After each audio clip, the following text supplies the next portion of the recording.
Hello. What's up, everybody?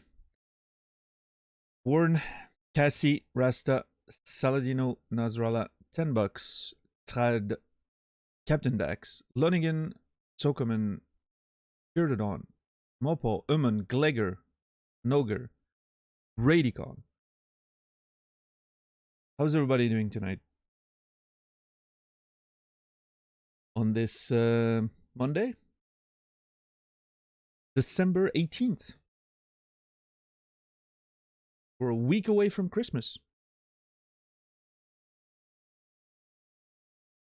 Which is always a very complicated time when it comes to streaming, because I'm not sure exactly how to deal with it. Hold on, let me start the game and everything. We'll go sit on the menu. Beautiful.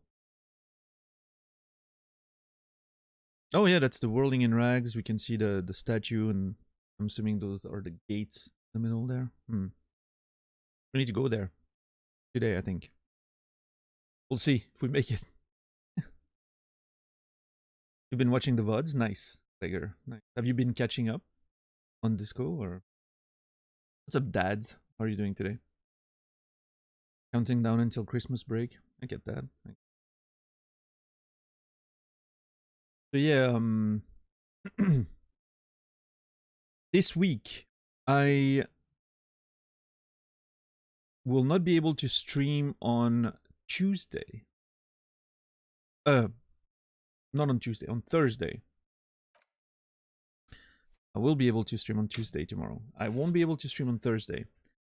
I need to drive my mom to the airport. She's leaving for the holidays. And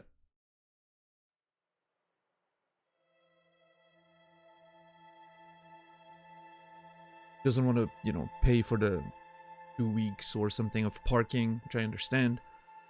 I'm driving her to the airport.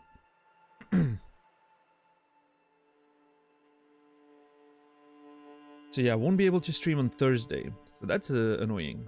I'll be back on Friday, however. I think. Hold on, what are the dates then? Yeah, I should be back on Friday.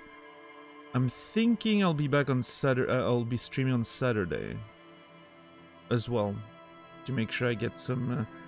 We'll do an unofficial Christmas stream on Saturday or something. 23rd. And then I probably won't be streaming on the 24th because, Christmas, and I'm not sure.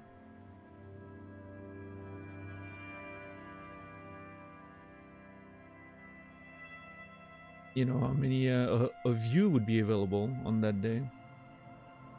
And then I guess I'll be back on Monday, but it's the 25th, so it's a bit annoying too. I don't know. I don't know how to deal with the holiday season. What did I do last year? I don't remember. I don't remember what I did last year. With Hollow Knight.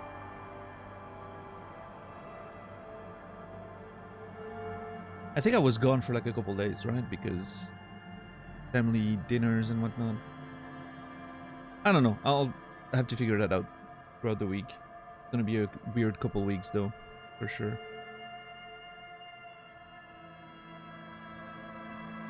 But I'm sure we'll figure it out. It's a Bishless. Trying to catch up. Nice, Glegger.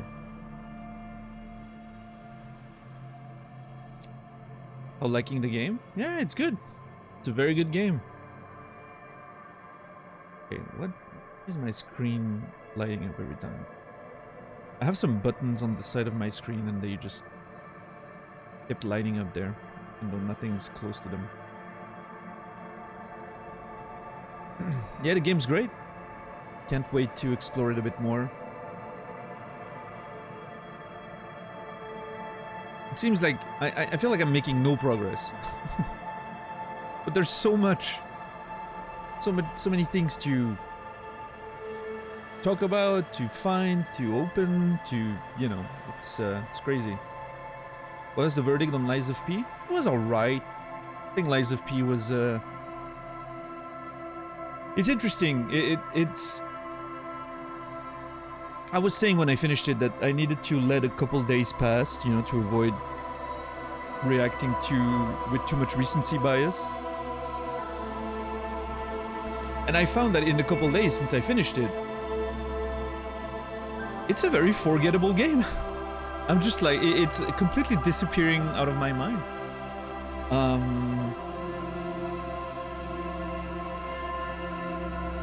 There doesn't seem to be much in there worth remembering. I don't know. It was a fine game to play, but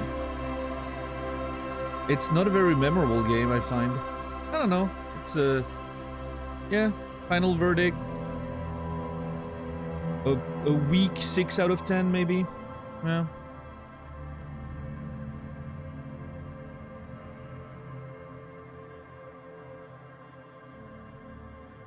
What's my opinion of Prey after so many days? Or what was my opinion of Prey about... yeah, Prey was good. I mean, I definitely had some issues with Prey's. Some of the combat mechanics I thought were less than interesting, but... generally Prey was great. I liked it. Interesting story. Interesting structure of the game. Fun to explore.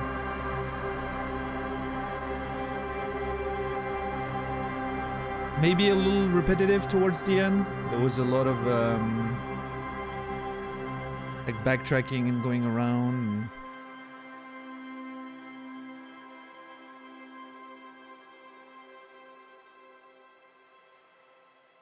Yeah. Oh. Yeah, Pro was good. That looking glass effect you really liked? Wait, are we talking about Prey?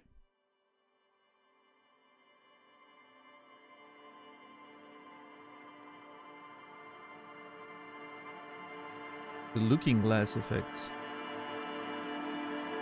I'm trying to remember. What's up, Radical? How are you doing today?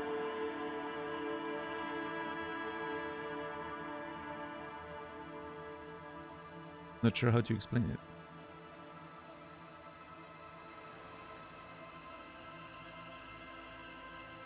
Did I describe it as a looking glass effect? Oh, sorry.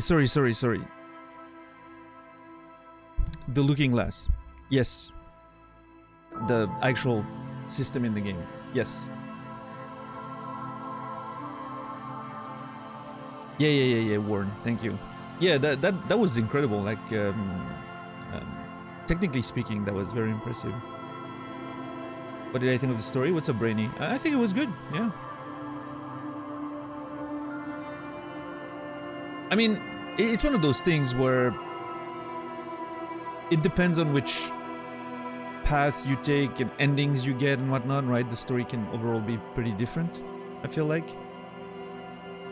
But I was satisfied with mine, yeah. Mine was pretty good. I liked it. Prey's highest moment is obviously you getting that boltcaster shot off. Oh yeah, that was fun. That was my crowning achievement in that game. Absolutely.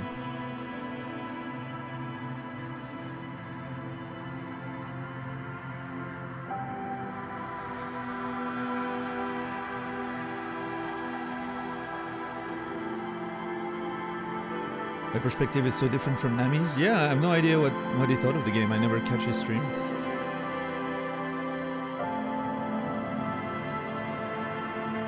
What's up, Santa?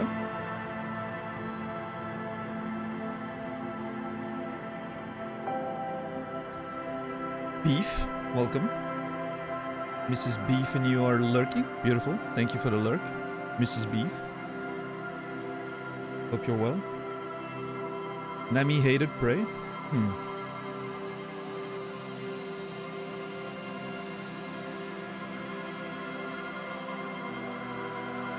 Yeah, there we go.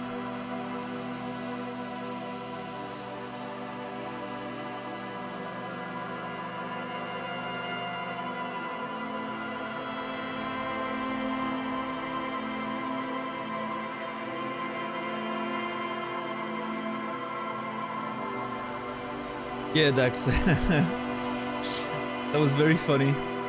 As soon as the idea was implanted in my mind, I had to, you know, we had to make it happen. Went back and crafted a whole bunch of darts, Many of which I didn't even need because we ended up getting it very quickly. But yeah, that was fun.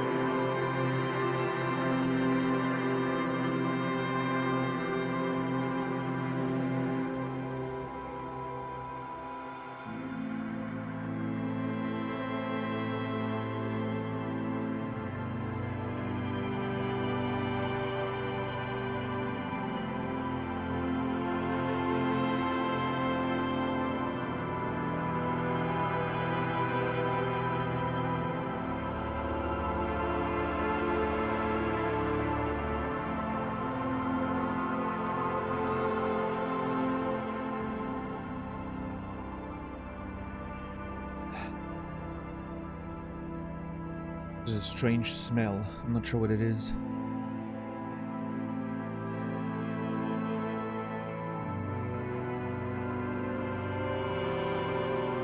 I think it's my heater.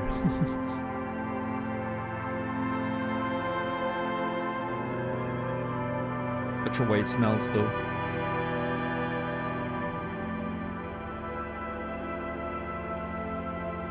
It's the game? Maybe, yeah, maybe the game smells. After exploring that garbage bin for so long, you know, it would make sense, sort of.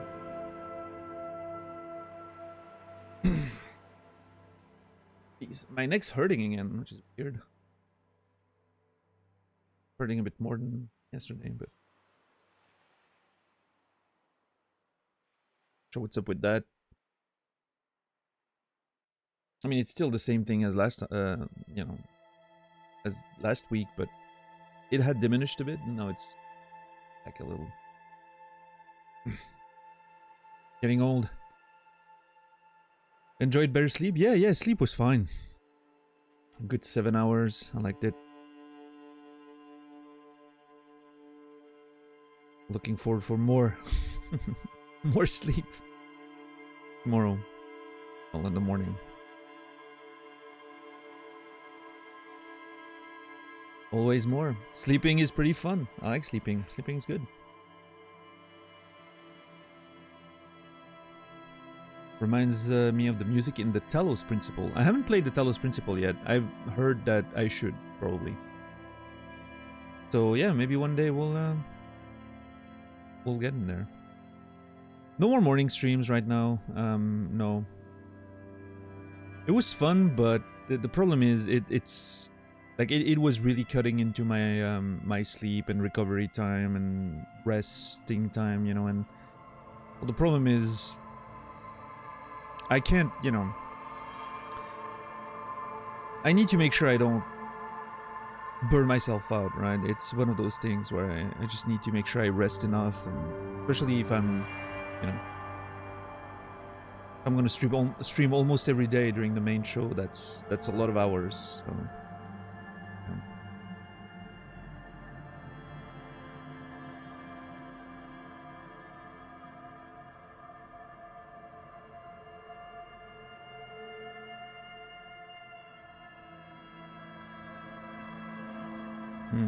But I still play Magic the Gathering every day, just on my own time. Yeah, Fear the Dawn? Yeah, I don't know. We'll see. Always a problem, right? How to find games that have a good balance between being interesting to play and having an audience, right?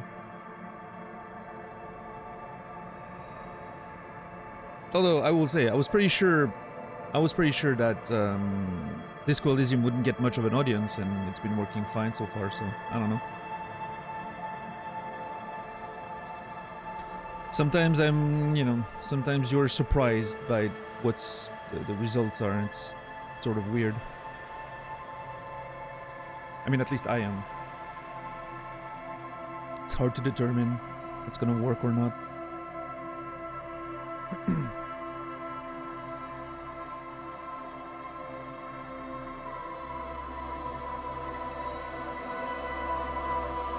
Can't say I'm surprised. Oh. Disco has a pretty big fan base. Yeah, but it doesn't feel like we've met that many of them, right? There hasn't been that many new people, it feels like. It's just... just a lot of people coming back and watching. I don't know. But you know, maybe a lot of people probably lurk, right, without saying much. So I think that adds up as well. No. Well, here seems to have really anticipated Disco December. Yeah, I mean, we've been talking about it for a year, so. What's up, Real L? Lurking? No idea what you mean, Detective. Well, welcome in. Hope you've been enjoying the disco. Representing lurkers who came here for disco. Well, thank you, Macaque, I guess. Interesting name. Whimsical, welcome in.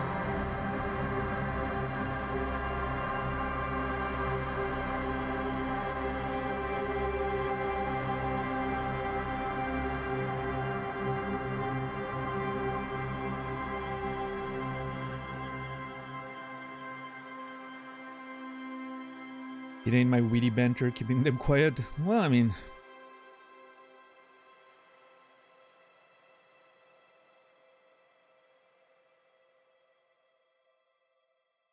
I understand. It can be difficult. Especially with sort of the very strict rules and whatnot that we have around here. You know, it can be difficult to engage with the chat and making sure you don't cross our very strict lines when it comes to game information and whatnot. So I understand, you know, it can be hard sometimes. But... And lurking's fine. Lurking's amazing. Especially for a game like this, it's so very chill, you know. I can see that being a very nice lurking game. You just listen to the sounds and the voices and just relax and, you know, do your thing. Yeah.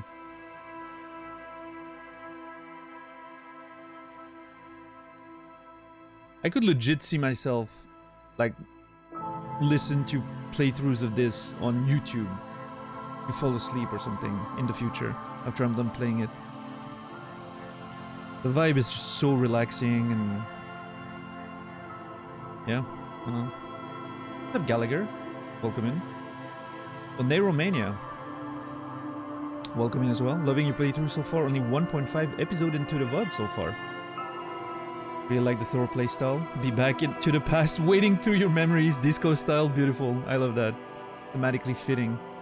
And yeah, whenever you're done, feel free to join us on live. I'm sure you'll catch up soon enough if you know, skip a little bit of the less relevant parts of the playthrough, but, you know.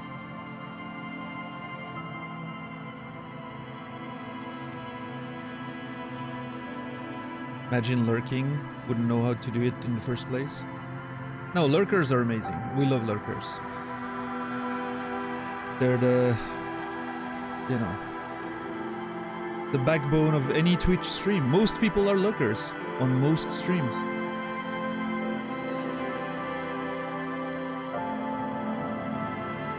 Statistics are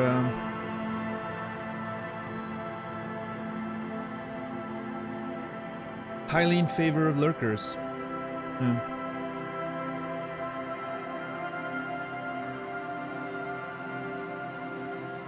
Like I'm not looking at the details so much, but anymore. But I think when it comes to like unique visitors to people, unique chatters, I think it's something like 25% of unique chatters compared to unique visitors every day. Something like that.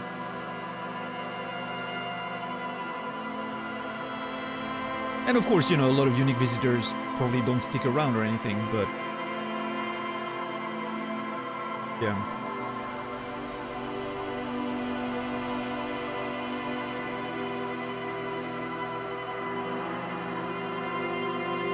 It feels that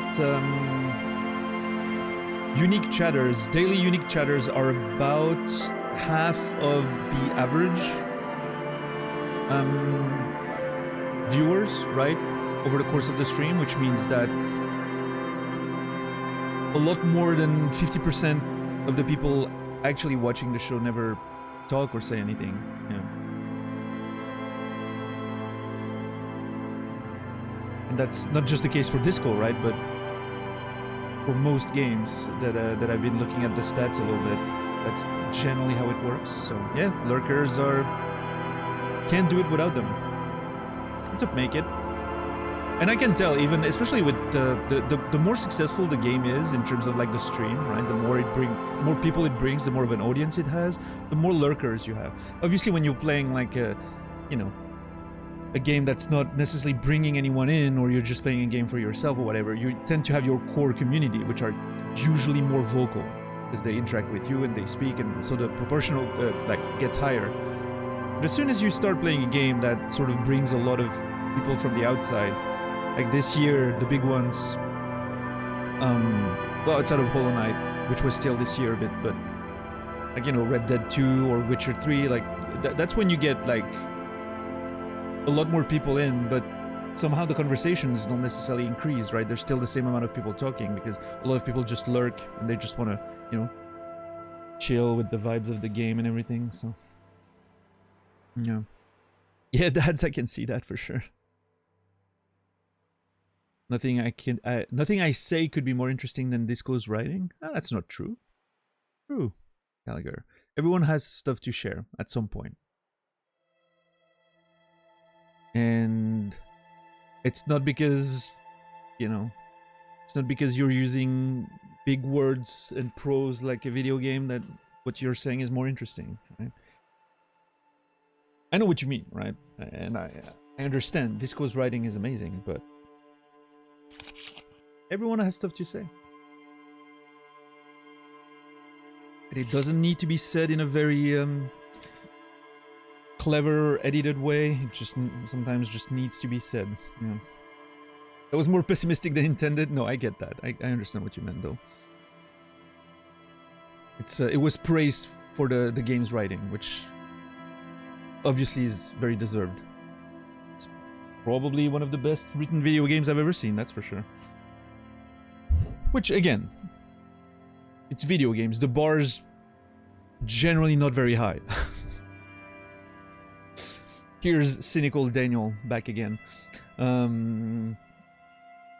But yeah, this exceeds, the general expectations I have for most video games. And I'm not saying, like, that video games can't have good writing or good stories and whatnot. Plenty of them have excellent stories and great writing. It's just that, unfortunately, it doesn't seem to be the focus a lot anymore. Or was it ever? I don't know. It depends on the genre, obviously. There's a few exceptions and a few gems out there, but let's just say that it's generally not the main focus of a video game, because writing does not generate a lot of pre-sales, pre-orders, right? It's not very visible on a trailer that you air at the Game Awards, right? So, generally not the focus. What's a brewer? JC, good to see you. Anxious. Anxious. I've been wondering. It's been a few days now. Whenever you come in, Anxious, I'm like reading the name with like all the N's in my head. And I'm like, that person's very anxious.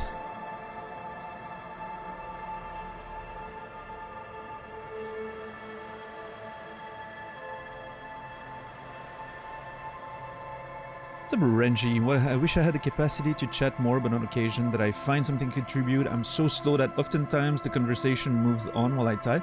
You shouldn't be worried about that. It actually happens quite a bit. And since we like having more like long-form conversations, and we definitely appreciate long paragraphs and stuff like that around here. So yeah, you can still post it. I don't mind going back to something that was mentioned before, and oftentimes you will find that if the conversation moves, it's because,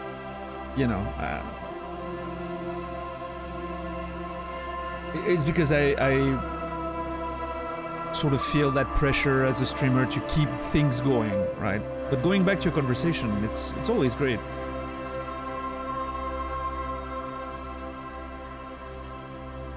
Reading one N is enough. There.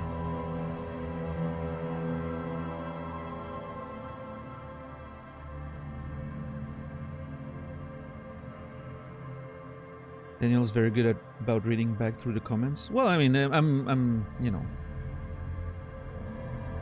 I have an easy job right now because my chat is obviously not going at the speed of light.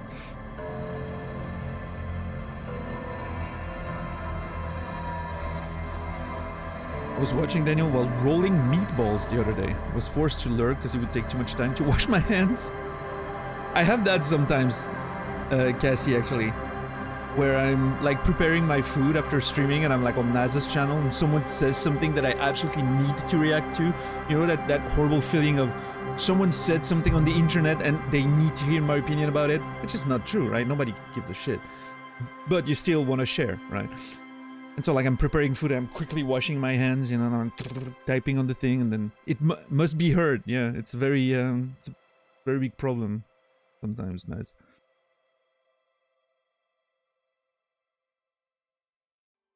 Actually, usually when it happens is when I'm preparing food and you die and I need to sort out the fucking gambas.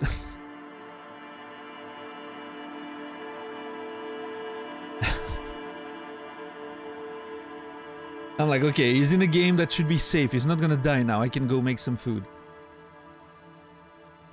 And then, of course, that's when you die.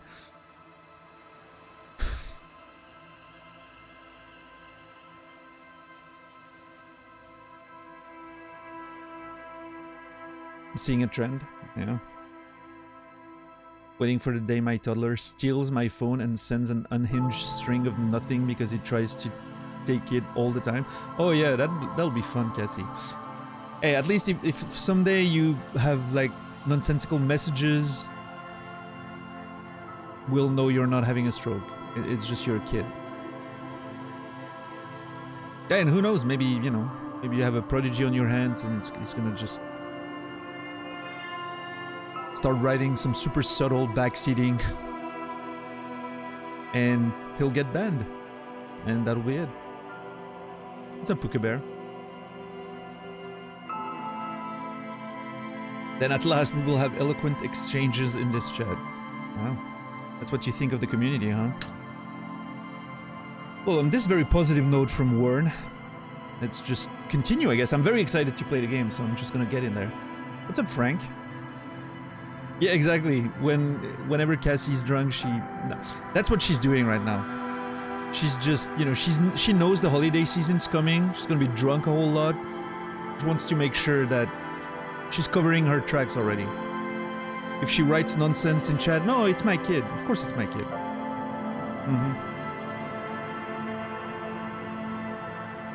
Smart, yeah. I respect that.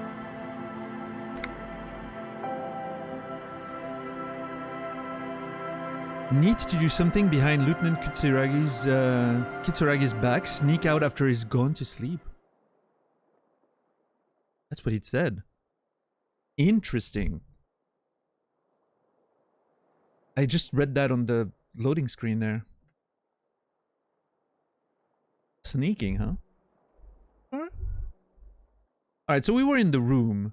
So yesterday, we,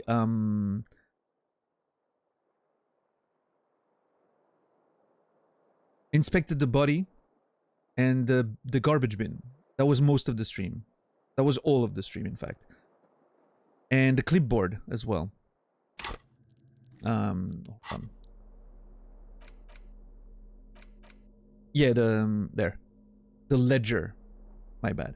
We opened the ledger, found a letter from who I believe was probably my ex-wife. There's been a mention of an ex-wife in the primordial darkness at the beginning of the game, which already had my attention, and I'm pretty sure that's the letter that I read. So it seems like there were some people in my life at some point, but I seem to have lost them one way or another. And reading that letter actually made us collapse. And Kim saved us, brought us to the Capri Kinema to have us rest a little bit. And yeah, that's about it. And then we came in here. I need to talk to Gart. I need to talk to a few characters that I've seen down in the cafeteria. But I wanted to get back to my room quickly because I'm not sure if I'm gonna have access to that room later. Because I don't have the money to pay for it, apparently. So yeah, that's about it. And like the inspection of the body went okay, but now we need to get it down or something, right? Yeah, we need to talk about to the gardener as well. Man, we have so many things to do. This is insane. How do I even get started? Oh, I need to call Alice back tomorrow.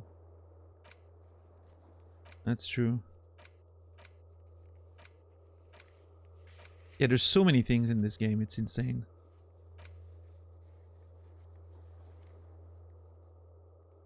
I'm sure we'll be fine. Wait, I didn't read those descriptions, I don't think. The meanest looking pair of cutters you have ever seen, made in Gottwald by Wallschirm Werkzeuge. Wallschirm Werkzeuge.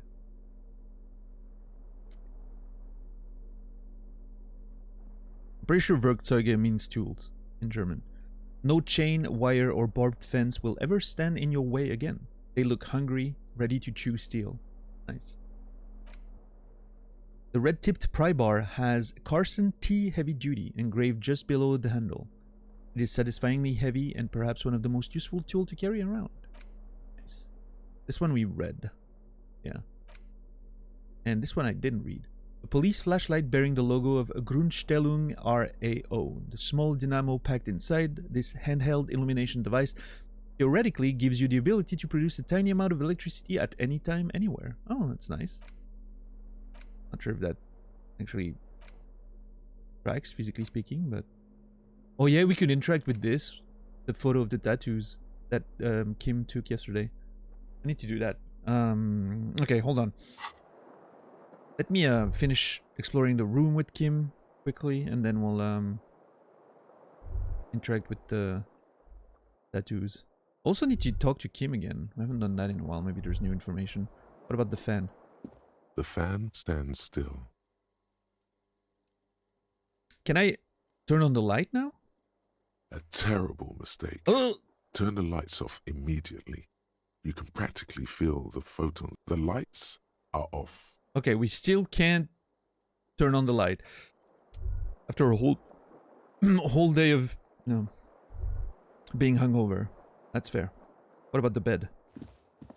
The bed is cold and not particularly inviting, but it's yours. The sheets look awful. No time to rest yet. Leave. Well, I mean, man, am I gonna be able to?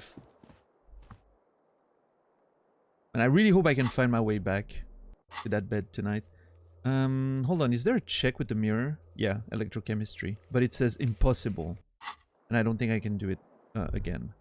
Let's see. A mirror hangs on the bathroom wall. In it, your face, adorned with the expression.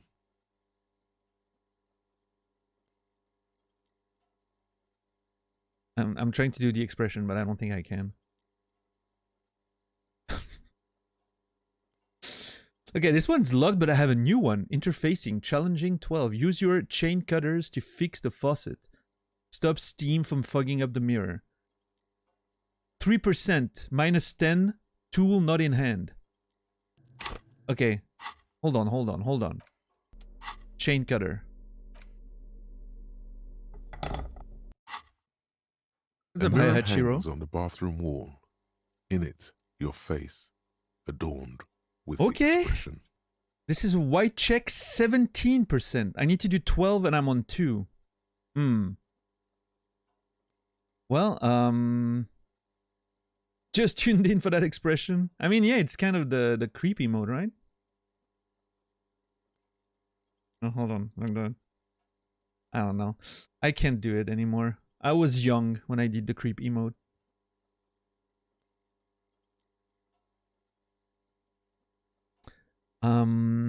Okay, 17% is not very high, but we can do it again, right? What's up, Sorrow? Well, let's try. Why not? Let's try. All right. Double 5. Let's go. The faucet is quite terribly mangled, but you just might be able to twist its parts into place. Actual professional gamer. I am so good at Disco Elysium, dude. I am so good at Disco Elysium.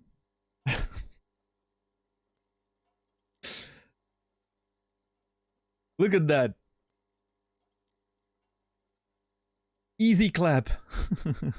What a start, yeah.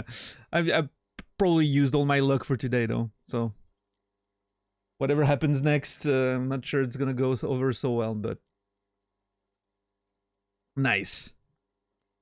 The faucet... See? You don't need, you know... Just don't let your dreams be dreams. No points in physical attributes, and I'm just smashing. Beautiful. The faucet is quite terribly mangled, but you just might be able to twist its parts into place, sorry. You handle the chain cutters deftly, applying just enough pressure. The faucet regains a recognizable shape. The steam stops. Hell yeah. I'm literally repairing a room that is probably not gonna be mine anymore because I don't have the money to pay for it. I'm just doing free work right now. I'm trying to, you know, show Gart that I'm trying to make amends for all my the disaster that I've caused in this place in the past few days. Told you that you needed those chain cutters. Everything is connected. Everything has a purpose. Oh yeah? That's an ominous little sentence there, narrator.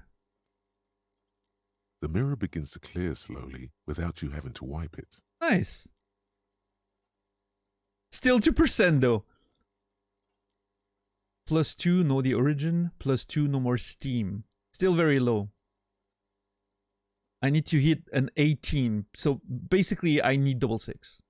Right. But I mean, I can try again.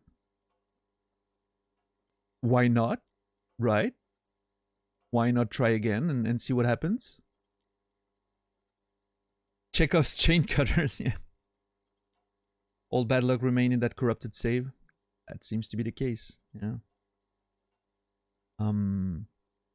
I just noticed how, you know, like, this looks a bit like an oil painting, some kind, right? And you can almost, like, see the canvas texture here. It's really cool. I love the art style in this game. Alright.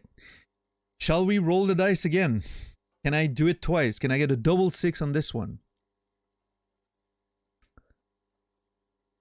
I mean, you know, it's one of the results the dice could roll, so... Why not, right?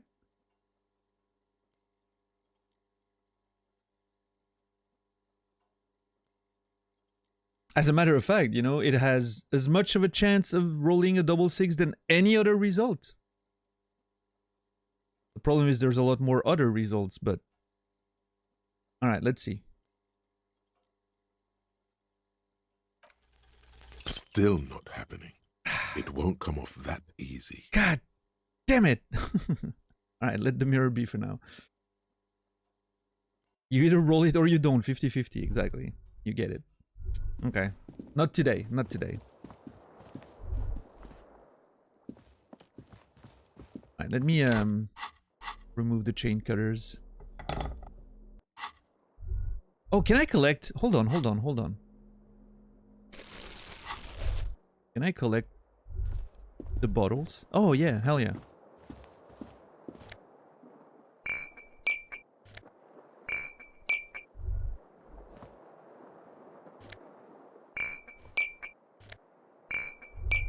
That bottle sound is so weird. Oh, Kim. Fuck out the way, Kim. Thank you.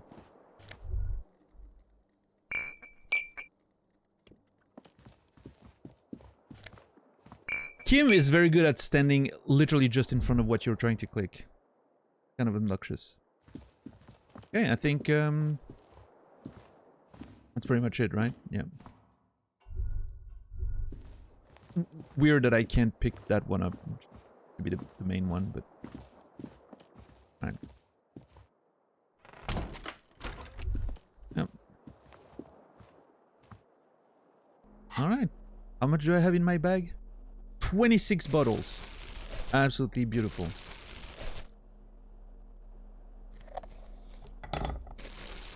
There you go. Organizing my...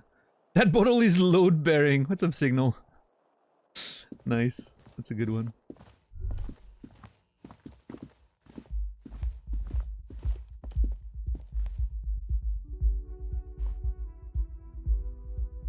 Ooh. Beautiful. Let me, I'm gonna talk to Kim for a sec. Oh, hold on. I had something else I needed to do. I need to interact with that picture. Yeah. An intricate web of blue lines stretches across the torso of the hanged man, from the right shoulder to the solar plexus. Each time the lines intersect, a small white star is formed in their crossing. Hundreds of fading asterisks riddle his skin.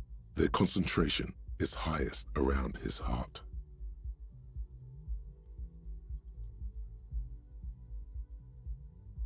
Continue.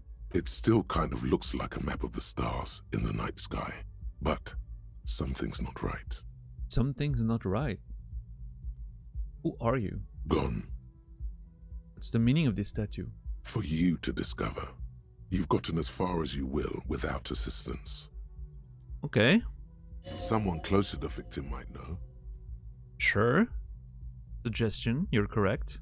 Logic, maybe? Someone who knows about history could tell you. Thank you, Encyclopedia. Okay, put the photo away. Okay, not much to be found here right now. That makes sense. Okay, let's see if I have new conversations with Kim. Oh. Let's, maybe we need more space. Position? I don't know. Let's go where we can hear the music better anyway.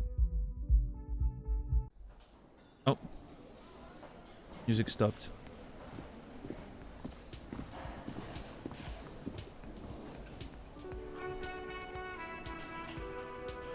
Ooh, ooh.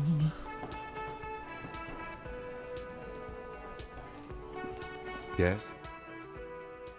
You seem to be following me. I love that. I never used that. Tell me about the case again. I mean, the case... Well, let's see. What do you want to know? Can we go over the preliminary info again?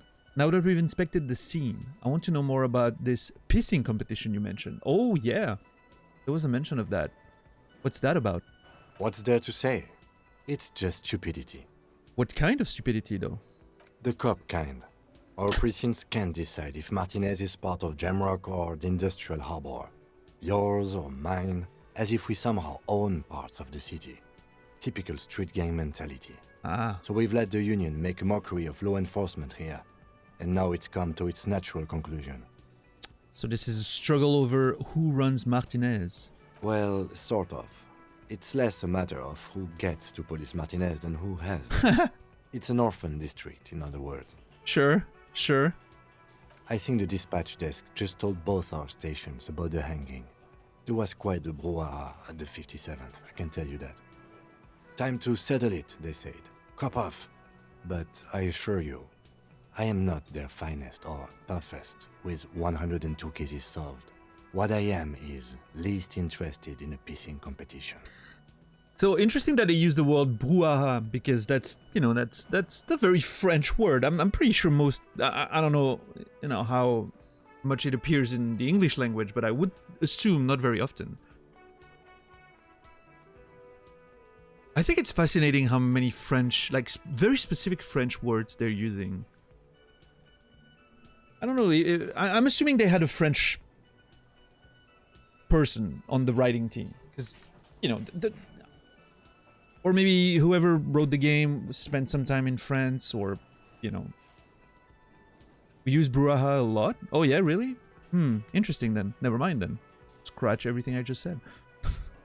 To me, it's a very French word, like French from France, almost. It's not even something you would use in Switzerland, very much. Yeah.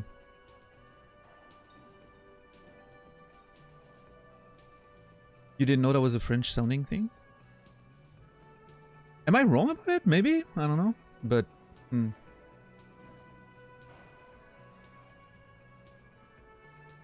it's been exported from France in the 1800s. Okay. Never heard it before this game. No. You've seen it semi-frequently in the UK. Okay. It is French. Yeah. No, I mean, I assumed so, but... What's up, Reiki? How are you today? Time to settle it. So, okay, they're sending... Basically, the idea of them sending Kim and I on the case is to see who's going to be clever, I guess. Who's going to be the you know, the most clever of the two and who's going to win...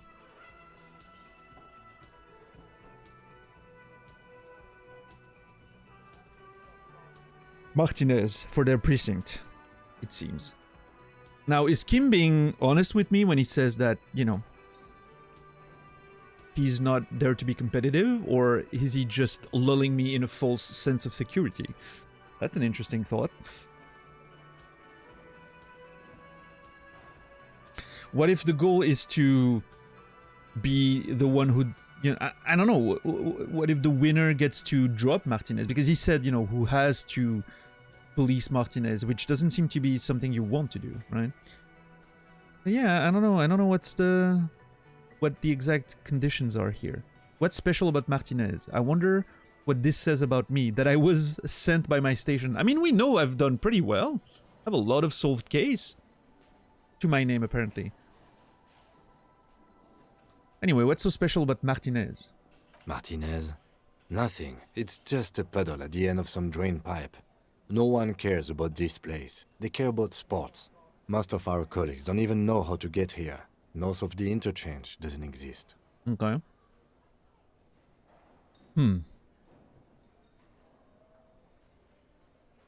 I mean, it seems to be a pretty important port with a lot of import-export. If there's a, like, rich corporation around here, it must see a lot of traffic. But I guess, you know, for most people, the port that gives... Nobody cares about the fucking way your food gets on your table, right? Everybody wants the food on the table or in the stores. Nobody cares about how it gets there. So I guess that makes sense, right? Because if we knew how the food gets there, I'm not sure we would still want to eat it. Right?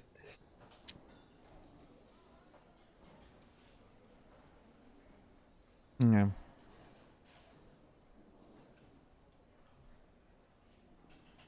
If I knew... I'm gonna be cynical for a minute, but if I knew the wounded children's hands that sew my shoes together, would I still want to wear them? Yeah, blissful ignorance, right? Closing our eyes on, you know,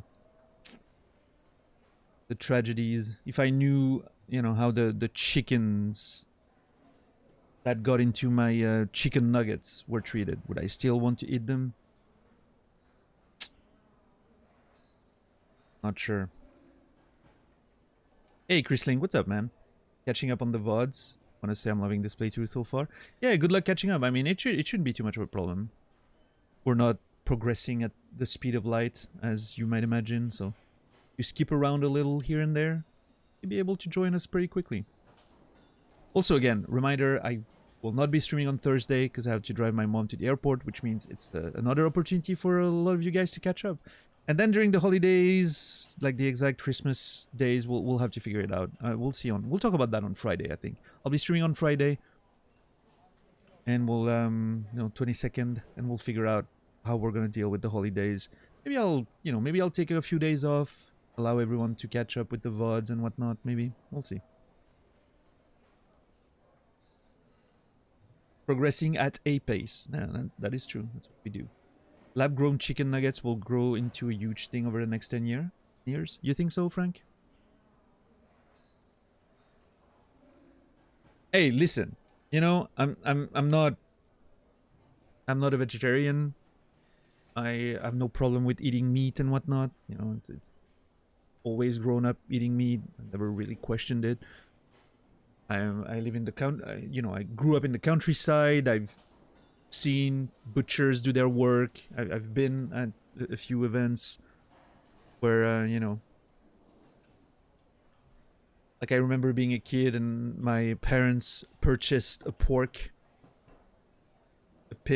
from a farmer, and then you had this whole day where, you know, the butcher coming with a few friends, and they just like do the work on the pig to, you know, do the butchery properly, and then everyone leaves with a piece of meat for their freezer or whatnot, you know, and you big meal on the day with some fresh parts. You know, I've seen all that stuff, right? I'm like, it's not something I'm completely unaware of how it happens and whatnot, but I've always been fine with the concept of it, right? I don't like thinking about the certain ways the animals are treated and whatnot, but I can mostly ignore it and eat my food and be fine with it. Now, that being said, if there was a way to produce meat without requiring animals, I would certainly, and you know, think that it would be favorable if it was indiscernible, safe, nutritious in the same way. Hell yeah. You know, it would be awesome. 2 different lab meat companies have passed the day of the HX. One of them still actively sells in Singapore. Has to scale before it's economical. Sure.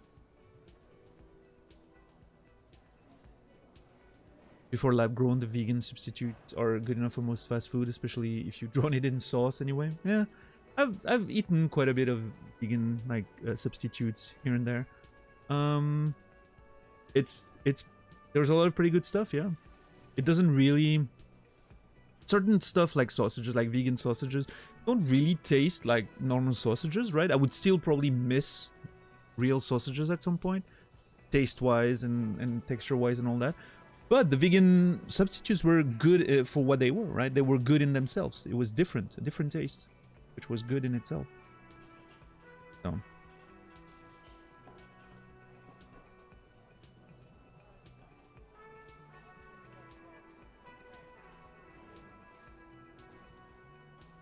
Mm-hmm.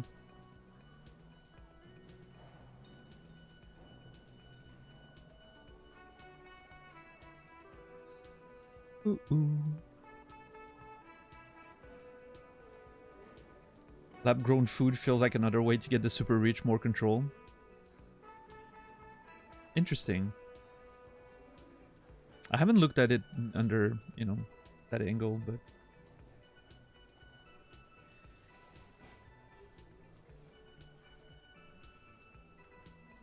I'm not fully sure, you know... Obviously, I'm not an expert, you know. I'm not fully sure what... how you get from one to the other. But I can sort of see what you mean, right? It's big labs, big companies producing the meat instead of local farmers who raise animals and whatnot. However, how much of like the worldwide production of meat is actually already taken care of by not, you know, local farmers, but like big, you know, huge companies that have own a lot of farms themselves? I don't know. I'm not sure. Again, I'm not an expert on the general farming industry, so. And obviously, I have a bit of a bias being in a small country like Switzerland, like where I'm literally, I see the farmers, I see the fucking cows, literally in my fields, around the house and around the village, that will end in the butcher shops around there, where, you know, I generally find my food. So I have a bit of a different, you know, absolute Swiss cliche. Yeah, I mean, it is what it is, but, you know, whenever I want meat, like I rarely get meat at the supermarket, for instance. I do get my meat at the butcher shop. It's not more expensive, and I know where the fucking meat comes from, right? I don't know. It's local, right? It literally, I'm eating the cows that ate the grass behind my house last spring.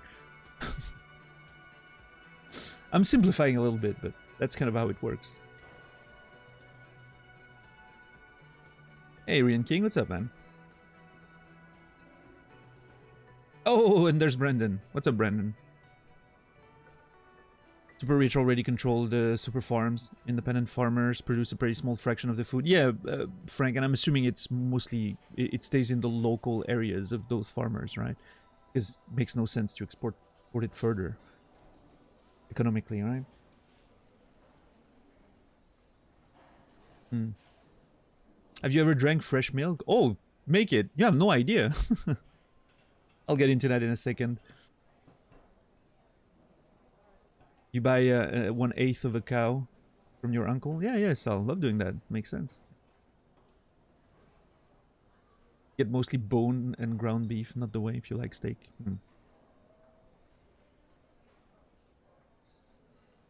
Yeah, Ricky. What's up, Rubes? Welcome in. How are you, Brendan, today? Good to see you. What's crack-a-lackin'? Feel bad just saying that. I feel like I'm not allowed, but yeah.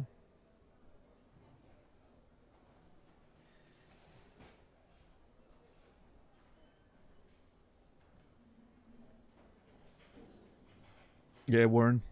What's up, Clown PhD? Welcome in. Dr. Clown PhD. Love the name. Been getting better at SF6 6 and finding some direction. Interesting. We're talking about food.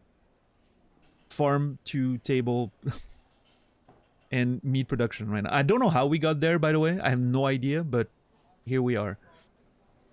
It's just disco. It triggers political and social conversations. I literally do not remember how we got there. Nuggies? Yeah, but I don't remember how we got to the nuggets. But anyway, to answer your question, make it. So when I was a kid, all the milk we would get, we would never purchase milk at the supermarket. We would go with my grandmother with our little, you know, a little how do you call that? Bucket. We had like a plastic bucket, a clear blue plastic bucket. And we would walk to the milk place, laiterie in French. I don't know how it's called in English, but that's where the farmers from the area would come and you know, deliver their milk every day, and the person would make, you know, produce cheese and butter and all kinds of stuff, but also would have fresh milk in his large tank that would, you know, do all the stuff. And dairy farm, yeah, a dairy place, yeah, I don't know. Anyway, or just a dairy, is that the name? But anyway, we would go there with our clear blue bucket, and we would get, you know, like 2 liters of milk or something, and go back home, and that was it for the day. And we would go every day, you know. Every day we would go there getting fresh milk. So that's one thing, right? That's one. It was literally just collected. They would collect it twice a day, in the morning and in the evening. So if you go in the morning, you get the fresh milk from the morning. If you go in the evening, you get the fresh milk from the evening. Sometimes you would buy a piece of cheese. I remember the dude who was owning the place. He was so nice. He knew I loved Gruyere. And every time we would go with my grandmother, he would like slice me a very thin slice of delicious aged Gruyere. He would give me a very thin slice, and I would, you know, have a bite every time while waiting for my grandmother to get her milk. And then we'd just walk home, and that was it. Had the milk for the day. But yeah, fresh of the day milk, you know. Unaltered by whatever processes they do to have it in store. But to go even further than that, on the summers, sometimes when I was younger, I would work in a local farm, you know, during the summer to make a little bit of money, right? And so I would take care of milking the cows sometimes. And, you know, there was a whole milking machine complex. Like the cows would walk in, they would have their little compartments, and you just had to put the stuff in there. But sometimes they wouldn't produce right away. I don't know exactly, you know, the mechanics of the biological mechanics work, but sometimes it didn't quite work right away. So you had to like manually extract a little bit of milk to get it going, basically, and then you would put the milking machine on them, and then it would work, right? So I have manually milked a few cows in my time. And obviously, as a curious kid, you know, take the fucking thing and... It's not as great as you would think. It's a little warm. I don't know. I didn't enjoy that too much. But, yeah.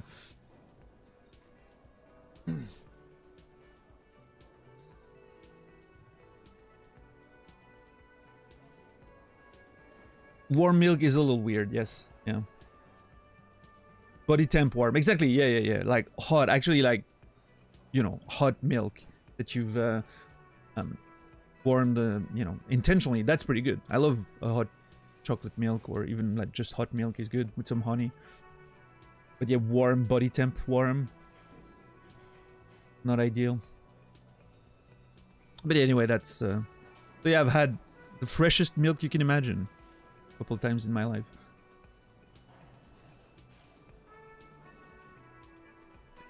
Yeah, Dr. Clown. Yeah. I've been truly enjoying it so far. I'm slowly making my way through it. I think this is stream number 5. And as you can see, so like we're over 20 hours in the game right now. As you can see, for once, we've spent less hours in game than we have in reality. We're at a rate of 1 hour in game is like 2 hours in real life, roughly. Which is wild. Yeah. It's kind of insane. I wonder if that conversion time is gonna keep up the way it is. Fucking neck is hurting. I tried it in my childhood, not gonna lie. Hated it. Yeah, anxious. I get that. You know, it's not... Again, body temperature milk is not ideal. Definitely not. Yeah. Pasteurized milk tastes off. Grown only with natural milk. Rather not have it when eating cereal. Rather than have pasteurized milk. Yeah, I think it's... I don't know. I haven't been thinking about that a lot. I'm not having a lot of milk lately. I don't know. In fact, I haven't been drinking milk in... Well, you know, just milk. Milk in recipes and whatnot, sure. But like actual just consuming milk. Haven't had that in months, probably. You've drank milk from a human? Well, I mean, we've all... Well, most of us have, right? And most of us don't remember, though.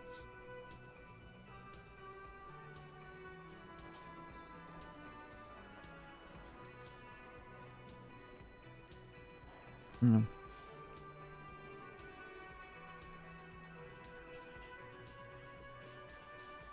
Alright. I wonder what this says about me. That I was sent by my station. That's all you have to say, Kim? Interesting. He raises an eyebrow, thinking it best to let you make the next move. Who might intervene there? Empathy, maybe? Tell him. Tell him why it's you. Oh, Inland Empire. Tell him why it's you. I don't know, Inland Empire. What? Legendary success? Oh, shit. This is some... I don't know. It's all part of the master plan, you see. Oh, brother. Conceptualization. It's all part of the master plan. I am a highly experimental cop. But if I am right, this is outré, even by my standards. I was sent to teach you a lesson in style. There can only be one conclusion. I am the finest, a case-solving machine sent to outperform you in every way imaginable. I must be an augury, an apocalyptic omen sent by my people. Can you guess my message? Don't be scared, but I think I might have supernatural abilities.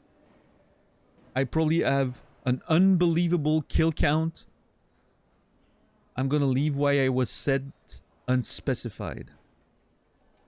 Oh my god, dude. I don't even know where to start with this.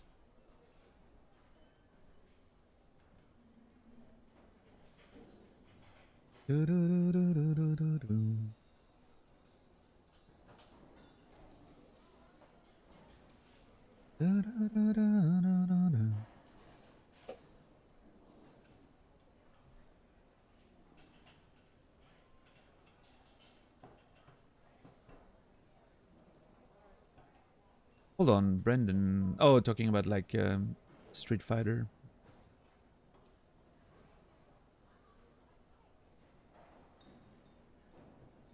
Yeah, it feels like... I think that's the thing in a lot of games, like not even just fighting games. I find the same situation happens in like MTG, for instance. And it's the same in strategy games. I remember from playing like, you know, StarCraft and whatnot, like super aggressive strategies tend to stomp new players because they don't have the tools to defend against it.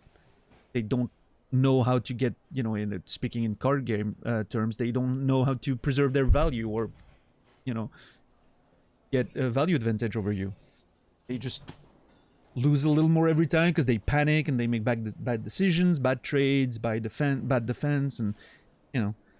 And it's the same. I think it's in many ways it's the same like for strategy games or MOBAs or whatever. Like make bad trades and lose a little bit of value every time and get, you know, you get behind on the macro aspect of the game, whatever you're playing.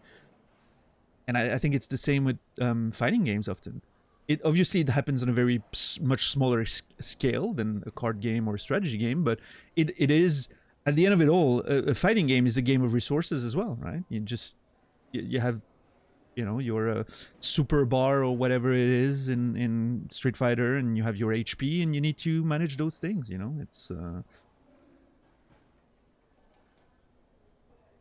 about making the you know, the proper trades and using your resources for the best. I mean,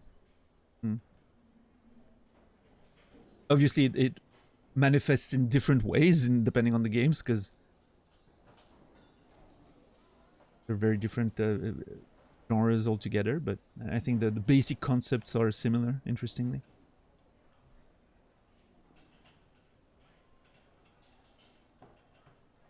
Offense is usually easier. Fighting game players have any tips for getting into fighting games? Like the learning curves are too high and my time too limited to reach a satisfactory skill level and have fun. Well, I mean, I don't have as much experience as many people from Brandon's community, probably. But what I will say is, it doesn't matter which level you reach, really. Because you're going to end up, you know, if you play ranked, for instance, you're going to end up around people of the same skill level as you. Because that's where you're going to get stuck, so to speak, right? And you can have fun at any level, right? Just pick a character you enjoy that feels fun to you, either because of the moveset, either because of the style, either because of the visuals. I don't know. Pick something that feels good and just play ranked, because at least it's gonna place you with, you know, don't have that nervousness of, oh my god, what if I lose a ranked game? No, you'll be placed around people of your same skill level, and you can have fun at any level, really. So. But it needs to be fun above anything. Like, if you're not having fun, you know, like, then, like, if you're not having fun, then it becomes about winning or losing. Which is something I've, you know, I've learned over the years playing so many different games is, and like I feel the same about MTG these days that I'm playing a lot. I want to play a deck that I find fun. I don't care if it's not the most competitive deck. I need to play a deck that I find fun. Because then it becomes about, even if I'm playing ranked, it becomes about how much fun am I having with the game, playing with that deck that I'm using. If I'm not having fun with the deck, if I'm only playing a deck because it's ultra competitive, then it becomes about winning and losing. And that can be frustrating and suck, because when you lose, then you just feel like you've wasted time, right? Whereas if you play because you have a fun deck, of course there's going to be frustrating games, you know, of course, you know, it's going to suck sometimes, but at least you can focus more on, okay, you know, this game was fun even if I lost. You're going to have some of those games still, right? If you just play something, and I feel like I felt the same way when I was playing Tekken 7 a few years ago, when I got into it again. If I'm picking a character just because it's, you know, super high tier character and I want to win, but I don't like playing it, then it just becomes about winning or losing.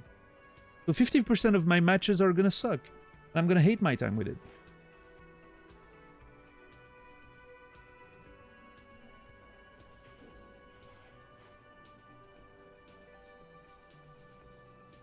you know, I also understand people who play to win, right? That's for some people, winning is fun, and I get that. Yeah. But yeah, I mean, I understand what you mean, like, Warren. At this point, you know, can you really become super competitive if you're already of a, you know, a bit of an older age? I don't know how old you are, Warren, but, you know, I'm assuming you're not a teen anymore. Can you really become super competitive? Maybe you're extremely talented, and you know, it's never too late, right? But like for me, for instance, at my age, and I don't think I'm super old or anything, but I think it's too late for me to become ultra competitive at a fighting game. Right? You know, I don't have.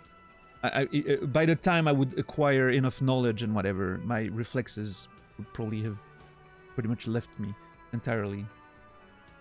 And you're always, you know, to reach the highest levels of this game, you're fighting against people who've been playing those games for decades and have all that accumulated knowledge.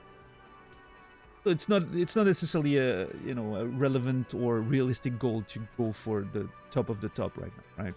But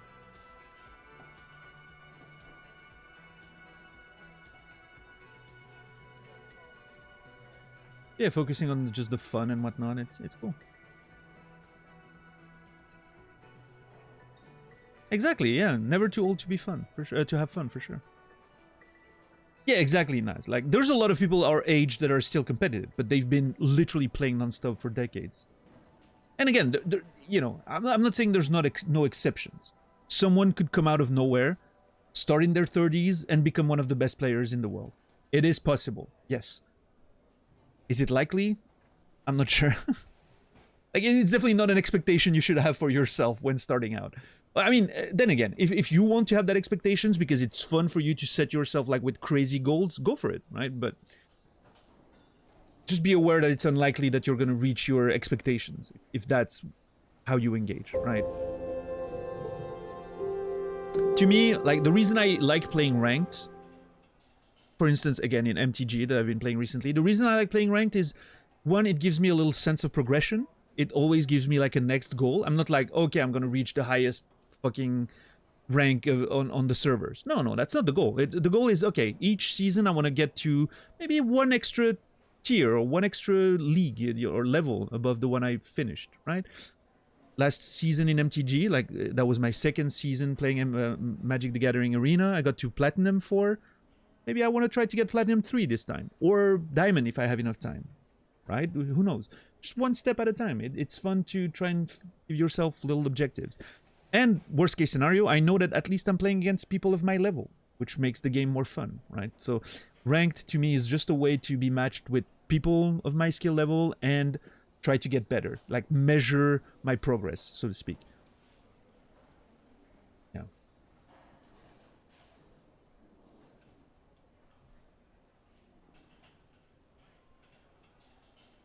You have a Swiss question. Currently having a Ricola cough drop for my throat. Is Ricola actually a Swiss thing, or is that just how it markets itself in the US? I think it initially was created in the Switzerland. I'm pretty sure now it's like maybe now it's part of a company that is international or whatever, Noger. But initially it was a Swiss brand, I'm pretty sure, yes. It's always been a thing here, at least. Until since I've been a little kid. Ricola has existed. Yeah. Love it. Ricola's delicious. I used to eat those things like just for the taste of it. Those herb, like herbal like candy or whatever. Delicious. They're not meant to be medicine, by the way, those ones at least. But they're not actually like considered medicine, considered snacks, I guess.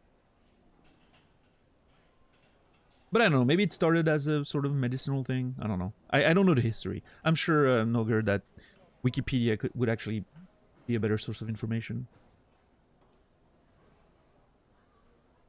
And Warren, thank you for gifting us up to Dr. Clown PhD. Appreciate that, Warren. Thank you so much. 91 subs. Thank you so much for the support, Warren. And Dr. Clown PhD, you will be remembered.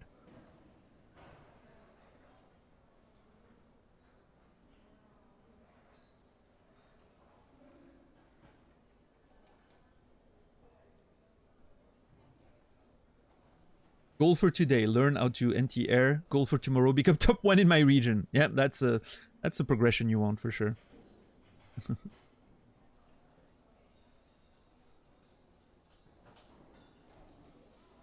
The mix of Tekken and Street Fighter players in your audience quite fun. You know, that's an interesting thing, Brendan. I've been watching you play quite a bit of Street Fighter 6. And I've been watching quite a bit of the Tekken 8 demo recently, like on Max's channel and whatnot. And you know what I find? I don't know if it's actually true or if it's just because I'm not paying too much attention. It feels like the difference between the games is diminishing. They look more and more similar. There's those crazy juggles in Street Fighter now. And Tekken seems to pretty much be a 2D game at this point. It feels like sidestepping is not that big of a thing anymore. Like it's too, like the game's too fast. Sidestepping is just not as useful as it was like in, I'm talking about like Tekken 3 stuff, right? Sidestepping was brutal. Doesn't feel like it's much of a thing anymore.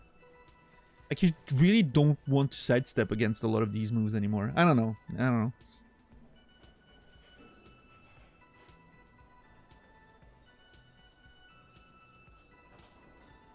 They buff sidesteps in the game, but yeah, because in 7 I never felt like sidestepping was that useful. Well, maybe because I was playing Miguel, but I don't want the sidestep, I just want to smash. The main mechanic heat literally stops you from stepping, so you have to guess. Interesting. Yeah, I don't know. But yeah, watching the two games like a bit recently, it feels like it's a lot similar. Like they seem like almost like the same game at this point. Obviously, they're not, but yeah.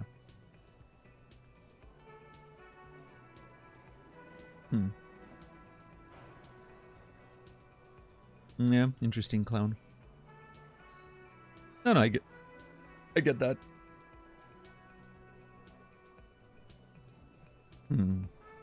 Yeah, we'll see. Anyway, what? It's all part of the master plan. Tell him why it's you. Why am I the one that was picked for this experiment? For this investigation. I'm a highly experimental cop. But if I am right, this is outre even by my standards. I was sent to teach you a lesson in style. I am the finest scale-solving machine sent to outperform you in any way. I must be an augury, an apocalyptic omen sent by my people. Can you guess my message? Don't be scared, but I think I might have supernatural abilities. I think that's actually pretty, you know... Probably have an unbelievable kill count. I'm gonna leave where I was sent specified. I mean, I do believe that I have supernatural ability. I'm starting to really think that this is a thing. Because I mean, I've started noticing things, right? Like the body talking to me. And obviously, you know, I can rationalize and say, this is my imagination. But then it helps me do things. Like it gives me information I'm not supposed to have. It feels like.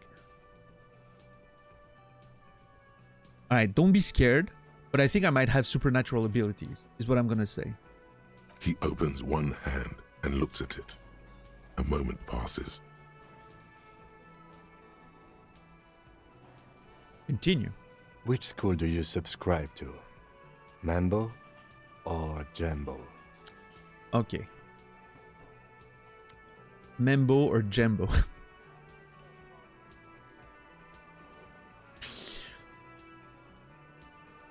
Wait, which one is the one where you hear your Thai talk to you? Mambo, I have a vivid interior. I see and feel things. I'm gonna go with that. It's always good to have a police officer who can see and feel. I feel like he's being a little sarcastic. Was there anything else you wanted to ask about the competition? If not, we should move. Okay, enough of the competition then. Tell me something else. Yes, it's a wholly pointless matter. Forget I ever mentioned it. Alright, fair. He's actually glad it's addressed now. He's actually glad it's addressed now. Logic. Ooh, wait, what? Logic Formidable 13. Why did the 41st send me? I have 72% of solving that. +1 sorry cop and +1 Sylvie suicide jokes. Okay, hold on. There you go, you can see it better.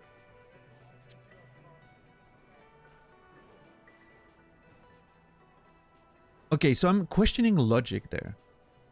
Let's question logic. Who knows? Yeah, we had a whole conversation with Sylvie and...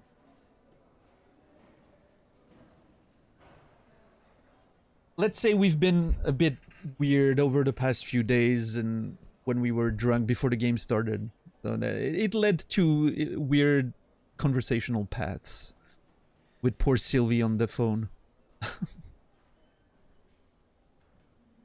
That poor woman. We've apologized though. As you can tell. Sorry, Cup.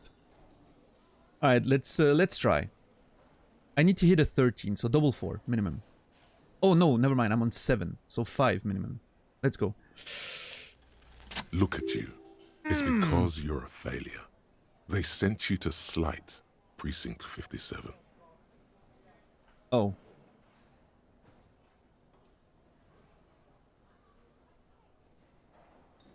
Yeah, that makes more sense than the other stuff I thought of.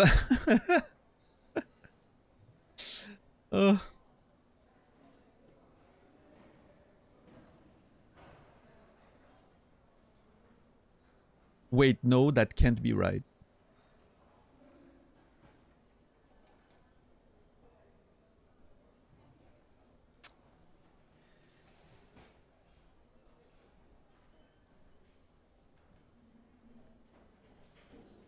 I mean, there's a world where logic is wrong, right? Logic is not, you know.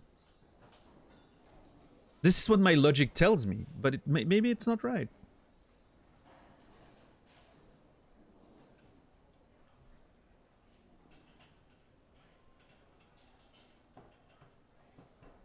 What? No, that can't be right. Just think about it for a second. You're a raging alcoholic who showed up 3 days late and argues with his necktie. You weren't sent here to win. Hold on. Let's think about this for a second, Logic.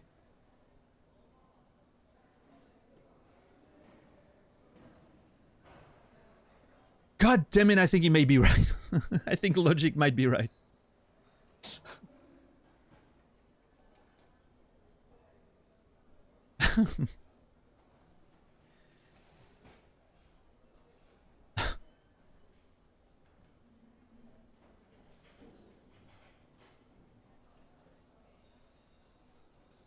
Kim, what if my precinct sent me on this case because I'm a fuck up? Like, as a joke. Or keep it to yourself. I think I'm gonna talk to Kim. I'm gonna talk to Kim.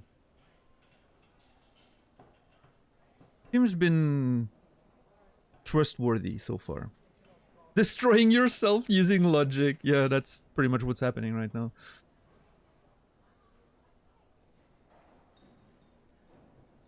It's one of those moments where you're talking to yourself, right? And you have those, you're like, oh man, this makes so much sense, but you don't want to admit it. What if my precinct sent me on this case because I'm a fuck up? As a joke. I've considered it.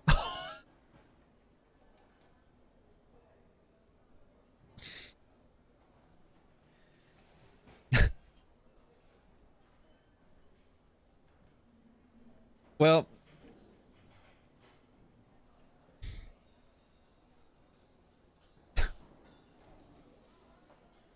his voice is somber. So it's true, but it's not true, right? Oh, brother.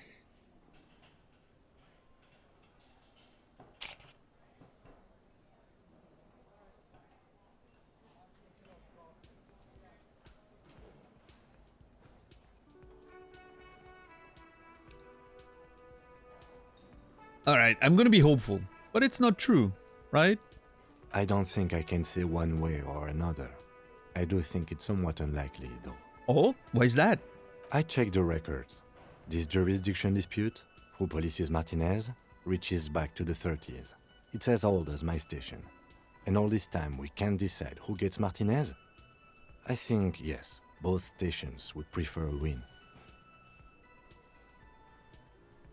Ha! So you are their finest. Or do you really see me as a safe bet?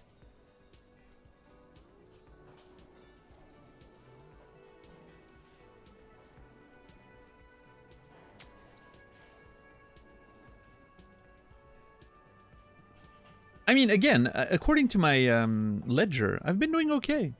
Solved a lot of cases. Maybe my, you know, the collapse of my life and everything has been pretty recent. Who knows?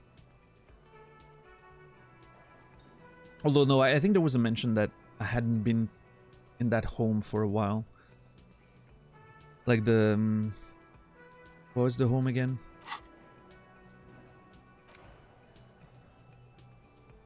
Boogie Street, I think. No, 11 Voyager Road. Yeah. You no longer live here. Those times are gone.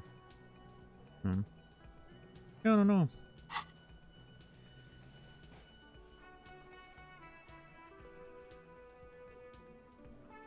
Both stations would prefer a win. Ha! So you are their finest. Let's see what he responds to that. I am the finest of nothing. That doesn't mean shit, Kim. Do you really see me as a safe bet? Safe? No. But you are old. You've made it this far. Something has brought you through. We've only just started working together, so I don't know what it is yet. But it's there.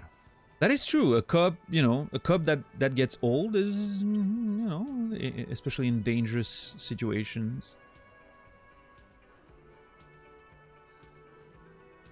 Someone who's working a dangerous line of work and gets old is probably pretty good at what they do, right? We may know how to get the job done. Yep. So no, I don't think they sent you as a joke. And even if they did, Oh. they are in for a surprise. Even if they did, they're in for a surprise. Kim is so supportive right now. What the hell? Kim coming in with the words. I feel invigorated. Aw. What's up, Mataro? He's right. There are no airtight theories, just paranoia. You've given it some thought. Now let it go. Okay. Let's let it go then. Okay, there's one dude here that's new. There's the cook we haven't talked to. And obviously there's Gart we need to talk to again. Because of...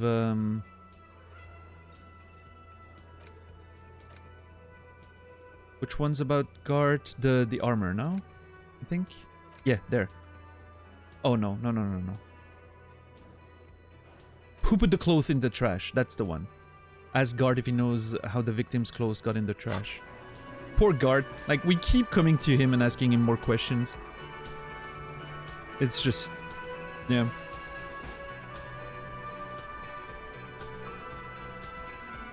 What's up, Gino? Yeah, Kim's been very, you know... Kim's been very thoughtful in his answer. Actually gave consideration to what we were saying. Even when we tell him that, you know... He never mocks us or anything. Been pretty understanding so far. Hopefully it's not just all a trick to win. We'll see. Alright, let's talk to Gart. Can I help you? Here's your trash container key. Oh, yeah, we could give it back. Should we give it back? Is there another use we could have for this? Yo, Bryboot. Thank you for the Prime resub. 15 months. Haven't been able to be around much lately and sadly must avoid this game due to spoilers. Looking forward to hanging out again. Bryboot, I'm looking forward to you hanging out again as well. The next game on the list, I'm not sure what it is yet. I think one of the future soon-ish ones after we're done with Disco is going to be maybe Subnautica. So maybe you'll want to hang out with that. I think you've played it. Not sure. But yeah, we'll see. We'll see what the next game will be, but hopefully something you can watch. And yeah, Bryboot, thank you for the support. And Bryboot, you will be remembered. Thank you. Oh, also less money for Jeff. More money for me. I forgot to say. Alright, Minotauro. Enjoy your food.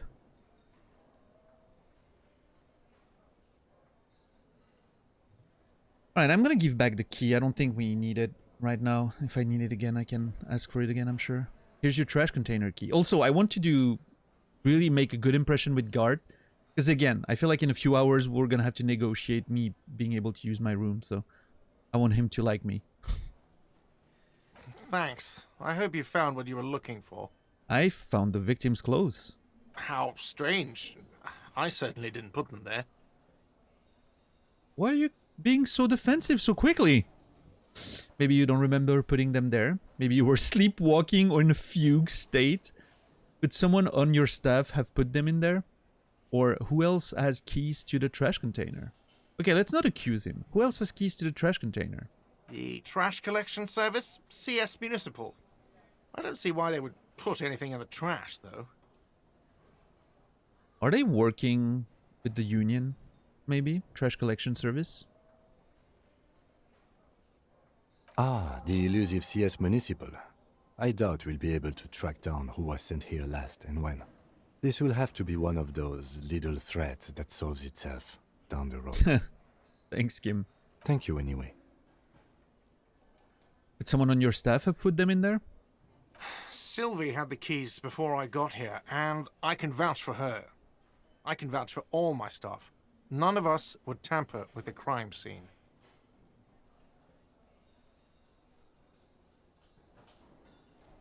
Sure. Maybe you don't remember putting them there. Maybe you were sleepwalking or in a fugue state.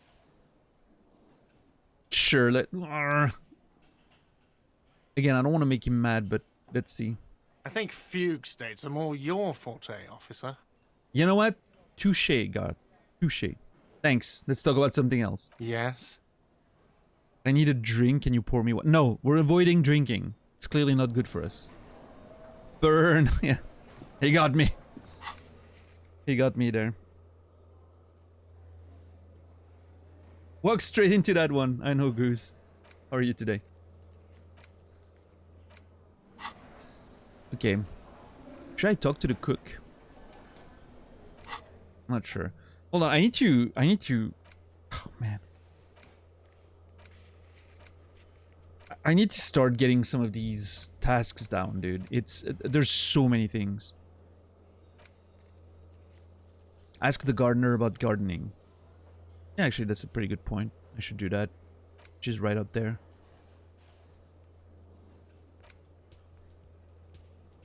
Ask around about tattoos, possible meaning. Who else has unauthorized access to the rolling trash? Find this person, you'll know who tampered with the scene. It may take a while. Okay. Pay for damages. Okay, that's never happening before tonight. That's for sure. Access the harbor and ask Evrard Claire's help. Oh yeah, to get the body down, huh? Find booze and drink it. I mean, this is a task that I have to do. Can I ask for a drink? Maybe that would get the hangover done and that will help.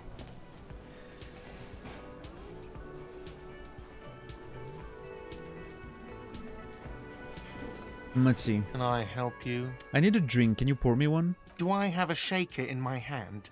Is this a shaker? Why are you so aggressive? You're standing behind a bar. He sounds irritated. Yes, he does. And it's not a shaker. It's nothing. He's holding nothing. You sound irritated. Why? All I want is a drink. Am I wearing a little bow tie? Am I wearing a bow tie and doing this? He shakes the imaginary shaker furiously. Am I smiling? Do you see me smiling and shaking my little shaker? No. Do you know why? Because you're not a bartender. That's right. I'm the cafeteria manager. I'm glad we cleared that. Was there anything else? Where's the person who serves the drinks then? Play it calm. This man needs to understand you need a drink to help the community deal with police stuff. Thank you, Rhetoric. Rhetoric is amazing. Play it calm. This man needs to understand you need a drink to help the community. I want a fucking drink, asshole. You don't understand the seriousness of the situation. I need my fix. I'm an alcohol-operated detective. If you want me to clean up the dead body and solve the case, then you need to insert alcohol into my mouth. Fine then, I had something else I needed. Play it calm. Or certainly not number one then.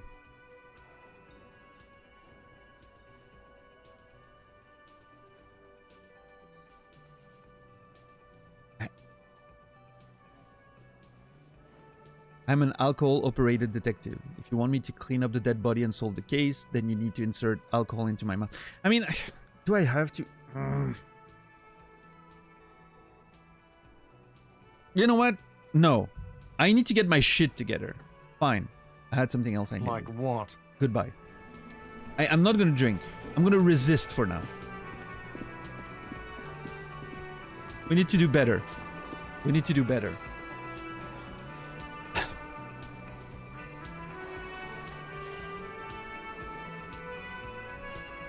How's Lena been doing? Hello again, sweetie. No, nothing new. Who's that person, I wonder? Should I talk to that person? Boring. Well, that's... It is what it is. Let's see. Who are you? It's all about money, you know? Sure. You gotta spend money to make money. Yes. Money is what really matters. That person gets it. They say money can't buy you happiness. They're wrong. But that just means you don't have enough money. Exactly. You have to invest your money wisely. Yeah, yeah. You can buy stocks with money. That's one thing you can do with it, sure. And then use those stocks to make even more money. Alright? That way you'll have enough when you grow old to make new money. Okay? Real estate's the graveyard where tired old money goes to rest. Money is what literally makes the world turn. That is not true. That is forces of gravity and momentum.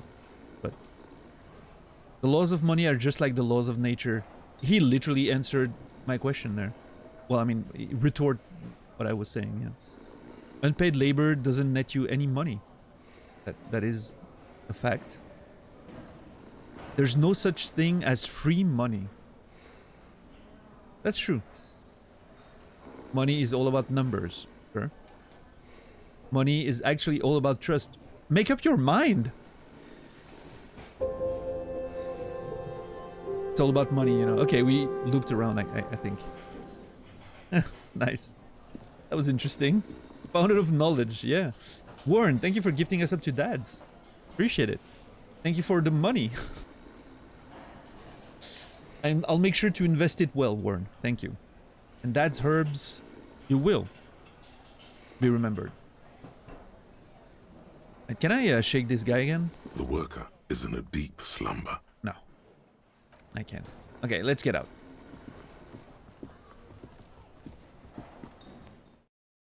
Too bad he's not a fountain of money. Yeah, I could use some money. Like, have a debt to pay to Gart and little to no money to my name still.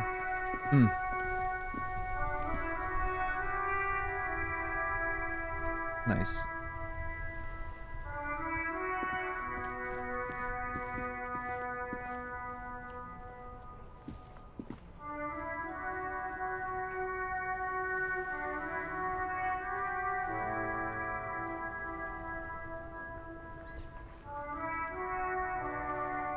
Honestly, that portrait down there doesn't do me justice. I look so much better. Look at this. Well, not really, but... I'm gonna have to go on that street at some point, see what's up. There was a kiosk with like newspapers and whatnot. And I'm thinking this is where the gates are, based on the traffic jam. Alright, let's talk to the gardener again.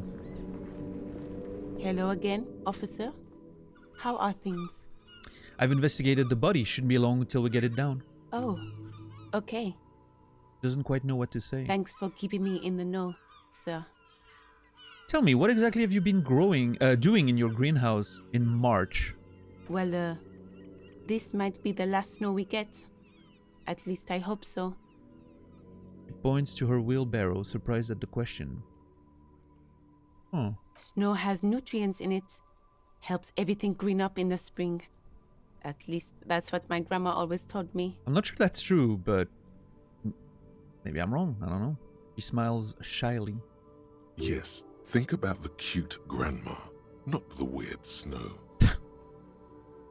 Visual calculus. Disingenuous grandma. +1.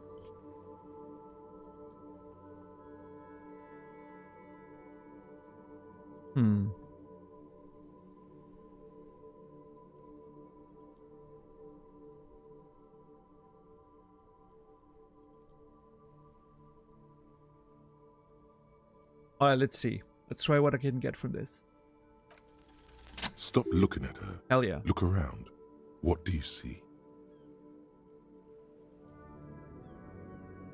The plaza? That's right. And the canal, the bookstore, the harbour gates. This is a great vantage point for keeping an eye on you. Uh-huh.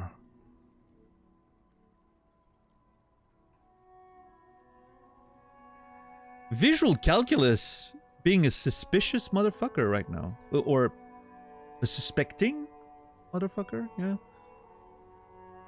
Are you by any chance keeping an eye on us? That would be noted, but I'll keep it to myself. If she's indeed keeping an eye on us, I don't think I should tell her, right? I should keep that information for me and keep. Noted, but I'll keep it to myself. Glad to have been of service. Now you know. The locals are keeping tabs on you. Thank you, visual calculus.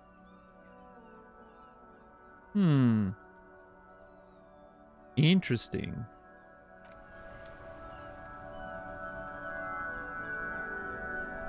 That reminded me, she mentioned the bookstore. I haven't been in the bookstore yet. I kind of want to go. But I have so many things to do. And this game is very overwhelming. Let me just explore around. I just want to see a little bit more of the location. What is this? Goods from the lorry haphazardly litter the surroundings. Okay. Closed for winter, please use the main entrance.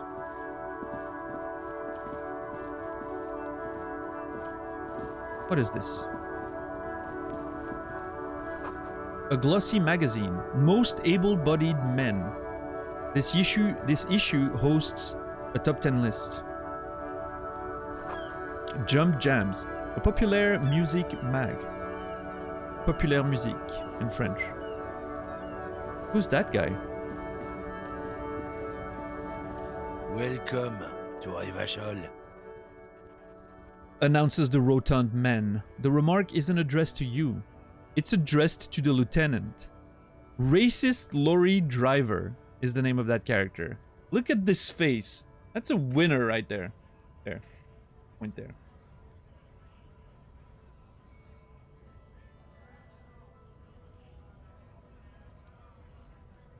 Why are you addressing my partner like that?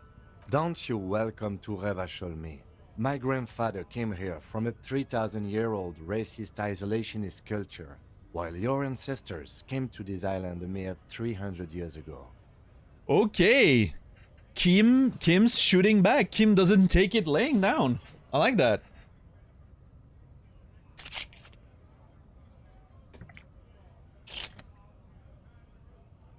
All right. Every school of thought and government has failed in the city, but I love it nonetheless. It belongs to me as much as it belongs to you. You tell him! It's men like you who keep Revachol divided, making it that much harder for everyone to climb out of this post-war limbo. Wow, Kim... Jeez, Kim had that one loaded up for a while there. Jeez. He was waiting for a target, like the first person who got out of line. And Kim just fired. Beautiful. He pays you no attention. I love that he doesn't even... Encyclopedia, maybe? What he means No. is, fixation on the Revacholian nation makes it harder for Revachol to actually attain self-determination. Oh, yeah? That's an interesting thought. Yeah, because it can never, attain the ideal of the Revacholian nation, right?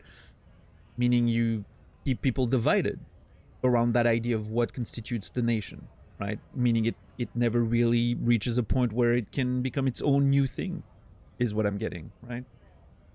Yeah.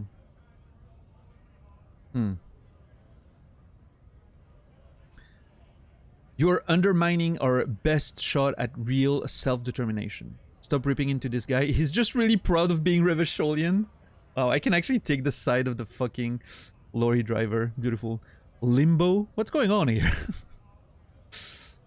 Okay, I don't want to deal with this. Post-war limbo. I mean, it is what it is, right? Society trying to rebuild itself and whatnot. I get it. I'm gonna side with Kim here. He's right. You're undermining our best shot at real self-determination. Oh, come on, man. I just said welcome to Rivachol. It's a lorry driver thing. Oh my god. The French accent makes it so much worse for me. I can hear. I've talked to that person in my life before. Right. I've talked to that person before.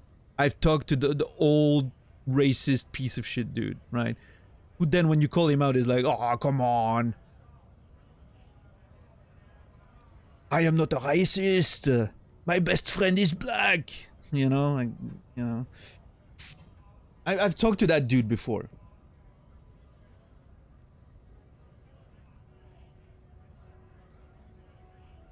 I know exactly the type. I know exactly the type.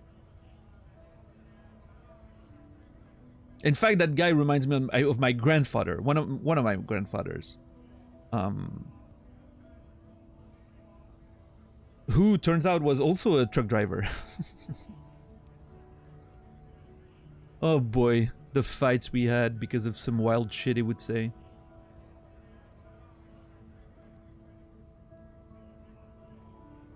He's long gone now. I do not miss him.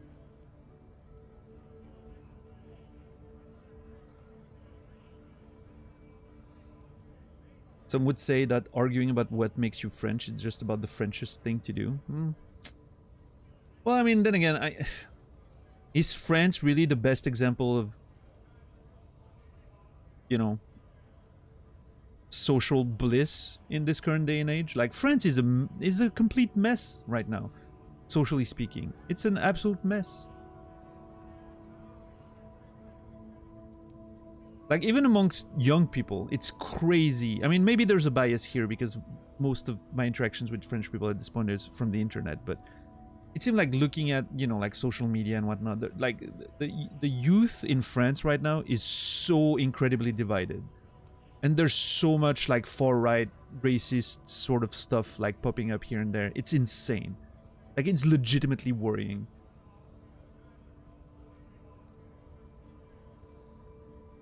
I'm yet to hear of a country that is not a mess nowadays. Well, that's fair. You know. I guess I just get exposed to like the French side of things more because of proximity, and I have a lot of French friends, right, from the writing communities and whatnot, publishing, business. It's sad, yeah. I know exactly what you meant. You think my kind doesn't belong here, that I should watch myself and behave. Boy, Kim is not holding back. Kim is not letting go of this thing. I'm very proud of Kim right now. The right is growing all over Europe, sadly enough. Yeah, I mean, you know, it's really the far right that concerns me, right? I think the moderate right, you know, it's part of the system. You need a little bit of both sides. You need a little bit of the middle. You need, you know, you need some kind of equilibrium to maintain everything, right? I think that's how it kind of works, democracy, right? But yeah, the far right, I mean, you know, it's obviously it's growing more and more, and I think it's being exacerbated by the, you know, the many issues in different current war situations that obviously trigger a lot more immigration, which obviously generally enhances the issues social issues and whatnot, and you know, some people then blame those social issues on the immigrants rather than blaming it on, you know, the whole situation. Like, it's a very complex situation. I'm not an expert, right?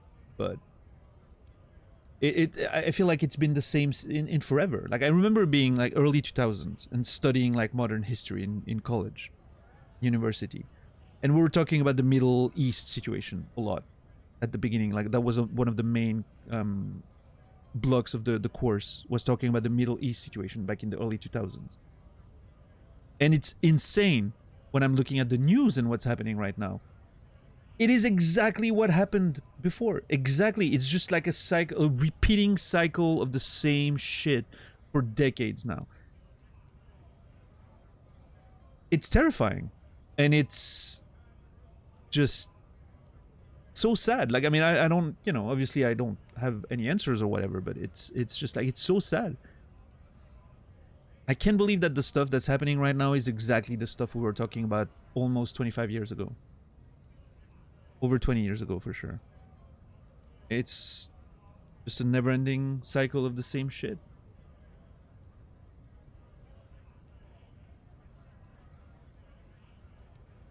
What's up, SCD? Yeah. And, you know, meanwhile, now we were talking about that situation in Gaza, and the Ukraine situations sort of become, you know, goes a little bit in the back because it's out of sight, out of mind.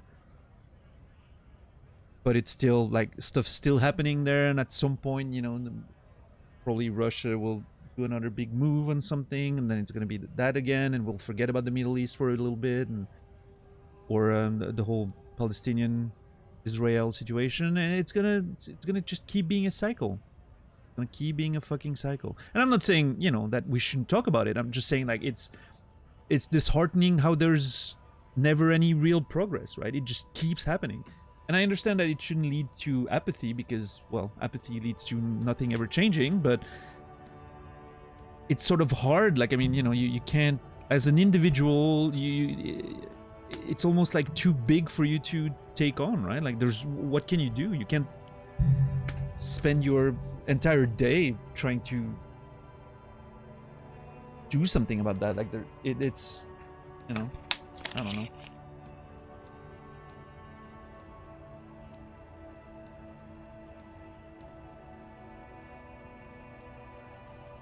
Yeah, we can't tackle the system, but at the same time, you know, it feels like you sort of have a responsibility to, I don't know, talk about it or relay messages, and you know, that's something you can do, right? But yeah, I don't know. There are a lot of those. I've seen that recently popping up here and there, like those blackouts, or what's it called, like blackouts or whatever, like people not working, not doing things for, you know, raising awareness for Gaza and the whole situation. And I know there's even like streamers taking part in that, not streaming, right? Because that's part of the sort of online protest that's going on. And, you know, obviously, you know, as someone who is sort of sensitive to those issues, I'm like, you know, there's a part of me that's like, you know, I could take part in that, but then I have to sit with myself all day and deal with, you know, my feeling of inadequacy when I'm not working, and have my bills to pay, and, you know, it becomes a whole cycle of fuck. I also need to survive out there, right? Both mentally and financially and everything. So it's like, ugh. And then it you know, you go into that whole morality question of ethics, and, you know, what do I do? Like, it's at some point it's like my brain disconnects out of self-preservation. It's like I'm just tuning out of everything. I'm just enjoying video games and trying to live another day, right? But from time to time, you know, you get the ethical part of your brain that's just like pinging you and like, hey,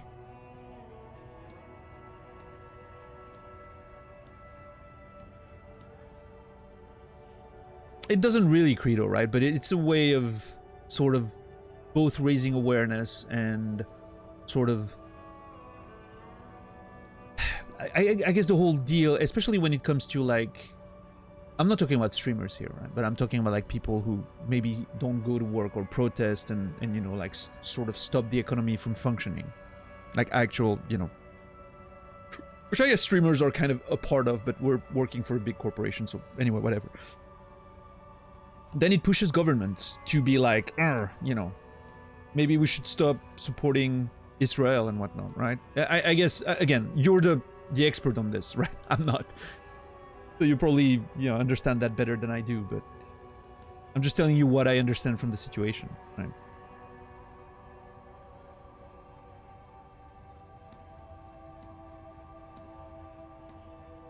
What's up, Timmy? Yeah, dads. But yeah, it's interesting, like, I'm just thinking about it now, how this game sort of... I remember people mentioning that during the year, when I was saying that we would play this game in December. Everyone was like, oh, you're gonna love the conversations that this game is gonna bring up. Because it's, you know... One of the few things I knew before playing this game. There was very little about this game that I knew. Outside of seeing, like, a couple screenshots here and there of, like, you know, promotional stuff and material and whatnot. Was that I knew it was a game that had political themes. That's how much I knew about it. I didn't know how they played. I didn't know how they, you know, manifested themselves. I had no idea about the actual context or anything, but I can see what people meant now with the political stuff, right? It doesn't pull any punches on that front. Like, it's literally like putting it in front of your face and going hard with it. That sort of post-communism CD, like, you know, very interesting.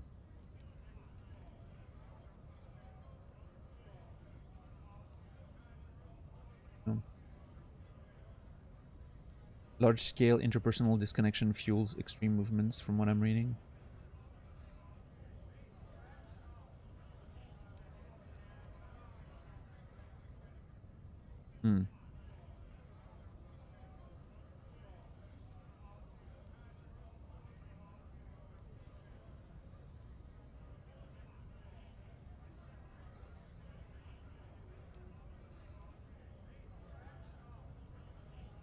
Large-scale interpersonal disconnection fuels extreme... This makes me wonder if COVID may have played a role in, you know, how societal trends have been evolving in the past few years.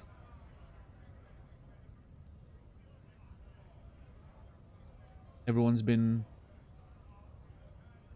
more isolated than usual. Everyone's been just focusing on their own shit, meaning usually, you know, people get more vulnerable to certain agendas being pushed to them through those little convenient systems known as social media, TikTok and whatnot, right? Less conversation between people, so you just consume whatever your fucking doom scrolling gives you, and you get, like, brainwashed by those ideas. Do you sometimes get your nose tickled by your stash? No, not really. It's pretty well groomed. Like, most of it goes straight all the way down, right? It's long enough to not, you know, sometimes you get, like, the occasional hair that gets turned, and then, but, you know, it's generally fine.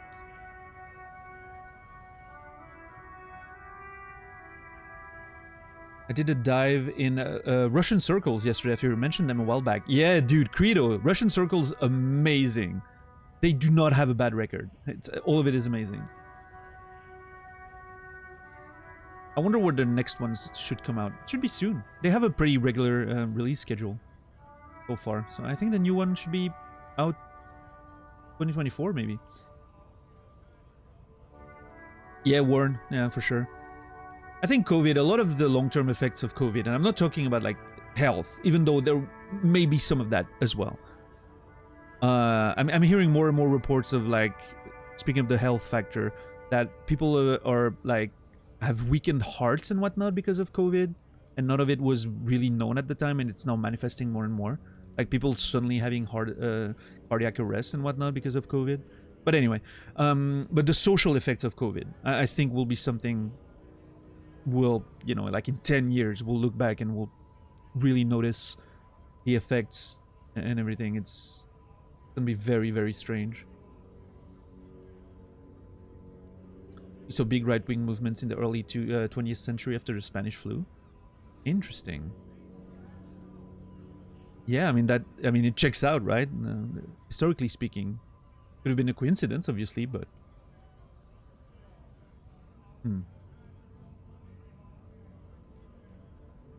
What do you do to be so well groomed for the stash? I honestly, not too much. Like, I trim it every so often. I, you know, comb it every day.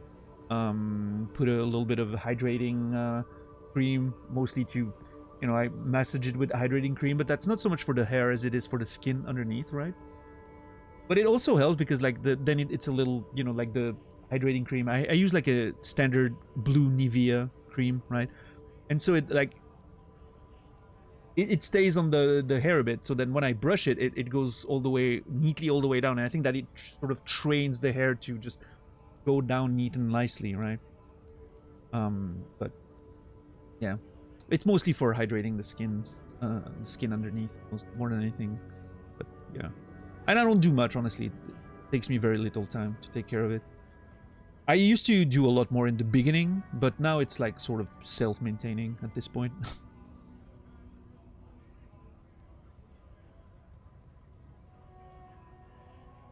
Hey, Credo, you know, you always discover things when you need them the most, I guess.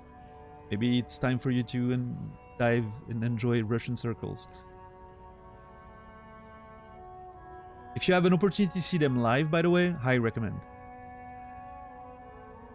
It sounds incredible live.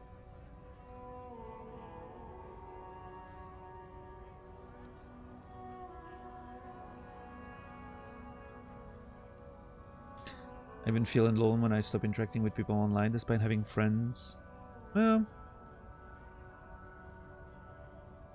it's difficult, Rian King. I mean,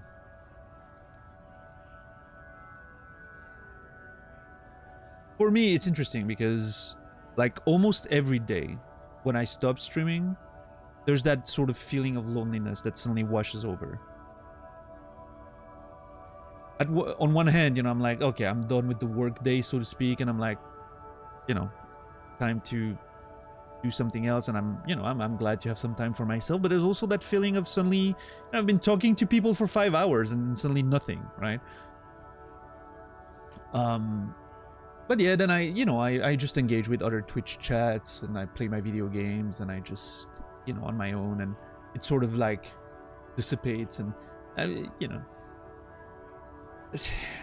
there's a lot of escape there, right, Rian King? There's a lot of escape, but I try to make sure that I don't engage with. I try to not doom scroll. I try to not engage with that at all. I rarely go on Twitter. I mostly like check once a day, maybe like the trends to see if there's a big event that I should be aware of. Sometimes it helps to find like a specific news, or if people talk about something, like mostly, I don't know, like when we watch wrestling with Nasrallah and we're done watching and something happened and we're wondering about something, we just like look up on Twitter and whatnot. But I tend to avoid like the doom scrolling and all of that because I don't know, it's very addicting, but it doesn't do anything. So I'm using social media. The way I personally like to use social media is actually engaging with people. That's why I like Twitch. There's some sort of like long form engagement. You can have like proper conversations with people. You watch someone stream for a long period of time. There's, you know, it's not just like quickly consuming quick videos and whatnot. I have my YouTube videos that I watch before bed, like something, you know, usually like 30 plus minutes sort of content, right? I don't like the shorts and whatever. Trying to avoid all that stuff. And I feel like that stuff makes you feel even more isolated for some reason. Like that, you know, 1 second of, oh, watch something, move, watch something, move, read a comment, watch something, move, read a comment. I think like all of that enhances the feeling of isolation. I don't know why or how it works, but I feel that for me personally, like from personal experience, right? it just, you see 100 different people doing 100 different things in 1 second, in 10 minutes. But there's literally no connection to anything. Whereas it's not a connection, but if I watch even like long form videos of a creator on YouTube or a streamer, even if I don't engage with chat or have an interaction with that person, it is still one individual content creator that provides content for me for like half an hour or maybe several hours if I'm watching a stream, right? It's some sort of like slow pace of consuming content that prevents that feeling of just moving from one little thing to another. That sort of like timeline triggered ADHD, if that makes any sense, right? I think like in those moments where I feel isolated, I need to slow down. I need to not consume too many things. I need to just have one thing or two things and just like focus on them, and everything that feels a bit longer form tends to calm me down. And I think it's all linked in a way, even if it, you know, it shouldn't, because it's not a meaningful connection more than, but it sort of feels like it works, right? I don't know.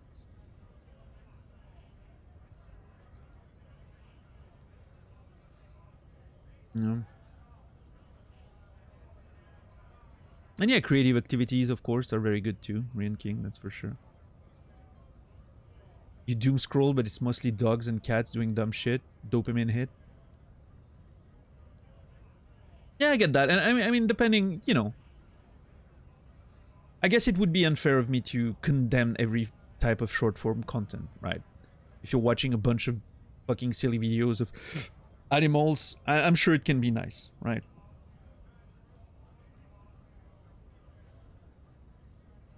Obviously, you know, not the kind of content I'm imagining, but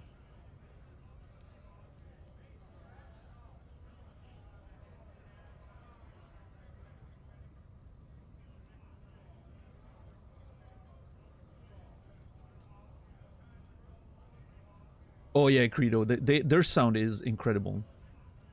Russian circles. If you want to, if you go on YouTube and look for the audio tree sesh they did a while ago, oh, it is so well recorded. Like you can hear all the little nuances and you can see them play the instrument, which sort of helps connecting with the different sounds. If you have an opportunity to listen to that, Credo, I highly recommend it. It's amazing. Audio tree. Yeah. Is this meaning mostly parasocial engagements, or do you feel this is something else in the online versus IRL? I know you're not asking me, but I'm the parasocial stuff is really interesting to me.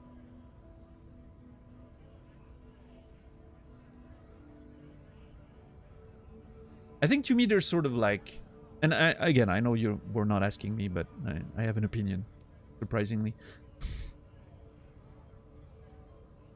Like, to me, there's sort of like two different levels of the interactions I have online, especially on Twitch, right?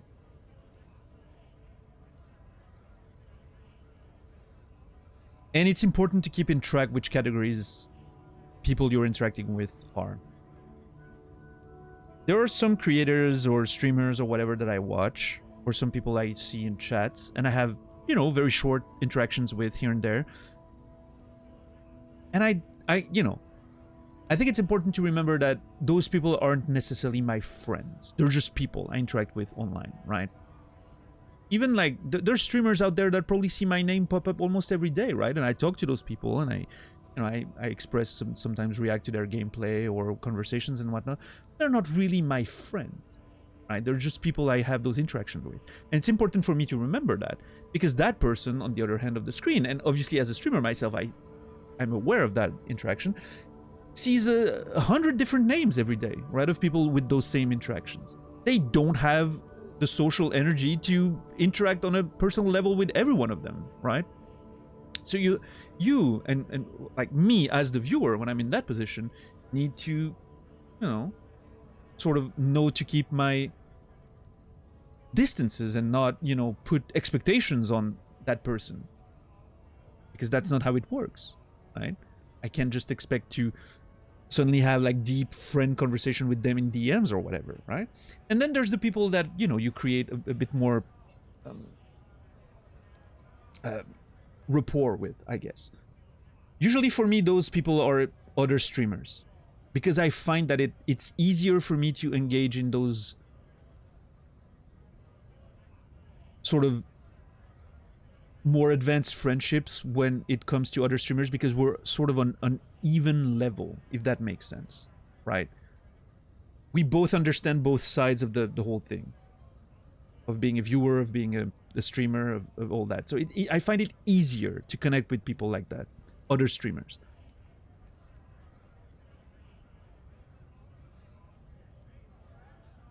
And that's why, you know, I've created very like authentic friendships over the course of the past few years on Twitch, and you know, and that moves to another level. But those friendships, even though they're online only, are to me as valuable as, you know, real friends I've known for years and live around me, right? It's I don't think the distance here means anything. We're just brains. We're just electrical reactions in there. We're not much more than that. Distance doesn't really, you know, of course it's nice if you can see the people and have like actual, you know, it's cool, right, to have those actual real life interactions if you can have them. But because it's online doesn't mean it's less meaningful or important, right? It's just a different way of communicating. Yeah. Everyone's not inviting me over for dinner. I'm sorry, Cassie. I don't want to... You have children. They're loud and annoying. I'm kidding. Are you inviting us for dinner, Cassie? Because I'm certainly not cooking for everyone, that's for sure. Not everyone can be BFFs with the streamer like me and Daniel. Oh yeah, $10. Sure.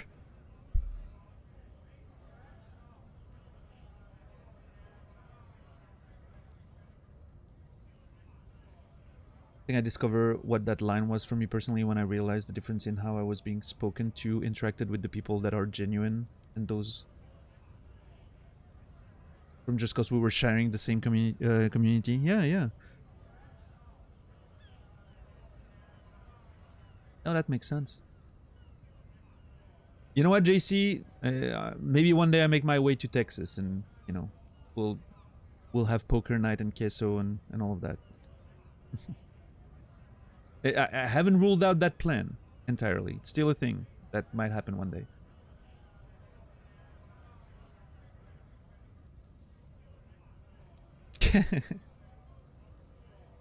All right, everyone party at Cassie's house.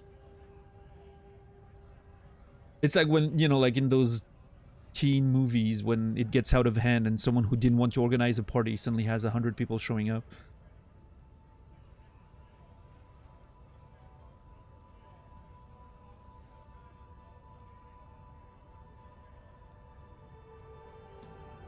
Yeah, no, for sure, Timmy. Yeah. I agree absolutely with all of that.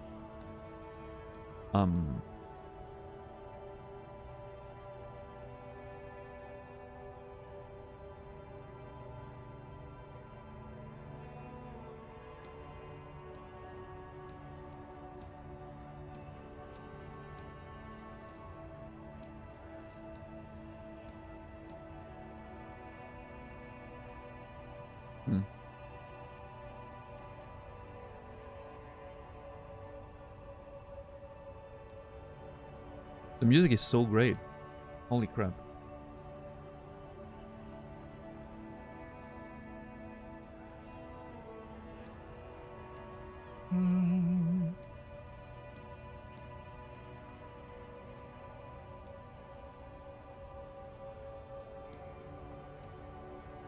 But yeah, I mean, you know, I feel like Twitch and social media in general, but Twitch even more so because of the time you spend in smaller communities with a lot of the same people every day, which sort of like reminds me of the old school days of like IRC and having like your little servers and rooms in those servers, right, with the same people, communities building around like an interest for a certain video game or anime or whatever it was, right? Twitch feels a lot like that, except the communities are a lot more malleable. A lot more people come in every day. A lot more people go out every day, and it's sort of a more public place, and people group up different, like every day around different games, different interests, and I think it's going to be interesting a decade from now, 2 decades from now, undernet. Yeah, like it's going to be interesting to see how it affects like human interactions.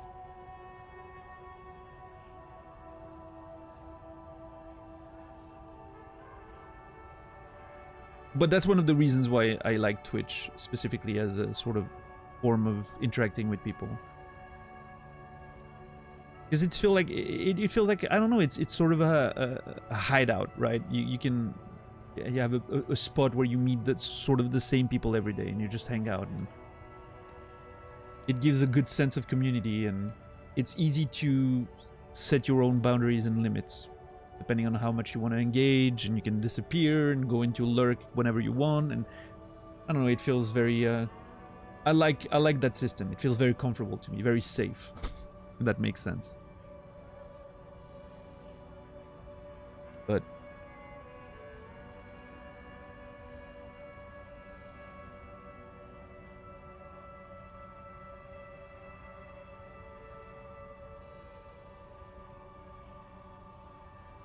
Twitch is where I go to socialize with strangers, mostly risk-free. Yeah, good way to put it.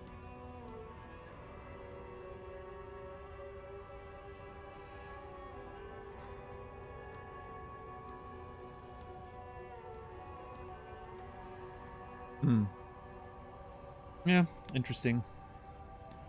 I'm sure we'll have plenty more conversations about that in the years to come. It's a big topic, you know, obviously that's really close to each and every one of us based on the ways we've all gathered, right?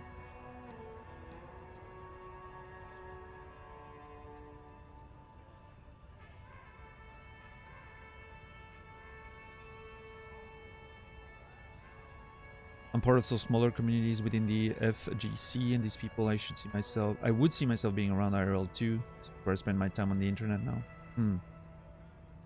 Although everything is recorded, that's true, Glegger, yeah. And saved for posterity. Whatever you say will and can be used against you. Or can and will be used against you. No, I don't think so.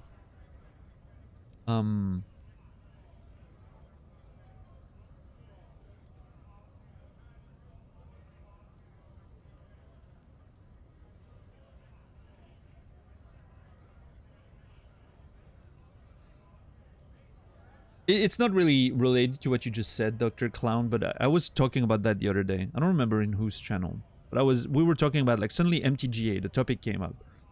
Magic the Gathering arena, right? And I suddenly had an idea. I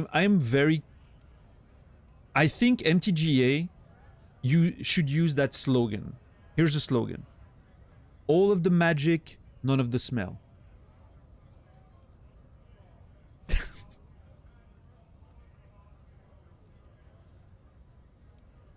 Wizards, if you want to hire me, I'm available.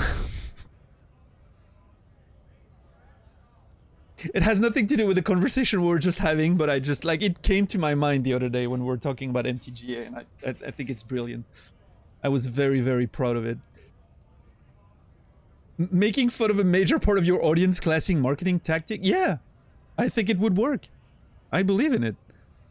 They're playing Magic. They clearly hate themselves. They would find it super relatable.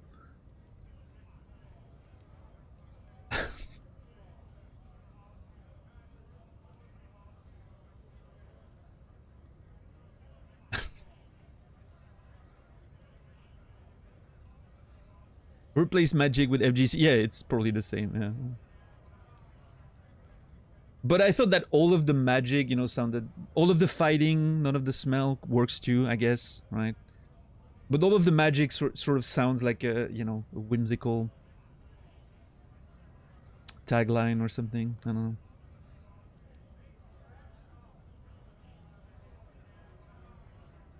I mean, to be fair, the FGC has a... I find... Okay, hear me out.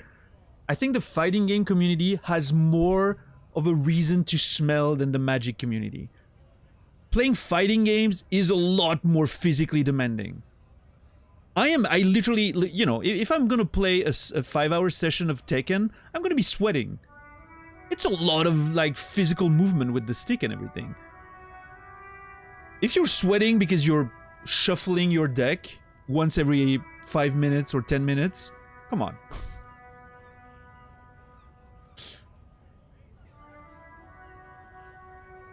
I know it's, you know, like, using your brain can actually make you sweat. I'm aware, especially in the stress and everything, but just making fun of myself and my people, I guess.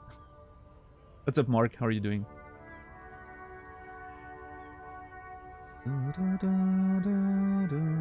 Yeah, Renji, that's interesting. Yeah, I mean, what you just said, Renji, is interesting to me because I don't remember who it was. I think it was Brewer. Brewer mentioned to me, and correct, Brewer, if you're listening, correct me if I'm wrong, if it wasn't you, but someone was mentioning, and I think it was Brewer, how they mostly started watching this channel through VODs. Never really watched the live show, you know, but suddenly started watching the VODs a lot while I was streaming less in the middle of this year. And so they were seeing, like, all those people, those characters in chat, right? Those people, like, recurring people every day in chat. And watching them as if they were sort of part of the show, right? When you watch the stream, you have the chat, you know, it sort of becomes part of the entertainment. And then you suddenly arrive in the live portion of it, and you suddenly engage with the live people.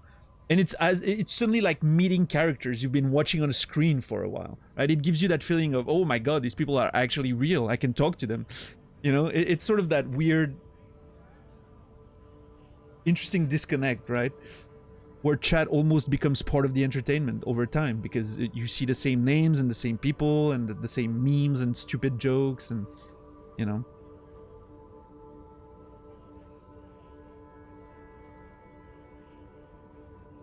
Yeah.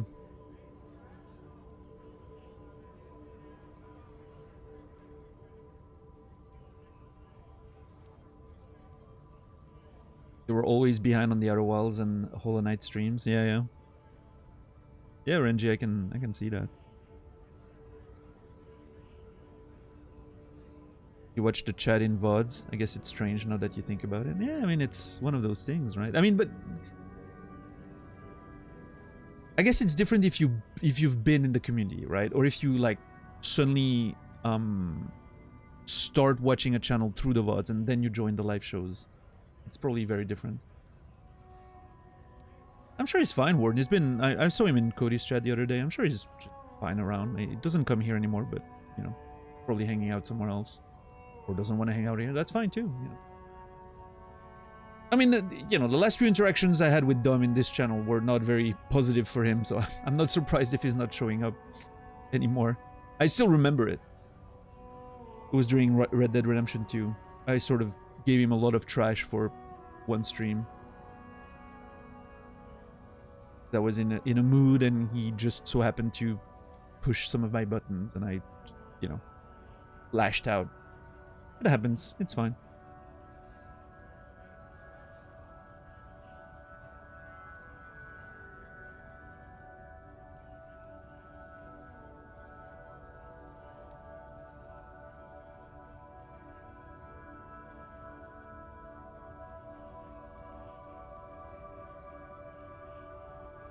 Yeah, Radical?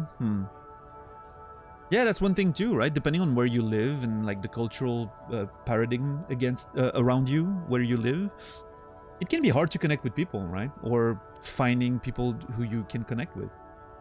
And so sometimes IRL, online, it's easier to find people that have the same interests as you do, right? There's so many different communities assembling around different things, and then suddenly you find a place that feels comfortable for you, and there you go. You make friends.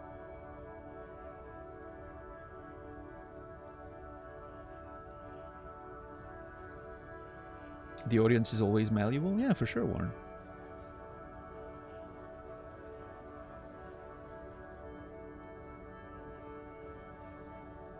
Like, I mean, you know, I'm not trying, like, my goal is never to hurt people, right? I'm not trying to, but I'm sure I have at some points because I'm very opinionated and I like banter, but sometimes, you know, I go over the line, and I'm sure I've hurt some people. It's, you know, it's gonna happen. And I don't, you know, I'm not trying to justify it in any way, but, and if someone would tell me about it, you know, would come in my DMs and be like, oh yeah, you know, this or this was, you know, and I would just apologize and we move on, right? But it's also fine if people just want to move on and not stick around anymore. That's absolutely okay.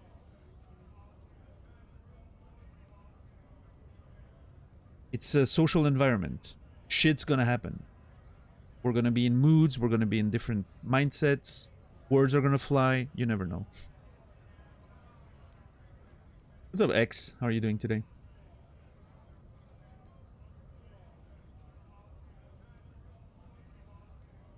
C Powers albums today.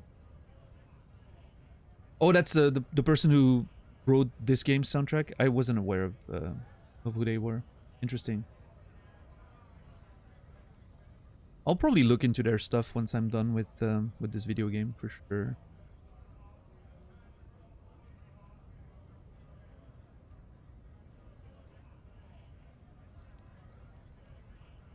God damn it, my neck. Hope that's gonna pass.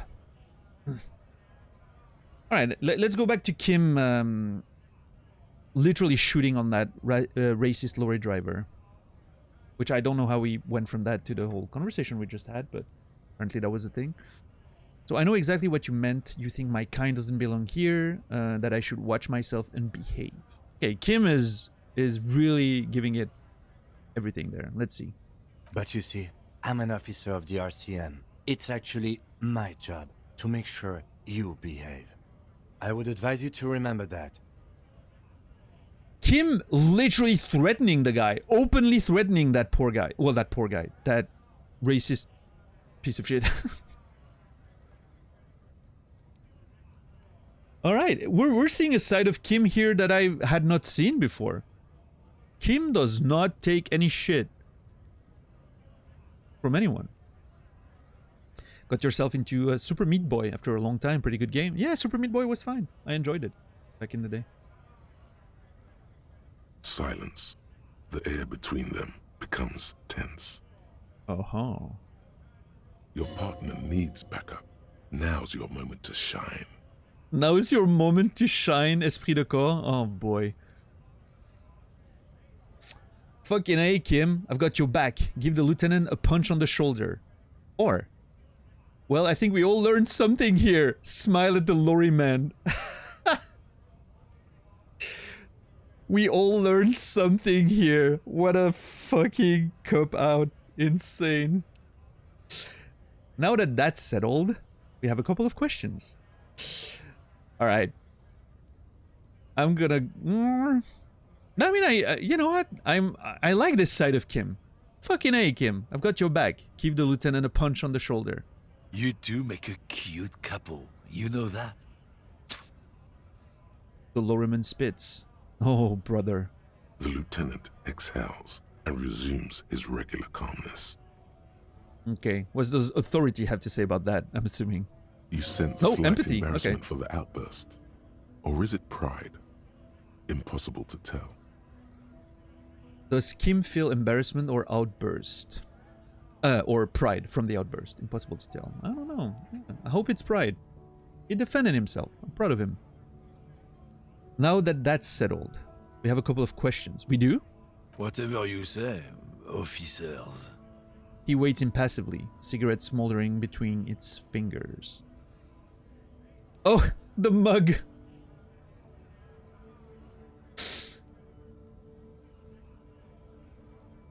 Makes sense.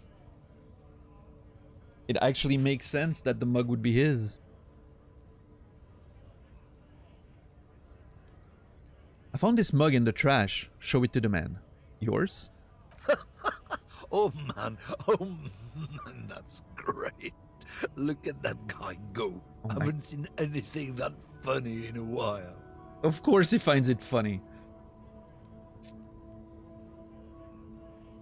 Is it yours? God damn. Thanks for that, but no, it's not mine. Okay. He doesn't live in Martinez. Sure. Oh yeah, he's a lorry driver, of course. I'm surprised there was no retaliatory option like, yeah, your kneecaps make a good couple too. Would be a shame to break them up. I mean, I'm sure it depends on the stats you have. Maybe if I had like different stats, we would have had, you know, had a different check offering different options. Based, again, I don't know and I don't want to know, right? But based on what I've seen of the game, there's a very good chance that I could have passed a different skill check for something else and had a completely different option to pursue that conversation or act on it, right? Based on what I've seen so far, that's how the game seems to be working, so. What was the argument all about? It's about biological determinism, natural law, the sorting of the races. It's on the ground. God damn it. Of course, it's always about the biological determinism.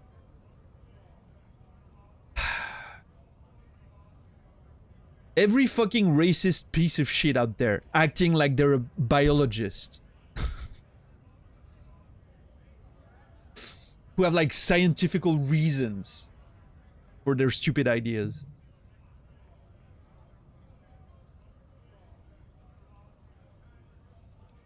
Not the most popular topic nowadays, with the coalition in charge and all. You might want to change the topic. That is, bury your head under the sand like common sheep. Oh, brother. His accent is sort of flirting with British and French here. It's like going in and out. I get it, someone has to be the unpopular guy. Wow. Also, you're just a racist? Makes sense. I love this one. To be honest, I can't really remember what that means. Please explain. On second thought, let's talk about something else. Alright, Rin King. Have a good one. Thanks for hanging out.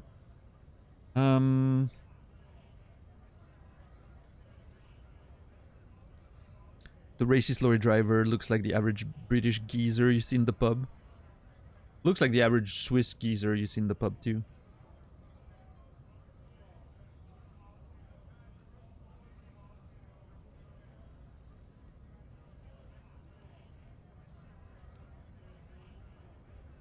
I just love the portrait. Small brain, big neck. Very stereotypical, but it's sort of, you know, it drives the point home. Let's put it this way. So I'm very interested with this one, in the sense that it almost feels like, you know, I sort of want to be, I sort of want to push him to like explain what he means, right?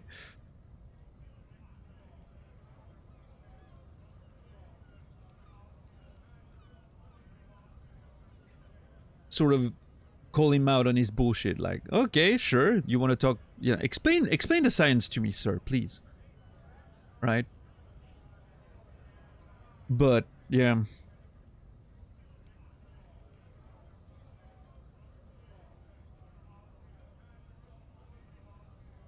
yes, and I almost wish, that's one thing, right? I almost wish the game didn't give you that little adjective there in his name and just lets you figure it out first and then adds the adjective, right? First it lets you figure out who the driver is and then it adds the particle once it's been established. But that's a lot of extra work. What's up, Jesus? What have you missed? Nothing really. A brief conversation with Gart. And that's about it, honestly. About the clothes in the trash, right? About who has access to the trash bin. And that's about it. And then we moved out, started talking to this guy. Team blasted on him, rightfully so. And yeah, long conversations. We've had a couple of pretty long conversations about the food industry first, and then social interactions on social media. Roughly. Those are the two topics we covered tonight.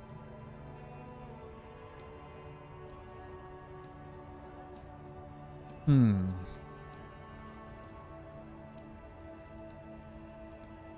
Oh man, it's really tempting to go on that line. To be honest, I can't really remember what that means. Please explain. People who've studied these things say that you and me are superior by design. So, naturally, we Occidentals should be in charge. Obviously, you can see the merits in that. Yeah, you really look like a, you know, a prime example of a superior design. Yeah. Yes, I can really tell you're a prime example of a superior design. I don't know if this is sarcastic or not. I hate that. I really, again, we talked about that the other day. I really wish the game would give you like an indication in bracket of the tone of some of those sentences. Because if this is sarcasm, 10-10. If it's not, awkward.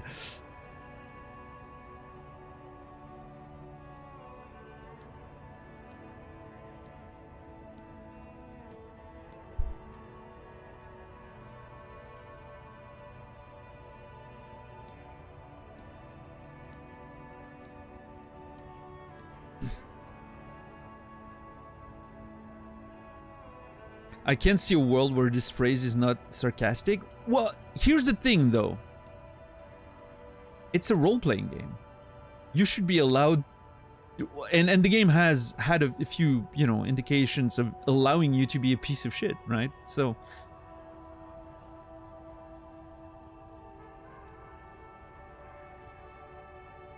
and I haven't established yet if the game, unless it's made extremely clear, I haven't established. Surely it's gotta be sarcasm. I think it is, but it would be a pretty big consequence if it wasn't. Hold on, let me check something. Not sure if I can quick save that.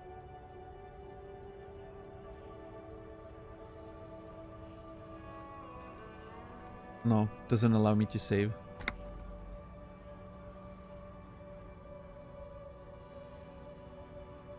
But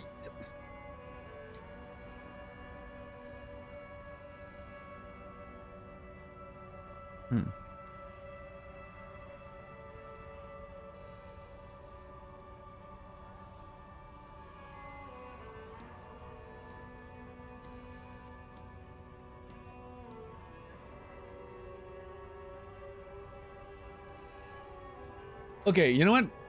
For the sake of this, of experimenting, let's see what happens. Because, I mean, to me, that would be the perfect answer, but it needs to be sarcastic, right?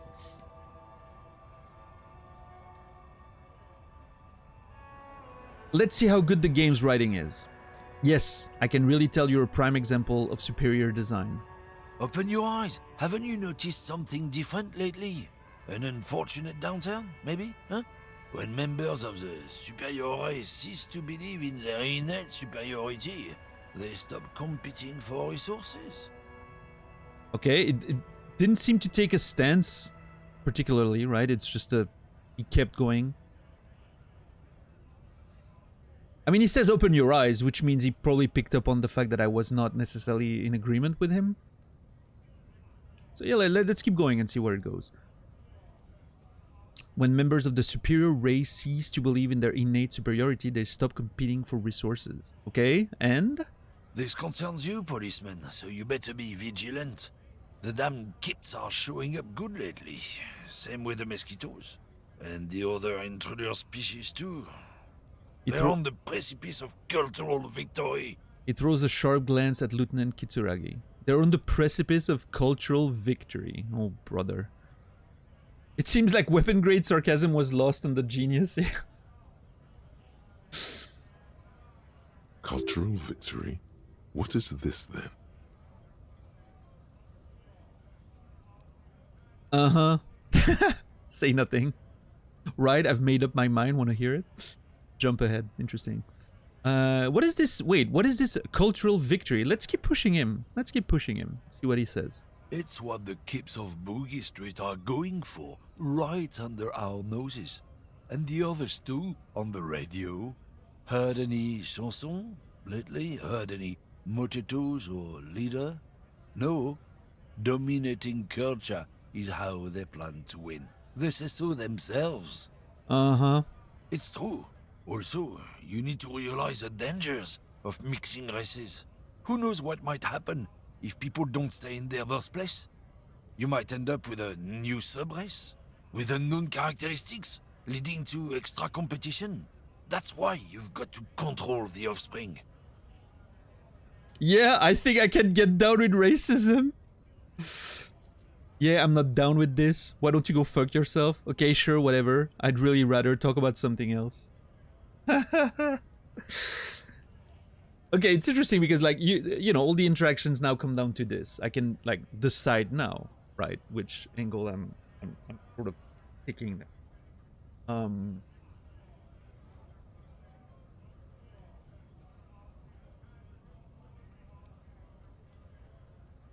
So yeah, okay. It seems like the game's, you know, pretty allows you to use sarcasm and whatever pretty smoothly. So that's fine. That's good to know.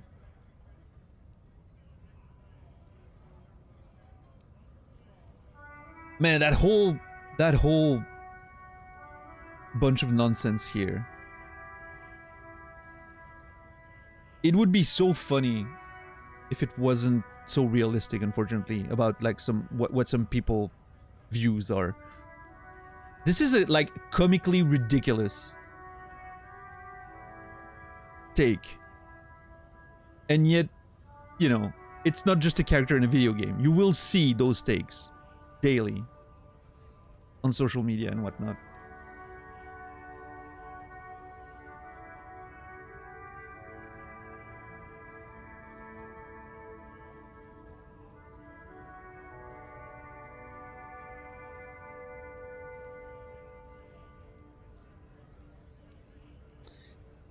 Yeah, I'm not down with this. Why don't you go fuck yourself? That's a good answer. I like it. Don't push your luck, runt. The man gives you a disgusted look, then turns his attention elsewhere, ignoring your presence. Alright. Don't push my luck, huh? Okay. Reality has long exceeded the limits of satire. Yeah, that's unfortunately true. Oh yeah, I stopped collecting. Is that something to collect bottles? Magnesium, nice. Can I? What if I equip my bag? Can I collect some more stuff in there? Nope. Saffron picker, welcome to Revachol. What the hell? Jesus, this dude. What's up, Infamous? Oh, is that Frit? Frit! Hell yeah! 3 T's. How idiomatic. Is that money on the ground? It is. Is that the... Oh, that's the...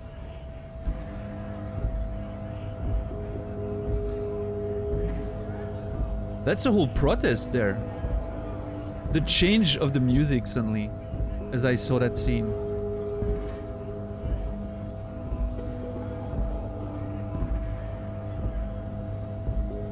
You can't win, just let us work.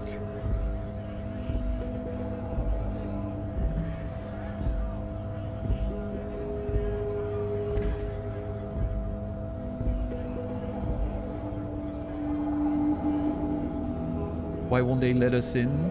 You're just afraid of work yourselves?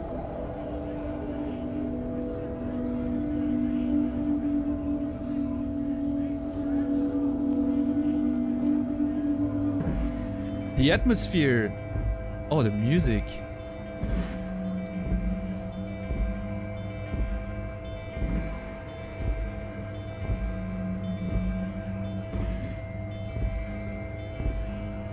Unions are a scam.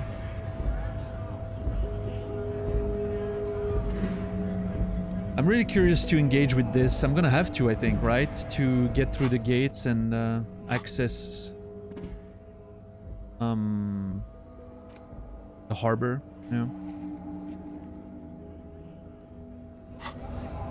But first, let me go inside the Fritz shop.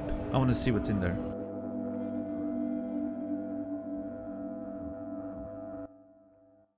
Is the music a tad low? It seems even loud to me. But sometimes when I get in my menu, in the menu it goes lower, right? But look at this place!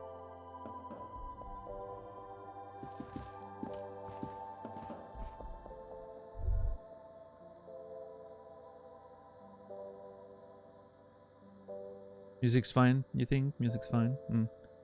Yeah, I mean, obviously it also depends on what device you're listening to, right? Yeah, I don't know. But yeah, if you go, like when you go in the menus like this, it lowers a lot, right, Glegor? Yeah. But like outside for me there, when the music was really swelling up, it was really loud. Like it felt like it was covering my voice. But yeah, again, it also depends on the device you're listening on. And fortunately, you know, there's no way to have specific mixing for everyone.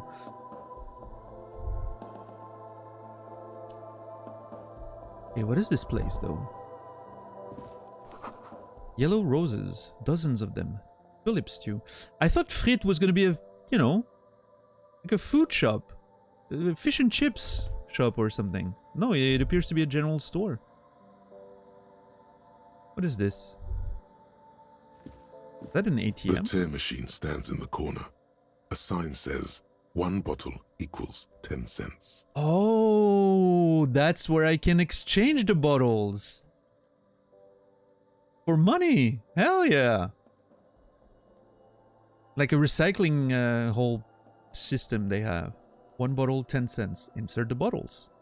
Your bottles clunk into the machine, and the money appears with a satisfying jingle. You're a richer man now. I am a richer man now. I don't know if I'm rich, but I'm a richer man. I have $2.95.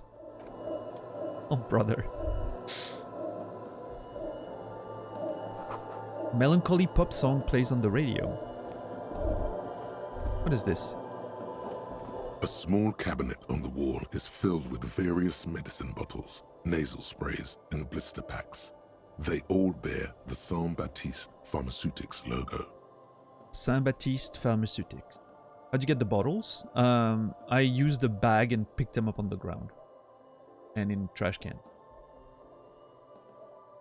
That's pretty much how I got them. Where'd you get a bag? On the ground somewhere? Near the docks, on the, like, near the sea, on the left side of, you know, when you exit of the bookstore? I think somewhere. Oh yeah, there was a homeless man, I think. And he had a bag next to him. I picked that. Just on the ground, yeah.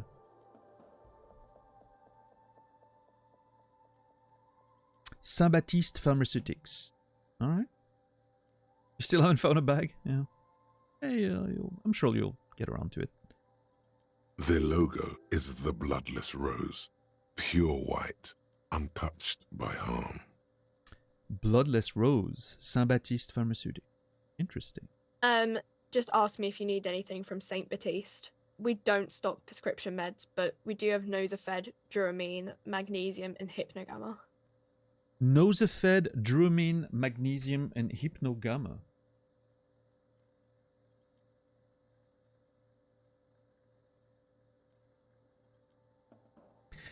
Can I have Nosafed? Wow! What the hell are those prices? $250 for Duramine? It's 3 health. Okay. Hypnogamma. What do those products do? I don't know. Let's see. Nosafed is a nasal spray. Duramine is a really good painkiller. Magnesium is a dietary supplement. Hypnogamma is... Yeah? I don't really know what Hypnogamma is. I guess it makes you feel less shit. It's recommended to use after lots of partying, studying, or exercising. Could you be a little more specific? No. Sorry. I'm not like a doctor or anything. She chews her bubblegum absent-mindedly. I like that character. She, like, the tone she has is insane. Who is Saint Baptiste? Saint Baptiste, you know, the pharmaceuticals company. Sure. Saint Baptiste Pharmaceuticals, the one that sells meds out of Saint Baptiste. That one. There. Okay, lady, you don't have to be sarcastic about it. Okay, Encyclopedia, tell me who Saint Baptiste is. She is right. There you go. Saint Baptiste, the company, derives its name from Saint Baptiste, the city. Itself so named because that's what it is. A rare case where that really is the full etymological history. As far as almost anyone knows, at least. Thank you, Encyclopedia. I mean, I could get some Noza fed, because I don't like having one health and no healing, right? Having at least one healing could be really useful, just as a safety measure. It is a third of my net worth, so... But yeah, I think I'm gonna get one. Okay, here. I hope Saint Baptiste makes you feel better or something. Thank you. So much of my money already gone. What is that? Croissant? You see several packaged raincoats fill a low shelf beneath a display of croissants and juice bottles. The raincoats are transparent, except for the big Fritta slogan on the back. Frit. I want to buy a raincoat. Plus 1 endurance? Oh, damn it. I need to save up and buy a coat. Then I have 2 HP. What's that? Point to the raincoat. What is what? It's a raincoat. Thanks. If you want to buy one, then it's only 4 real. She taps on the glass counter. The raincoats patiently await purchases. That is... The raincoats patiently await purchase is such a nice sentence. I love that sentence so much. I don't even know why. The raincoats patiently await purchase.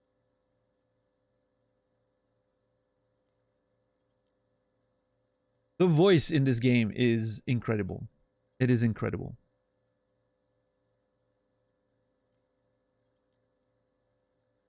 It feels like every item is almost a character, right? Every item sort of is given a personality, and what an interesting world. It adds to that dreamlike quality of this world where everything is so strange and eerie, and you know. The raincoats do be patient, yeah. So, I really have to save that. I mean, it's annoying because I need to find money to pay my debt, but I also want to buy a raincoat and all sorts of items. I need to find a source of money, revenue, soon. What about this? A colorful display of cigarettes and alcohol bottles line the shop wall, inviting you closer. I am in heaven. I need it all so bad. Say nothing, just take it in. This is not a good place for a recovering addict. Not right now, leave. Say nothing, just take it in. This is not a good place for a recovering addict. I mean, am I a recovering addict? I mean, technically I haven't consumed anything today, so I could be on the way to recovery, right?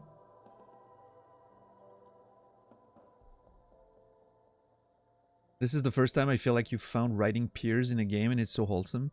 Yeah, you know what, Brendan? It does feel like it's the first time that I'm like playing a game. Well, here's the thing.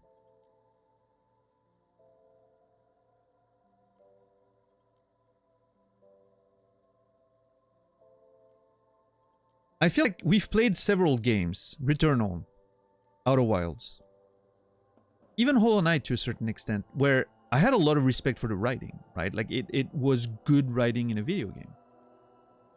But this one obviously is a lot more focused on the actual prose, if that makes sense. And so I'm actually like looking at the prose a lot more, and I'm like, yeah, I feel like this is the kind of shit I would like to read in a book, right? Like I could read a novel written like that, and I would be very happy, right? It just feels very good. It's not just video game writing, right? Which obviously, you know, like I love the writing in Outer Wilds, but it's very different, right? This is just like beautiful prose and like solid writing, and yeah, I just love it. Yeah. Yeah, you can, exactly, Frank. This one, the writer is in charge of the game, and you can tell. Right? It is about the writing more than anything else. Yeah. And I mean, not all CRPGs, like most CRPGs are focused on the writing, obviously, but not all of them nail what it means to have a writing voice as much as this one does. Some of them, a lot of them are just a bit more factual or neutral to not sort of color the experience too much. Something like, I don't know, something, I haven't played Baldur's Gate 3 too much yet. I played like an hour of the demo, and I really am resisting every day to purchase the game because I'm waiting for it to go on sale for, you know, good financial decisions reasons. But like I'm thinking about something like Path of, what was that game again?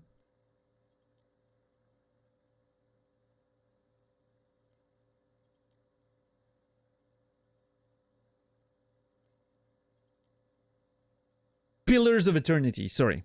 Pillars of Eternity. Or even like something like Baldur's Gate 2 back in the day, or even the more modern Fallout or whatever. It feels like a lot of the descriptions are meant to be a lot more neutral. They're meant to be a blank slate in which you can have your adventure. And I think a game like Pillars of Eternity is well written. It's very serviceable writing, but it's also meant to be sort of neutral in a way that doesn't color the experience too much. So you can pretty much approach it however you want. This game, the writing itself is almost a character. It has an extremely strong writing voice, as we call that in, you know, the publishing world or whatever. Has a very strong voice. It has an identity. It's like it's meant to make you feel a certain way. It's part of the experience already, to have like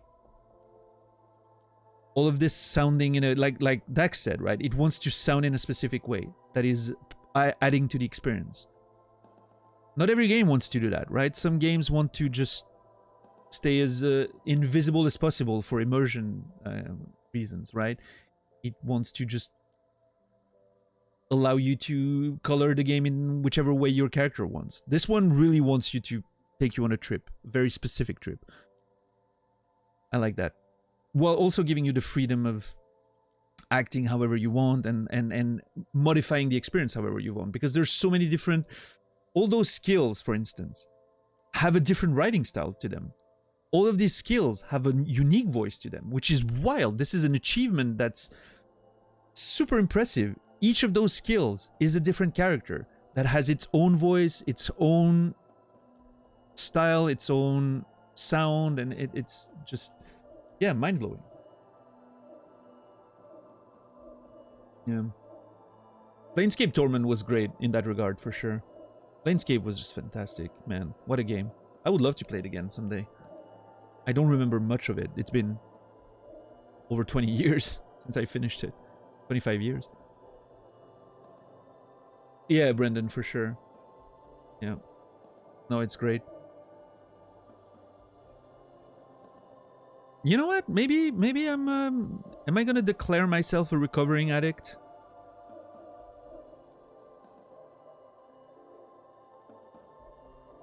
Trying to, you know, maybe that experience of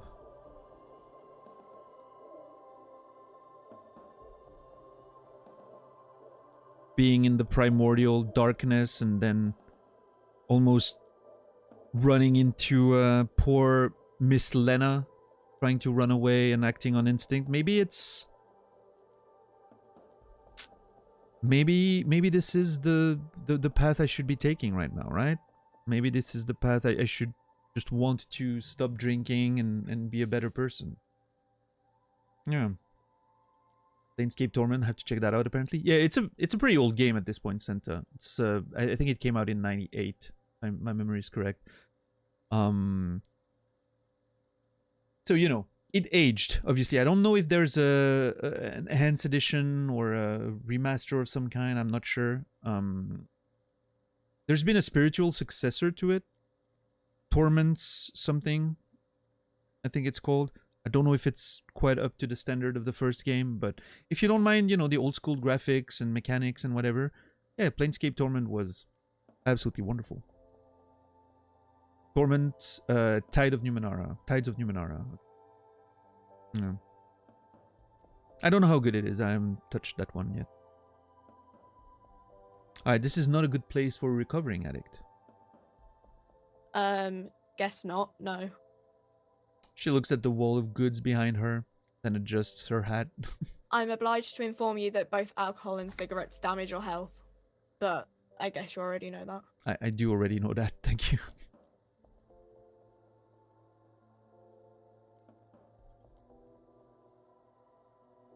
There's an enhanced edition. The combat's still really meh, though.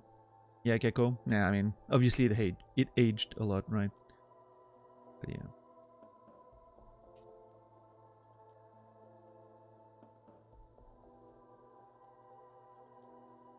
Yeah, I mean, the combat in Planescape was always what it was, right? That old school, not so great, BioWare-ish system back in the day. Who's gonna chime in there?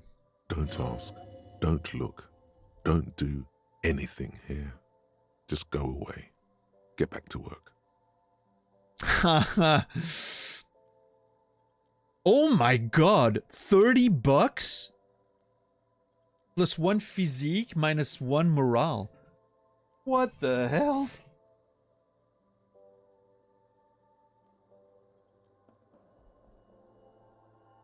Give me Commodore red wine, plus 1 physique, minus 1 morale.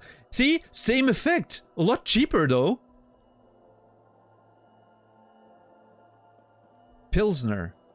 Same effect. Even cheaper. And cigarettes plus 1 intellect, minus 1 health. Interestingly, I don't feel like that's how it works in real life, but...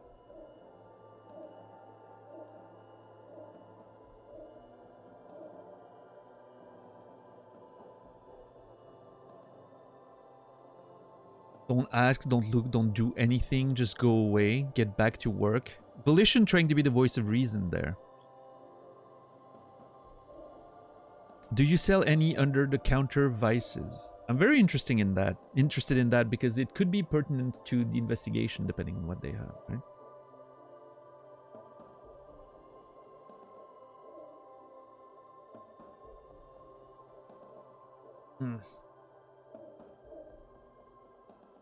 Sorry, I need to...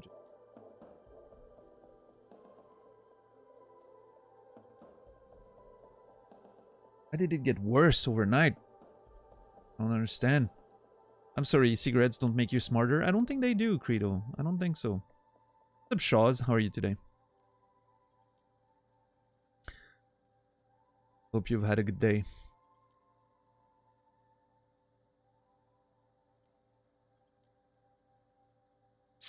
Actually, there's a slowly building body of evidence that nicotine could be a nootropic. I don't even know what a nootropic is. I mean, I've heard the term before, but I'm not sure what it means.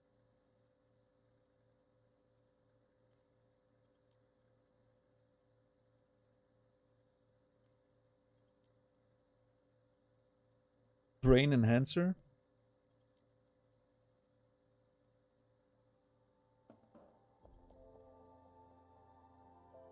Okay.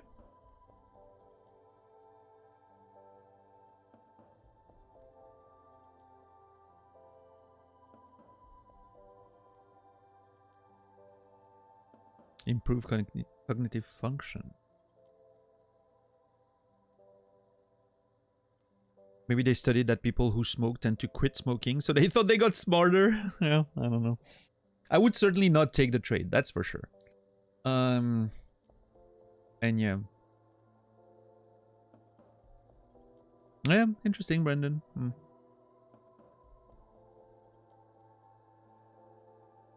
Nootropic, a supplement sold to tech bros who have too much money. Zek coming in with the...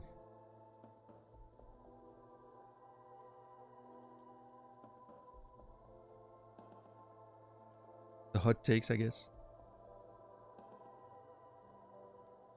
You're on the treadmill. Nice. I'm thinking an actual treadmill.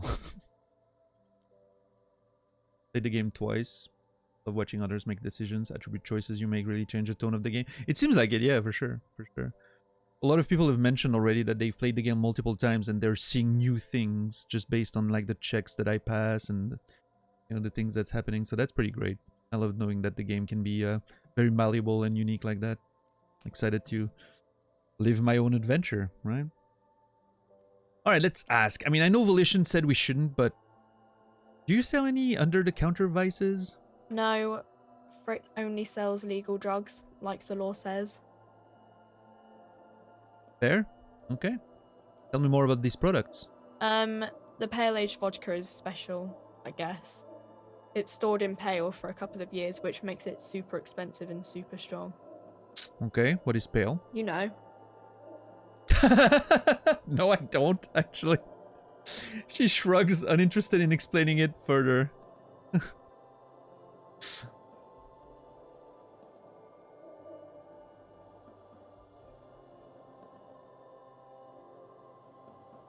Thanks for your answer. Oh, well, I mean, okay, what will consuming this stuff do to my body? I mean, I already said it'd hurt you. I don't know what else they do. She stares at you, unsure. Fine, thanks. Fried Clerk. Because that's your name, apparently. Yeah, she's so bored. She's like the typical, young teenage or young 20s clerk just working in a store. Needs money, and she's like, whatever. I don't care. Funny. Okay, I'm not sure I want to engage with this yet, even though... Is that money? I really want the money. Let me get the money.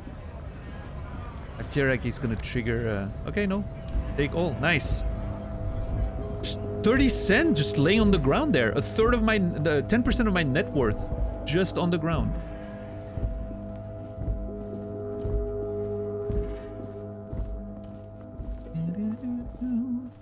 What a banger. Okay, I'm not sure I want to engage with those people at the gates yet. Although that's what takes us to the harbor, which we need to go there to get the body down. It's getting late though. Might go there tomorrow, maybe. It's already 6:12 on day 1. I don't want to be stuck out there in the middle of the night or something. I'm a bit worried about that. Maybe first thing in the morning in day 2. I should talk to that guy, right? Yeah, why not? I haven't talked to him in a while. I mean, I've seen him for a while.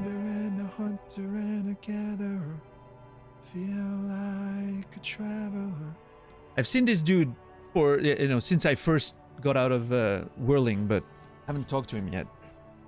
What a great, glorious stash. This man's a beautiful man. Look at him.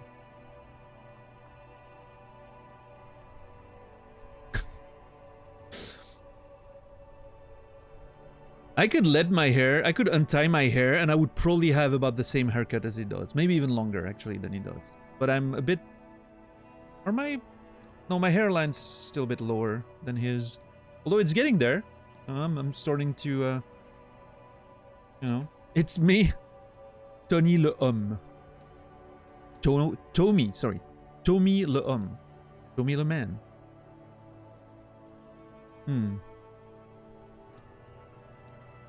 I am a gander and a hunter and a gatherer. Feel like a traveler. The man mutters to himself, accenting the beat as he goes. A simple little cadence. He seems to be making it up as he goes. Keep listening. From another planet. Hey there. Finishes and turns to you. I am the law. I love that you can introduce yourself to everyone by saying, I am the law. I think that's so fucking funny.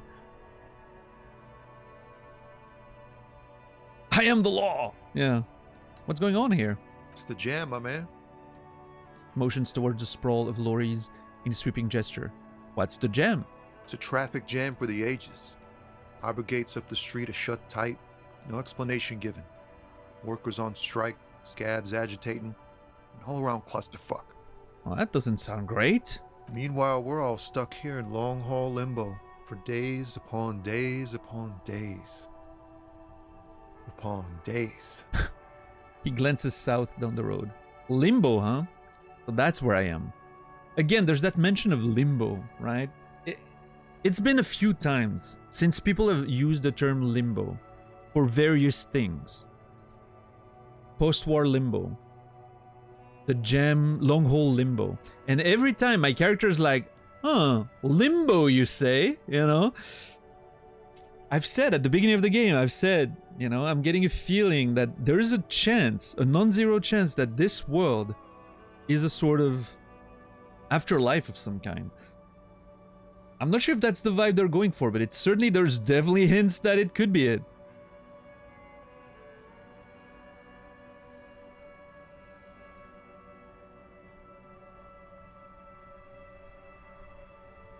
You're a joke cop, you're an officer of the law. Oh my god, Timmy. Seriously? Can someone give 1 minute to Timmy for that one? It's not that funny, but it's despicable. 1 minute.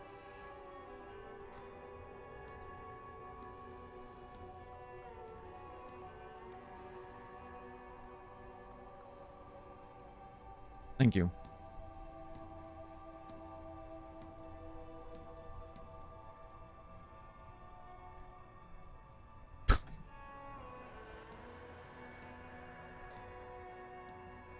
Limbo, huh? So that's where I am. I'm gonna have to react to one of those limbo mentions at some point.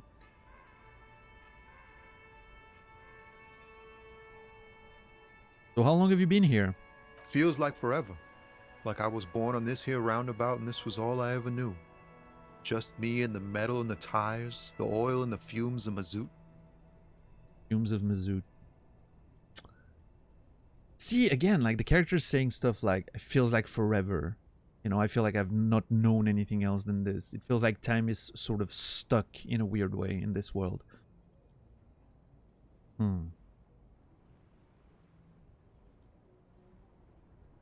Mazout is an antiquated term for heavy fuel oils.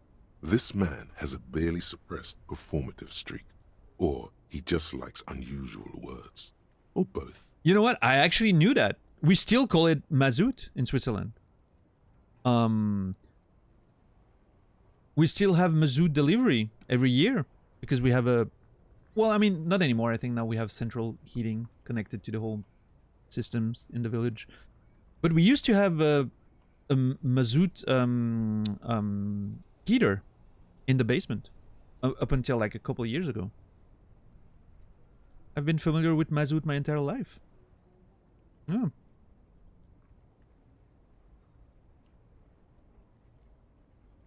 I dig your style, man. Extravagantly phrased. Can roll with it. I don't quite understand what you said. Could you say it again, only a little less plodding? No, I'm not gonna cram this man's style. Love it. Tommy Lehomme is my kind of man.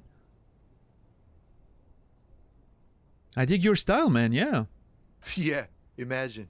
It's been a whole week already. He snickers in appreciation of the digging of his style. Hell yeah. Behind the laugh, however, a touch of sorrow. Oh. Thank you, empathy. So tell me, what do you need? Care to spare some change for a working stiff? Tell me more about this strike. Know anything about the dead man, the one hanging behind the hostel? What are you hauling anyway? I'm good for now. Good talk. Okay.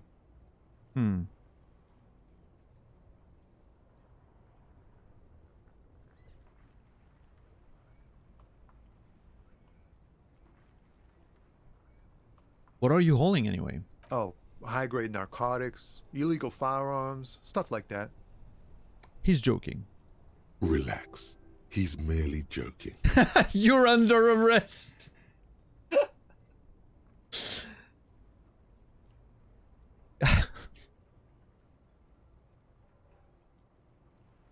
Wicked. I've always wanted a friend in the underworld. Okay, and what are you actually hauling? I'm gonna go with it. Wicked. I've always wanted a friend in the underworld. Ha! No, I'm joking, my man. Found runs a I know nice, you're clean joking. business. This haul of cargo is mostly sporting goods. You know, tracksuits and that kind of thing. Okay. They usually get shipped to Grad and the Occident. though we've been making headway in the Il Moran market lately. Grad in the Occident. And the Occident. Been making headway in the Ilmaran market lately. Could I get one of those fallen tracksuits you're holding? We're pals and all, but I can't just freely hand out the merchandise. The bosses won't be happy. We're pals. That's what I'm... You know? That's what I'm hearing there. Is that your machine behind you? This rockin' beauty. Sure is. Like a rash you can't get rid of. You interested in heavy-duty cargo machinery? Sure. A motor lorry, also called a camion, on Caillou and neighboring islands. This one looks roughed up enough to be some sort of found rust bucket. Maybe the A6? Also called a camion, again with the French words. On Caillou and neighboring islands. So there's an island called Caillou, which means rock. Or pebble would be a better word, maybe.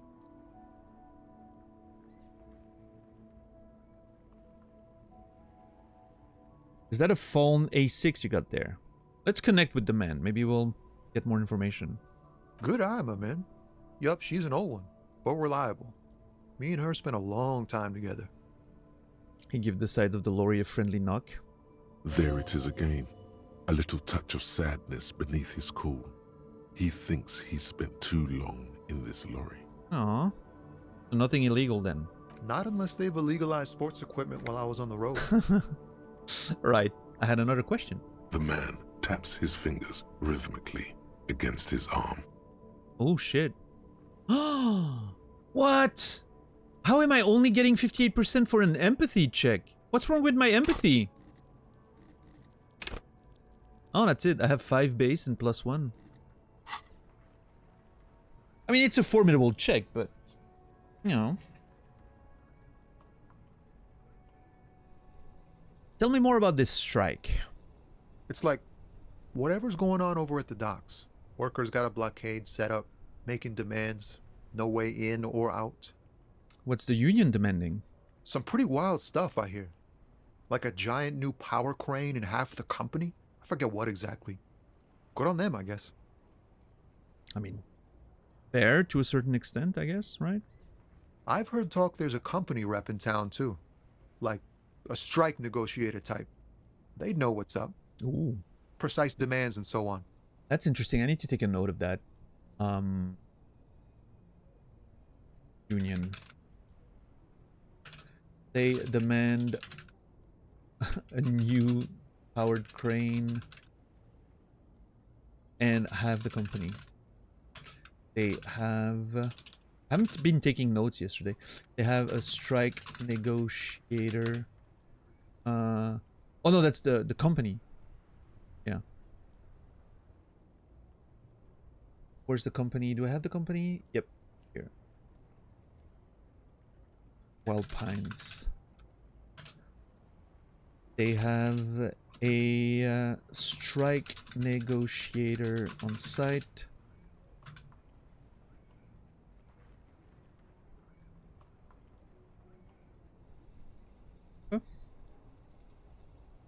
Ah, yes, from the Wild Pines.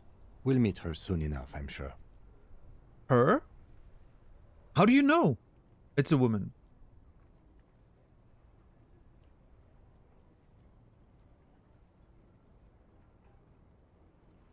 I wonder if it could be the woman we met early in the game, Classier.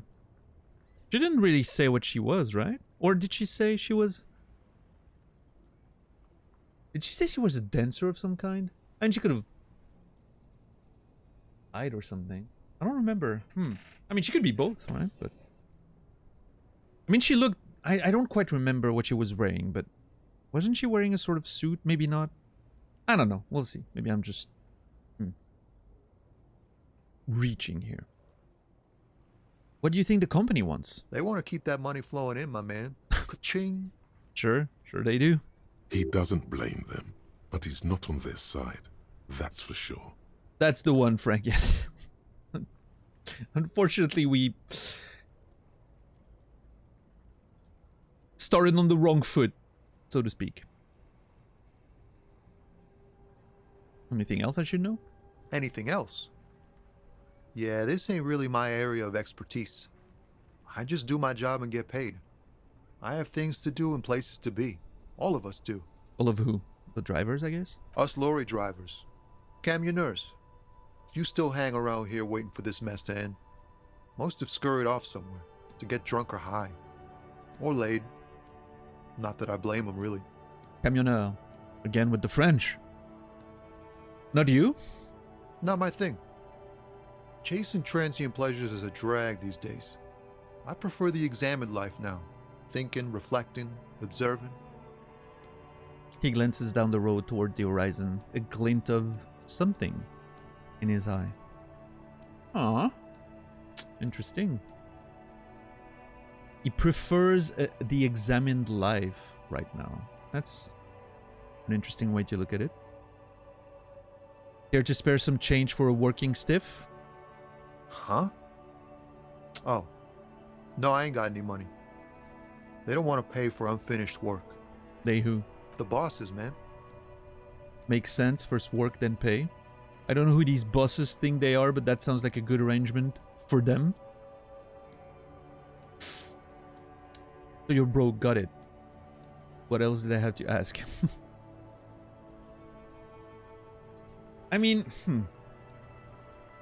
it does sound like a good arrangement for them, right? Especially if you're a delivery driver. You should have a salary. You don't get paid based on the state of your work.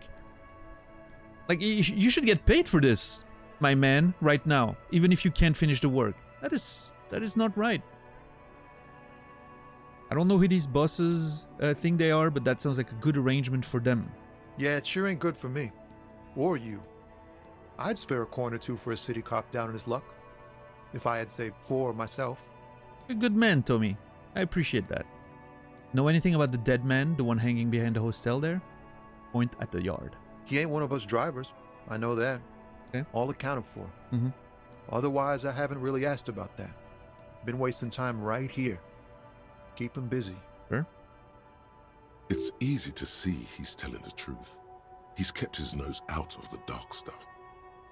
Thank you, drama. Busy with what? Analyzing the fundamental structural and psychological conditions of being stranded in the midst of a sea of motor lorries and their sad, despondent chauffeurs. Well, that's heavy, my man. Ask for his conclusion. And your conclusion?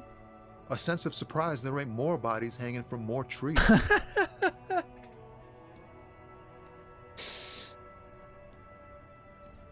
I get it. Stagnation breeds violence. Yeah. And it seems very stagnant around here. Suspiciously so, if you ask me.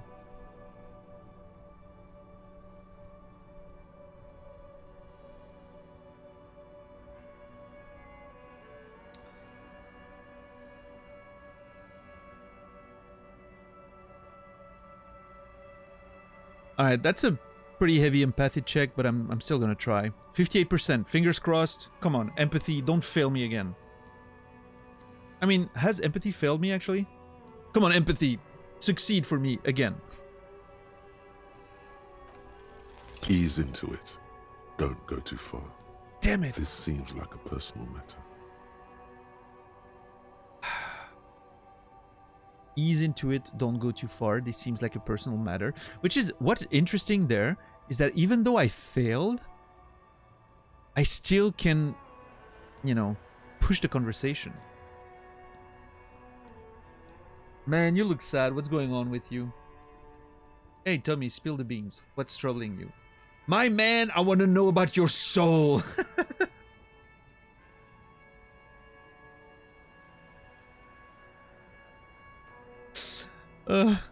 Love it.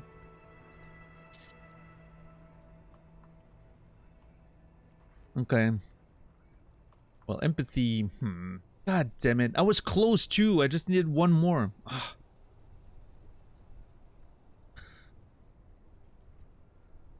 Ease into it. Don't go too far.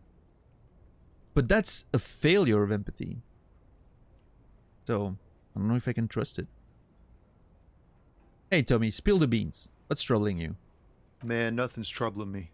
Just the usual Lorman tropes and hopes. The road and the rhymes. This jam ain't helping either.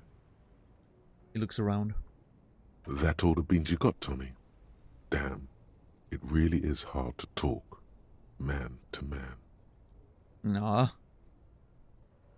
Yeah, empathy, I'm sorry, we weren't getting that one. We'll come back, I'm sure we'll find more information later. I'm good for now. Good talk. Don't be a stranger. He gives a salute with 2 fingers. Hey, we made a friend. Good dude. Tommy. Love him.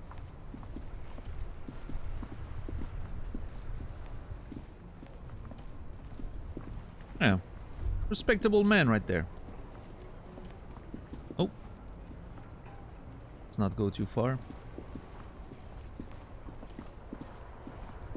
Is that a track? Tire tracks leading onto the roof. The slush and rain has almost washed them off.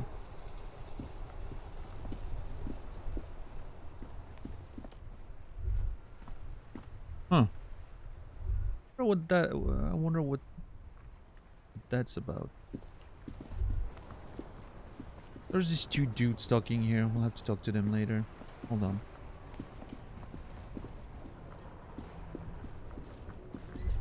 I don't want to go too far. I don't want to stray too far, but...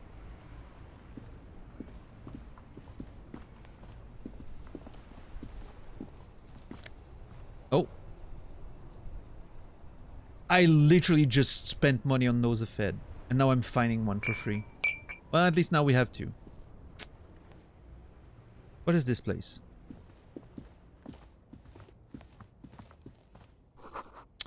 The pawn shop!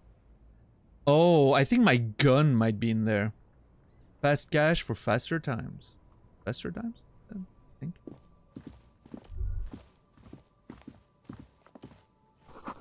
Water lock out of order until Wednesday, 7:50.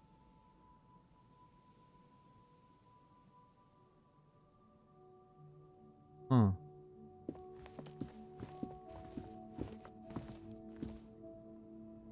Oh. Fingerless gloves. Electrochemistry +1. What's up, Friar? Hey, we got a new item. Hold on. +1 electrochemistry. This one is +1 interfacing.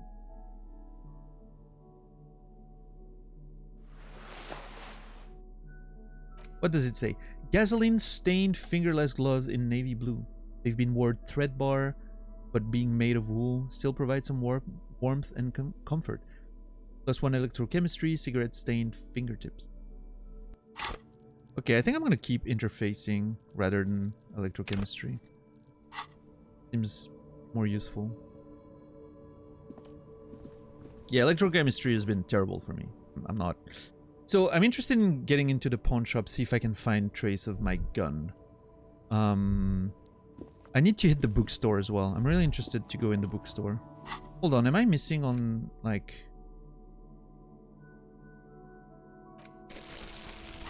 Am I missing on, like, bottles and whatnot? Oh. Yeah, if I don't have the bag equipped, I cannot see the items that I'm potentially able to pick up.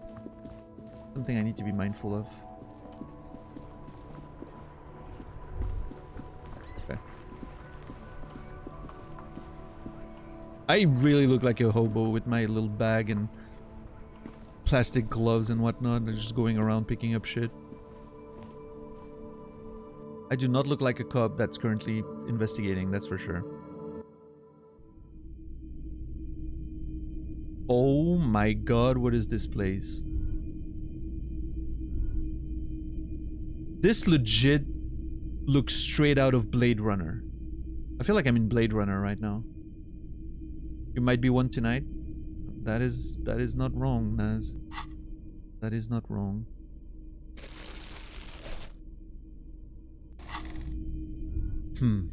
Wait, hold on.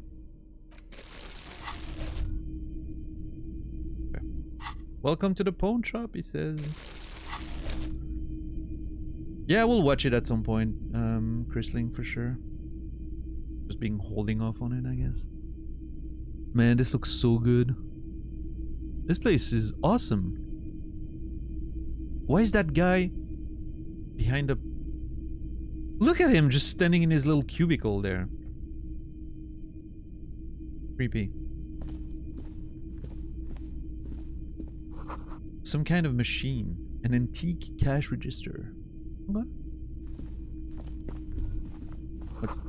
A bust of a woman. The plaque simply says Day or D-E-I? I don't know. Day. In the dark, a film projector is whirring away.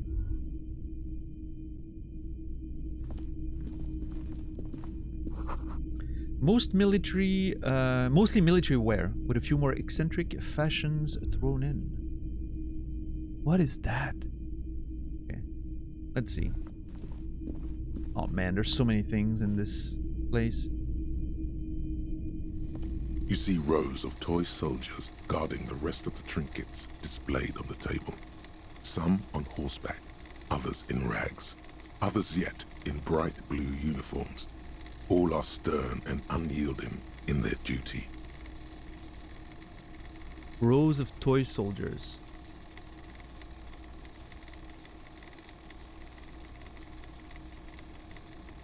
Try to find something pretty and cool here. Then use it to win her back. Then use it to win her back.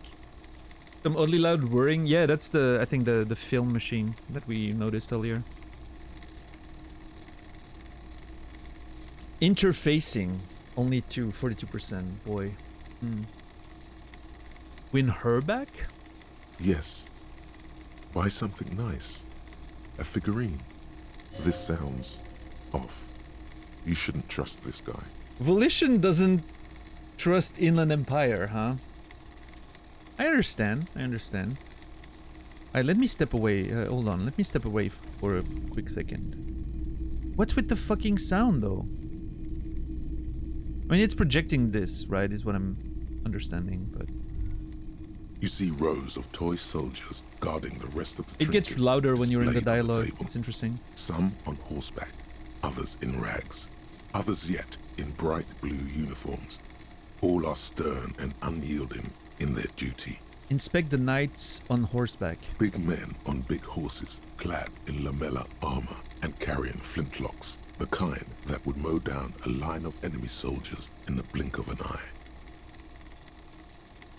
Point at the knights on horseback. Who are they? Franco-Nigerian knights. I used to be very serious about these guys. It looks like the dusty figurines in the dim light. I used to be very serious about these guys. A long, long time ago.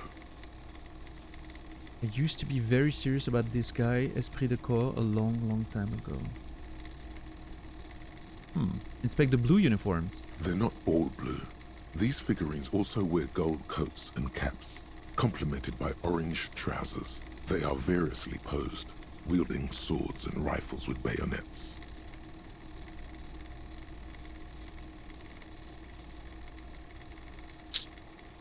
Are these royalist soldiers? Which ones? Oh. Ah, those.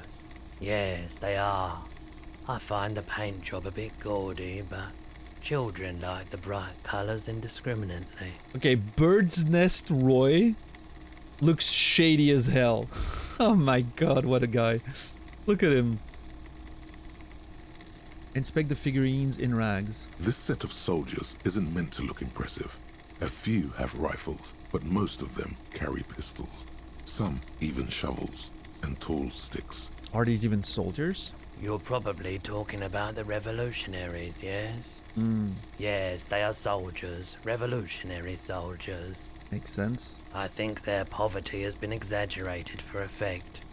When you place them next to the royalists, it doesn't seem like they could possibly win.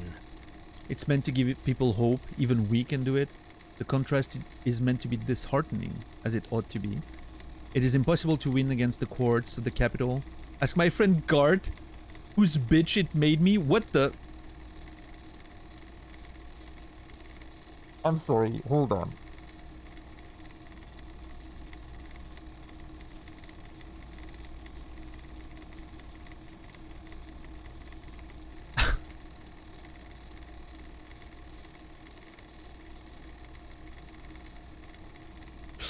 I wish it was more nuanced. As it stands, I cannot comment.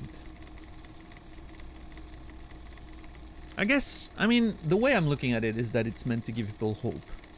Even we can do it, right? Maybe. Bye. He seems to have his own take on the conflict played out in perpetuity by these toys. Might be interesting to find out what it is. Okay. Well, I have a 42% check there. It's a white one, so I'll try. Dig up a truly cool figurine in the box under the table.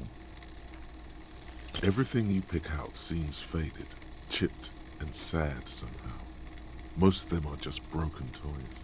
God damn it! We ran out of luck with that early one today, I think. We'll try again later. Step away. Oh. Hey. What does Rhetoric want now? Look around. Who, me? Yes, you. Word on the street is you're ready to start building communism again. Hold on.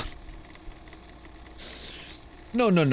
I have opinions. I'm not trying to...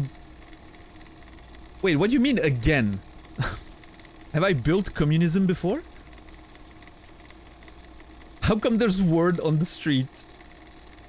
Wait, what do you mean again? Yes, you're ready to start building communism again. You've built it before. They've built it before. Hasn't really worked out yet. But neither has love. Should we just stop building love, too? Yes, we should stop building.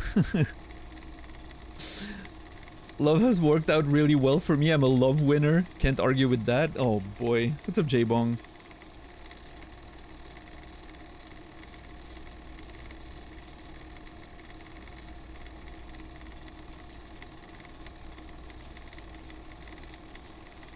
I mean, Rhetoric may have a point there. Not sure. Ah. God damn it.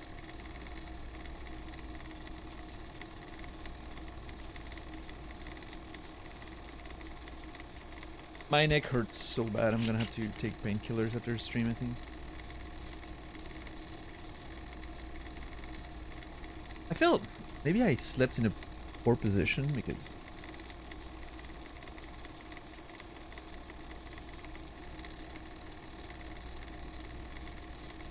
I think love has worked out better than communism.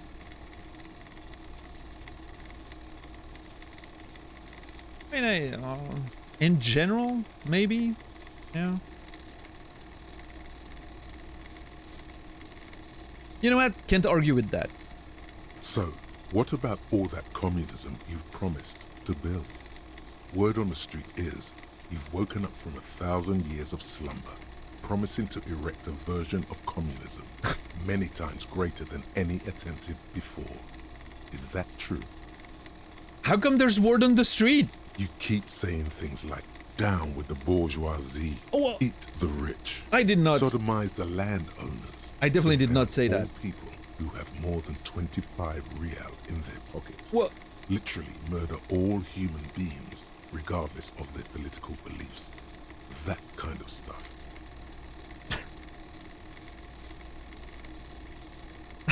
sounds like Daniel too. That is not true. I've said some mildly left-wing things, but none of those, Nasrallah. Actual answer. Perfect. Love it.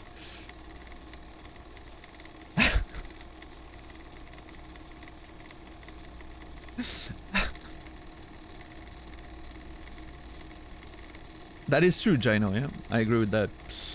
I very much agree with that for sure. What's up, Chicken Tinga?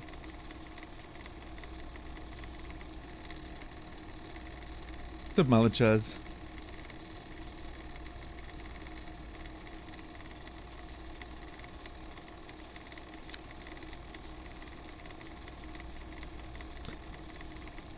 I've said some mildly left-wing things, but none of those.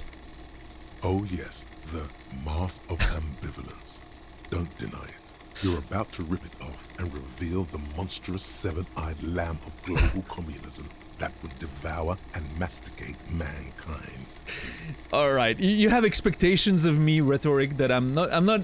I know, Rhetoric, that we've built a nice rapport over the past few days, but you're going a little too far there, Rhetoric. Masticate? Yeah. Love that word.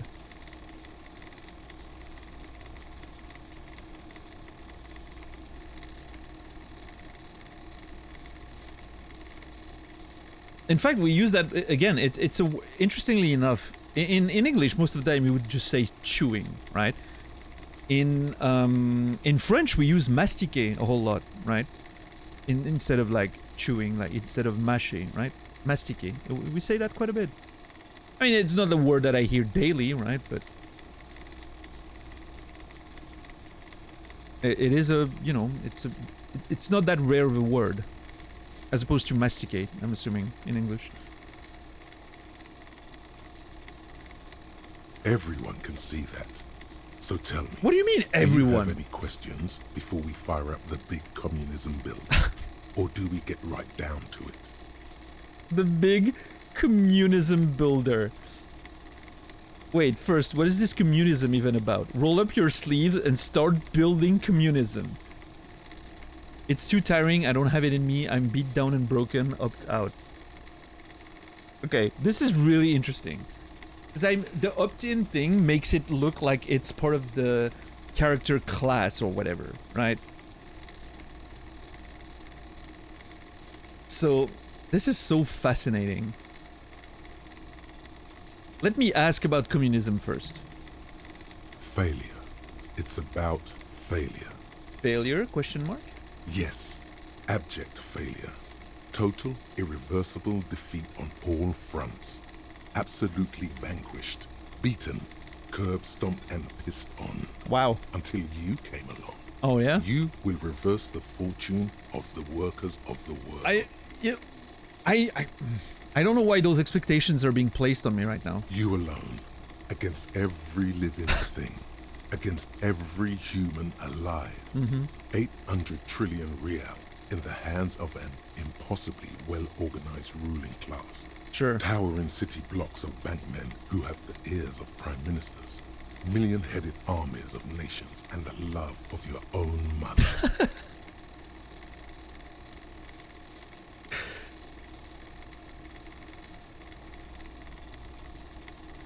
You against the atom, the charm and the spin. All right. Where the whole world failed. Matter failed to bend to human will. Human will failed to get out of bed and tie its laces. You alone, single-handedly, will rebuild the dreams of the working class. You are the last communist. You are the last communist. That's a... Hey, you know what? Actually a pretty classy title, I will say. Now get to work, comrade. Get to work, comrade. Oh boy. Roll up your sleeves and start building communism. It's too tiring, I don't have it in me, I'm beat down and broken. God damn it, what do I do?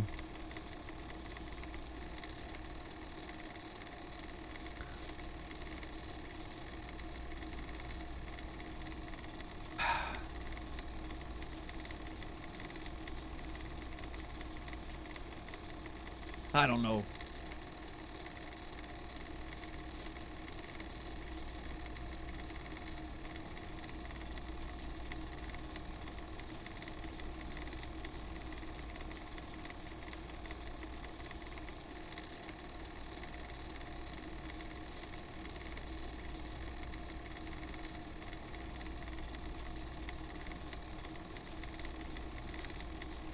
I don't know, but I don't have a choice to put that decision for later. I have to make that decision now.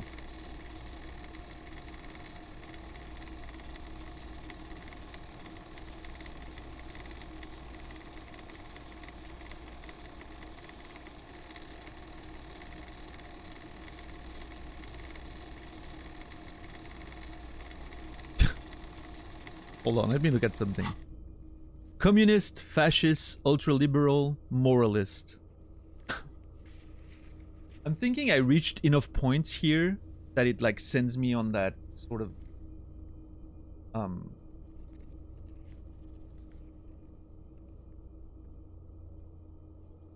right, like the sorry cop, right, was the one that it pushed me towards.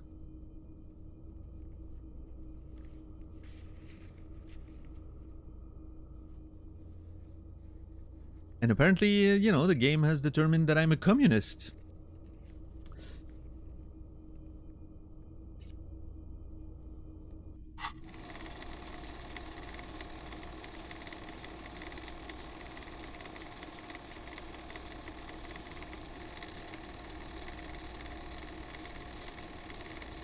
I don't know. That's the movie I'm working on, actually, The Last Communist. Is that The Last Mohican, but made, you know, about late-stage capitalism instead of being made about the invasion of Native American lands and whatnot. More like The Last Samurai, but less fighting and a lot more talking. Fair. That is fair. Jeez. I'm sorry about all the grimacing and whatnot, but my neck is really like killing me right now. It's an absolute pain.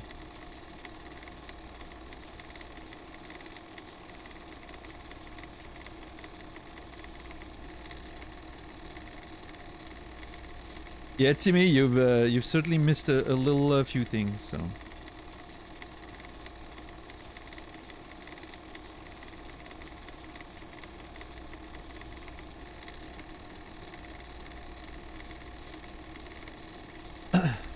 Hey, Elisa, what's up? How are you doing today?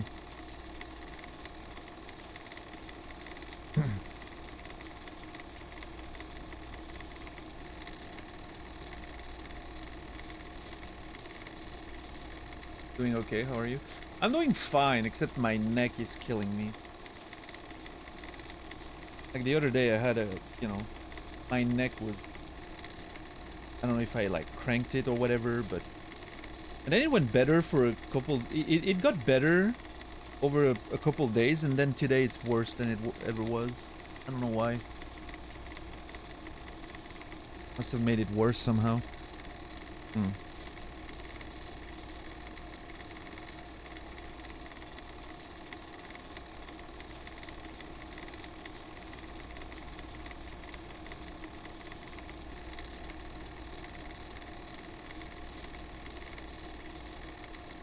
If you have a hand towel or a spare shirt, I can send you something very easy to try. About the neck? Sounds like something I'm gonna like end up choking myself with. It sounds like something I have to like put under my neck and like hang to something to like sort of like extend my, you know.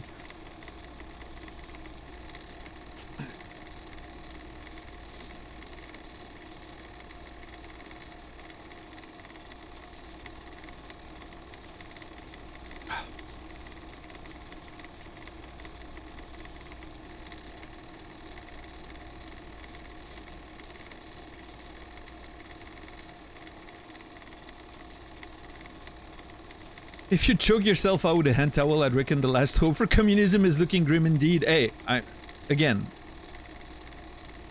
I'm doing what I can out there, okay? Everyone's putting expectations on me that I clearly am not up to the, you know, up to the task for, so. Anyway, roll up your sleeves and start building communism, whatever that is. Let's go. I'm trusting, you know, Rhetoric has been a good friend so far. I'm trusting Rhetoric. Let's go. Oh yeah. Get the firing squads and the animal wagons ready. Whoa, whoa, whoa, whoa, whoa. Firing squads? You didn't say anything about those. Too late to back out now. You can't make an omelette without breaking a few million eggs.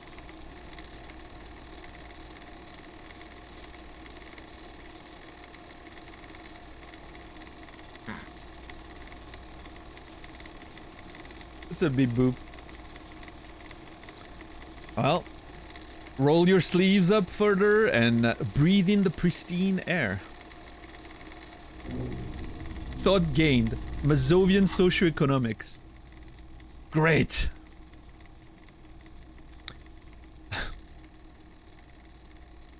People think communism was some crazy idea that had its comeuppance 40 years ago.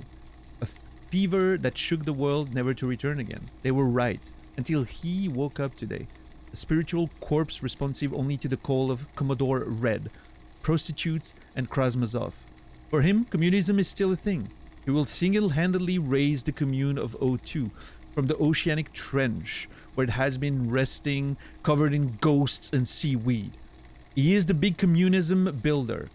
Come, witness his attempt to rebuild communism in the year 51. Oh, brother.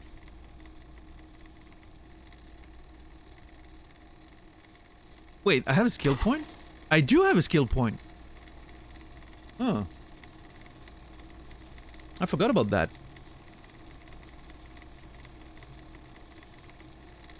I could put a skill point in empathy and try that check again. With, what's his name? Tommy?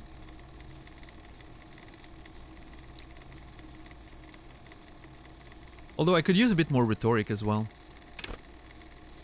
Or I could use an extra slot for more thought cabinets.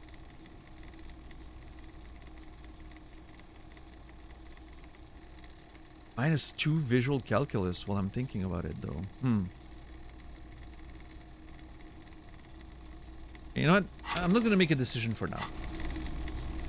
I'll get to it eventually. Oh, thank God. Feels like my brain just shut down there. Okay, what's this about? Is that looks like a tube bulb of some kind. A typical Martinez streetlight sits among assorted floor and table lamps. Street light sits among sorted floor and table lamps. Let your gaze run over the street light. Is that a street light? Where did you get this? How much for the street light? Hold on. Let your gaze run over the street light. The light pole has been carefully cut, and the wiring has been redone and attached to a standard indoor plug. The light buzzes faintly, but persistently.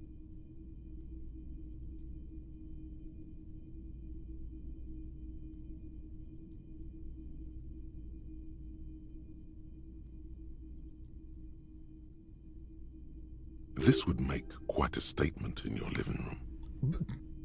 I mean, is that a street light? Question mark. Yes, officer.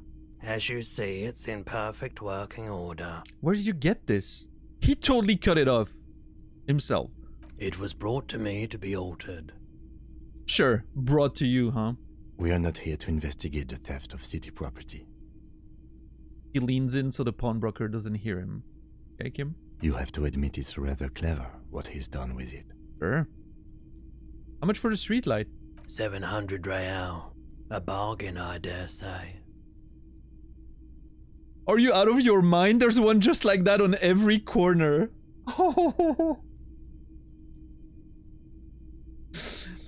Even taking into account the risk of obtaining the light, that seems a bit steep. 700 sounds about right. I imagine it wasn't easy sewing off that street lamp.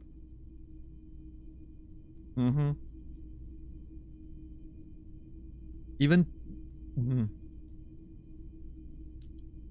I almost wish to say that, but I would like to I would like it to come off as sarcastic.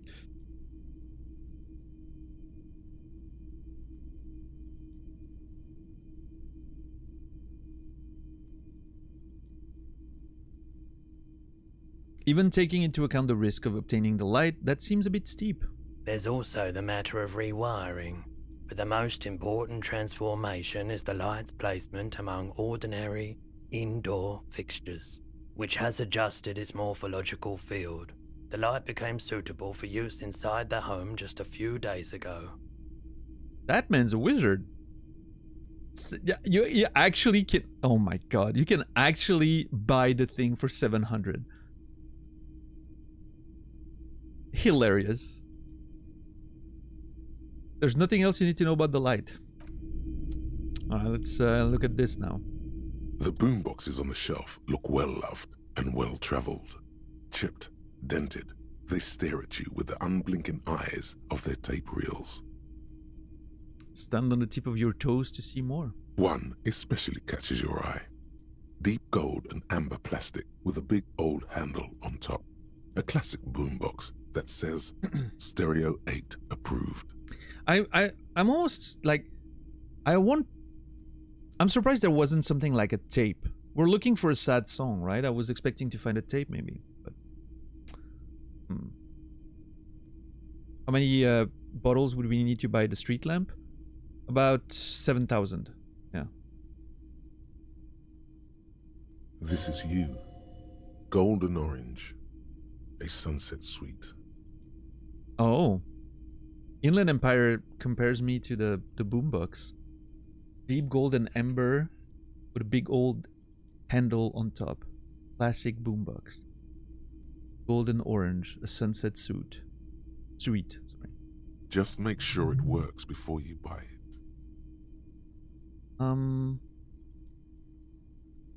Shopkeeper, the Stereo 8 approved machine here. Well, actually, are you sure this is all in working order? Absolutely. I've tested each one myself with recordings of speech, found sounds and music from a variety of genres, even though I don't really like music. That is weird. Never trust someone who doesn't like music. That's odd. Why doesn't he like music? I agree, conceptualization. You don't like music? What do you like then? No, the real question is you don't like music? What's wrong with you? The stuff I record myself, silverware shaking in drawers as motor cars race by, nocturnal animals climbing on the roof, airship rotors, that kind of thing. Hey, you know what? I like field recordings as much as anyone else. In fact, I love music that involves field recordings. I think it's amazing. I don't know, it sets a vibe. But, you know.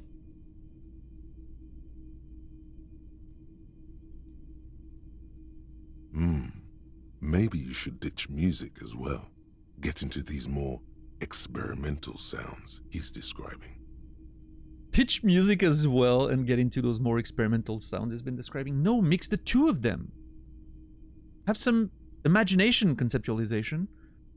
We should consider this guy first up for that communalism firing squad we were talking about earlier. Yeah. I mean, he's creepy as hell. In this little cubicle there. Alright. Shopkeeper, the Stereo 8 approved machine here. Is the Harman Welsh W2, made in Vespa, designed in Seoul, plays all reel-to-reel formats, 2mm, 8mm, 12mm. It's even got a little radio in there. It'll set you back 12 real. That's pretty affordable. I mean, I don't have the money, but it seems pretty affordable. Equip this to play tapes. I mean, it might end up being very useful for the investigation if we find recordings and whatnot. What I really want to know is, could this device come in handy in my police work? If police work means playing tapes, sure. You can use it for that. Or any other time you'd need to play a tape. Maybe you can record some stuff with it, right? I don't know. Like a beach party. With sand and sun and seagulls dancing on the breeze. That's a very specific usage. Turn to Kim. Theoretically, could I bring it to a beach party? Theoretically, yes. But we don't have time right now. It's generally murder investigation first, then beach party. Ah. Okay, Kim, I'll just rock out with the pawn shop owner then. He doesn't like music, so no. Actually, it doesn't have to be a beach. With a boombox like that, I'll bring the party into the streets. You're right, Kitsuragi. Work first, party later.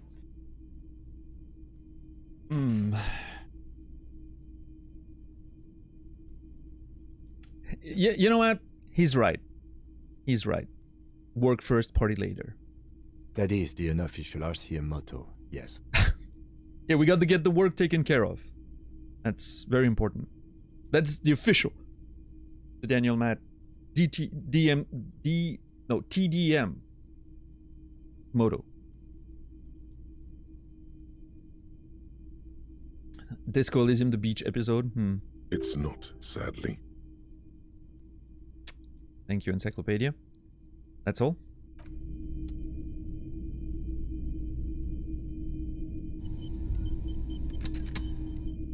The Daniel communism. I would like to express that the views expressed by the video game for my character are not necessarily mine. Alright, let's talk to the nerd. It's not often that I see officers from the RCM in my pawn shop.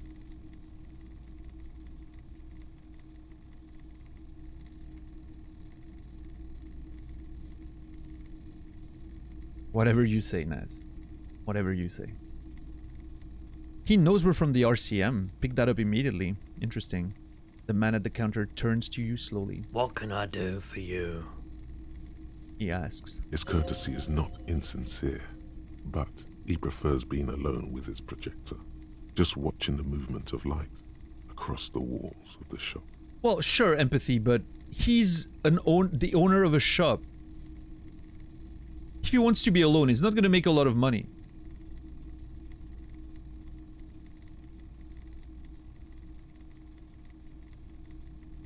Sorry, I feel like I'm interrupting you. Shake your head. It's shameful how insufficient the police presence is in these parts. Now that the RCM is here, tell me, have you had any trouble lately? I'm gonna say sorry, I feel like I'm interrupting you. I'm gonna follow empathy on this one. Oh no, not at all. I guess I haven't had many customers lately. RCM or otherwise. I mean, honestly, it's a surprise, like with how welcoming your store is. From the outside, you can immediately tell that it's a beautiful store, very quaint and all that, and inside, the warm atmosphere, very welcoming and bright and colorful.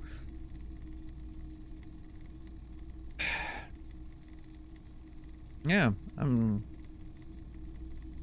very surprised that there's not a line outside of this place. Continue. Who are your customers usually? Some shopkeepers aren't in it for the money. Well, I mean, you still have bills to pay. Continue. All kinds of people come through here. Locals, travelers, people looking for a deal, people looking for a keepsake. People who are terminally bored. Terminally bored. Wow. That's one way to put it. So, interesting thing to note is that he doesn't seem to know who I am. He said, I haven't had many customers lately. Like, it seems to be the first time that he sees me. Which means I didn't come here to sell my gun. I don't think so.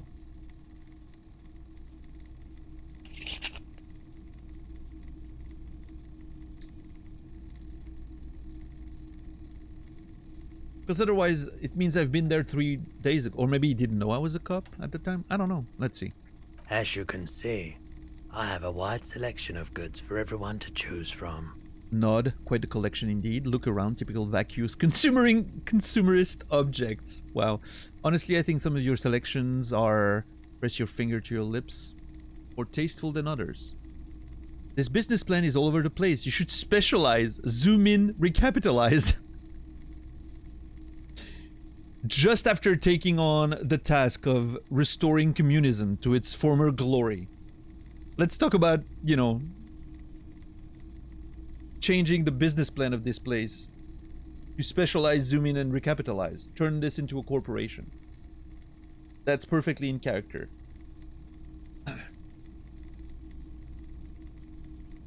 I'm gonna nod. Quite a collection indeed.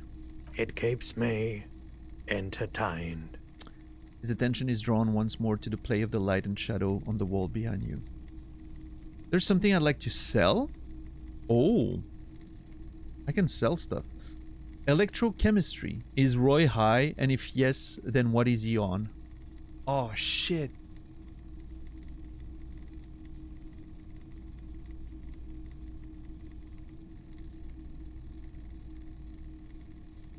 You might be able to aid our investigation. By the way, do you happen to have any guns like the ones carried by the officers of the Citizens Militia? I have other business to take care of now. Okay, hold on.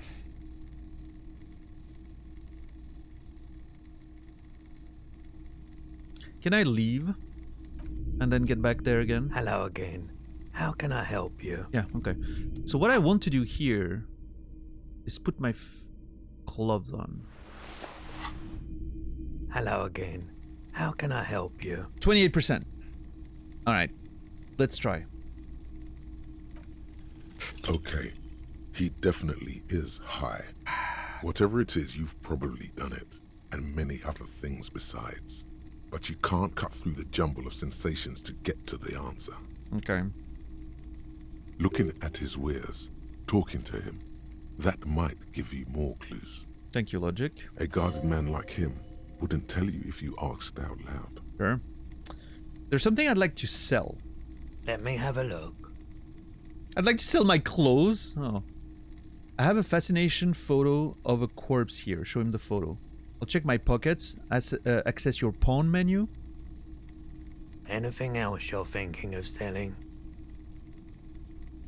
I mean, I'm not gonna sell the pen. It's very useful for me to write shit down. I'm not gonna sell the lieutenant's handkerchief. I respect it. It's a gift.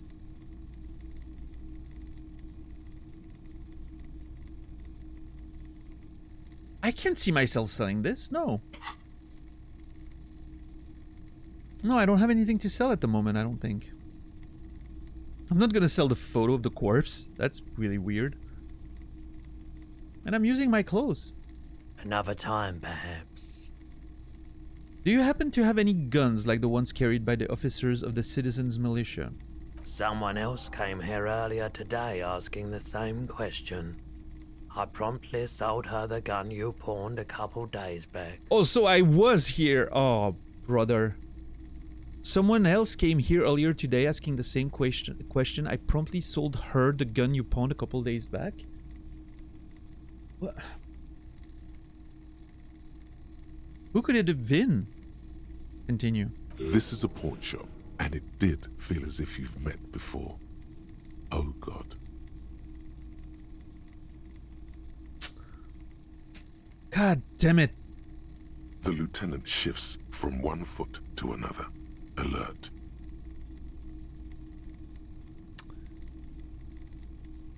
Wait, I sold you my gun? Was the buyer a policeman too? At least I know how I lost my sidearm. Let's talk about something else. So I sold you my gun, which was what we suspected based on the conversation with Sylvie, but now it's confirmed. With Kim here too.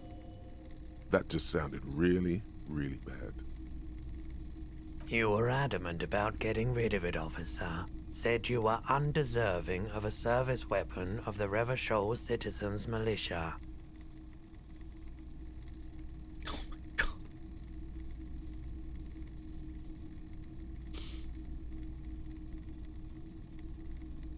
And I don't like keeping guns around the shop for long. Off the charts photon emissions. The unhealthy kind. Of the charts photon emissions? Come on, man.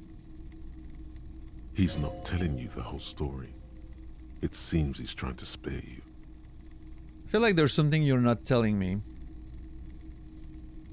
You weren't quiet yourself, officer. I realize that I'm having this conversation in front of Kim, which Volition tried to warn me about. And I could maybe come in at another time when Kim isn't here. Apparently, according to what the game has suggested. It's fine. Kim... I feel like Kim should know the truth. Most of it, at least. What was I like? You were very distraught. You said the gun was a threat to your life and that you can't trust yourself with it tonight. Oh. And that you need the money. Yeah, I wonder what happened to the money. When I said that I don't normally buy firearms, you put the gun barrel in your mouth and sort of sucked on it. Then I agreed to take it. Happens to the best of us, I guess. Wow. I really should kill myself. Maybe I still win one of these days. Jesus Christ. I am so sorry you had to see me in that state. We don't have to talk about it any further. Let's just focus on the job. Wait, how much did I sell the gun for?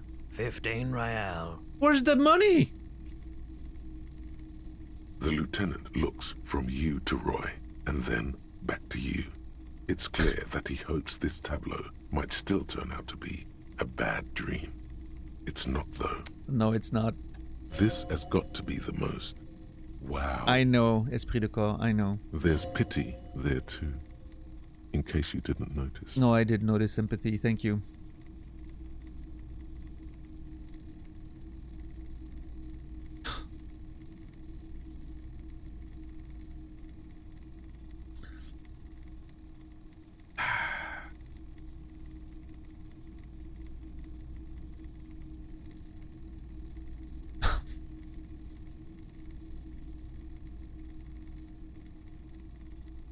Happens to the best of us, I guess.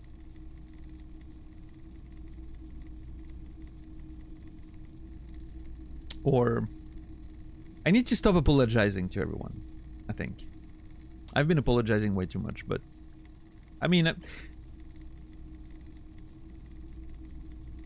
you know what? I'm so sorry you had to see me in that state. I mean, I've done some bad shit. We don't have to talk about it anymore. No apologies necessary, officer. Was the buyer a policeman too? She didn't seem like a policeman, although she kept referring to herself as a pig, which was odd. I found her interest in the gun a bit obsessive, but I was just happy to get rid of it, and of her. Huh. I mean, the only person we've seen use that language was Kuno S, but she's a child. He wouldn't have sold the gun to a child. I don't think. I mean, there is a world where... There is maybe a world where...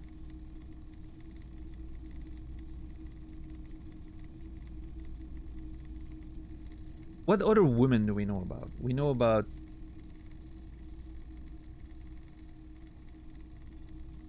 Classier. We know about... The gardener.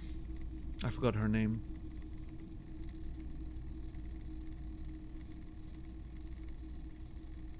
And I mean, it is, you know, we've sort of established that the gardener is sort of keeping an eye on us, right? Maybe she told me sell the gun. She went to get it. Oh. Obsessive interest in the gun. Truth be told, she was terrifying. Okay. Can I ask for a description? Right, so let me get this right. You sold your sidearm, issued by the citizens' militia. Yes. And now a civilian is running around the streets of Martinez with it? That seems accurate, Kim. Miraculously, his face does not reveal what's happening inside. There's only one explanation. She must be one of my rabid fans. Maybe she's a vigilante, wants to prove she can do our job better than we can. I don't like it either. What if she intends to commit a crime and blame it on the citizen militia? Sorry. I'm sorry I sold my gun.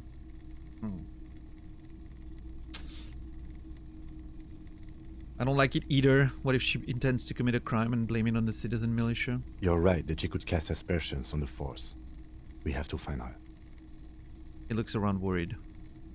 Any idea where I can find that buyer? My apologies, officer, but I have no idea where she was coming from or where she went. Okay. A needle in a haystack. There is nothing you can do about it now. You'll just have to hope you luck upon her somehow. Yeah, thank you, Logic. I appreciate that. At least now I know how I lost my sidearm. Let's talk about something else. Of course. You might be able to aid our investigation. Wait, I wanted to ask about my missing gun again? Sure thing. Oh. Sure, man. You might be able to aid in our investigation. I doubt it, but I can try and answer any questions you may have. Know anything about the recent hanging? Ooh, think you could help me get a corpse of a tree? The corpse behind the hostel, I assume. Yes. I don't have a truck with a mounted platform or anything of that sort myself. Okay. Ask around the harbour. There might be some workers there who'd be willing to help. Well, damn it. I was hoping to avoid that. Know anything about the recent hanging? I do my best to keep my distance from all manner of butchery. Bad for business. Bad for everyone. Mm-hmm. He doesn't know anything. Actually, that's all I've got. The pawnbroker's gaze is already fixed on the dancing colors. I have no other business to take care of. I have other business to take care of now, and I leave. Alright, well, I guess that's about it, huh? Wasn't a very fruitful, well, I mean, now we know, we have a, you know, we know the gun's not here, at least. Doesn't tell me where it is, but it's not here. So. One thing at a time. Let me, put this on again.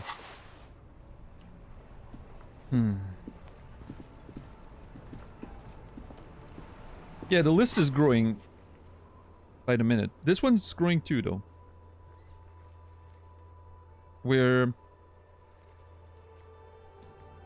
We have 4 more unsolved mysteries than we have solved mysteries. Or tasks, I should say. Good. We're keeping up. Very nice.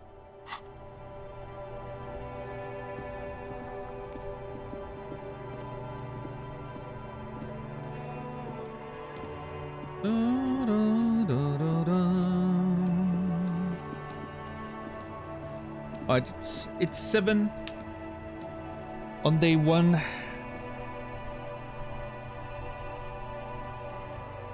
We're I don't know, when's the end of the day again? End of the day debrief. It's at 10 when you're calling it a day. Okay, so we have a few more hours. Cool. I don't think we're gonna solve any of the big... We have to go find Kuno's father. We have to go to the harbor. I have to keep investigating around the yard behind the hotel.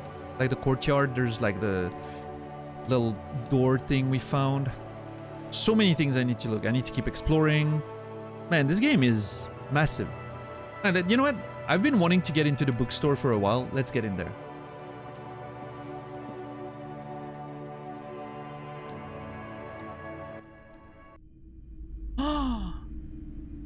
Oh man, that place looks awesome. Like an actual place that looks warm and inviting.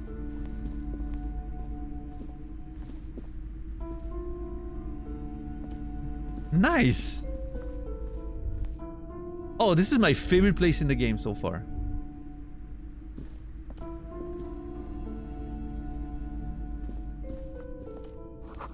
Gift books and molten candy.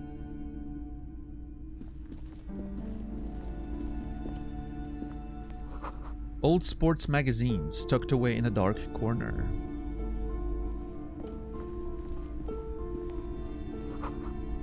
The book collects the national recipes of Arda. They are all about lake trout. Okay, let's go up there. The music's great. Okay, there's a weird, interesting location here. So the little girl, Annette, told us about... That's her mom, Plaisance. But she told us about a curse, right? Remember about the curse stuff? And she said she wasn't allowed to go, you know, in the back or something. So... I wonder what's behind that curtain down there. A quaint picture book brochure. Very colorful. It's a tome of fascist magic. Rather candid. What's fascist magic, I wonder?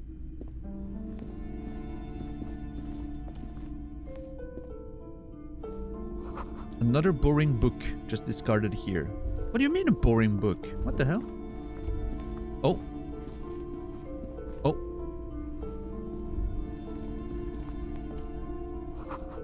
Everyone knows the most interesting thing about fascists was their magic?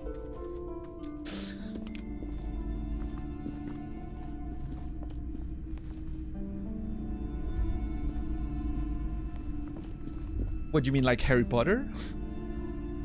Lord Voldemort? Sauron, you know, all the magical symbolistic antagonists meant to represent fascism?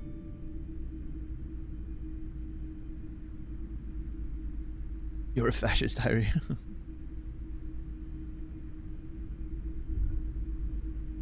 Alright, instead of clicking on everything, this time I'm gonna talk to the person prior to anything else. Because it seems like clicking on the things in the stores like brings up conversations with them. I would like to meet them first. Let's see. Welcome to Crime, Romance, and Biographies of Famous People. My name is Plaisance. The clerk extends a greeting. What's up, Plaisance? How are you today? Why are you forcing your kid to work outside in the cold? That is not the communist way. Well, I mean, actually, it may be. Oh, boy.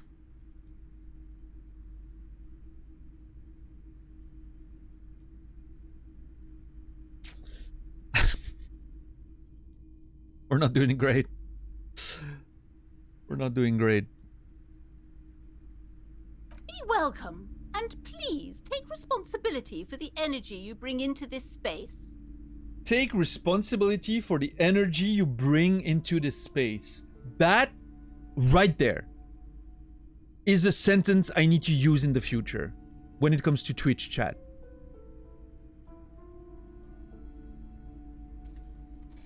You know when there's people coming in sometimes and they're being very weird as fuck? And then they complain that the vibe is weird on your stream or whatever? Please take responsibility for the energy you bring in. And, you know, conversely, people who bring in good energy, you deserve to be recognized for it. Hell yeah, I think that's a very good... I like that sentence. That sentence is absolutely amazing.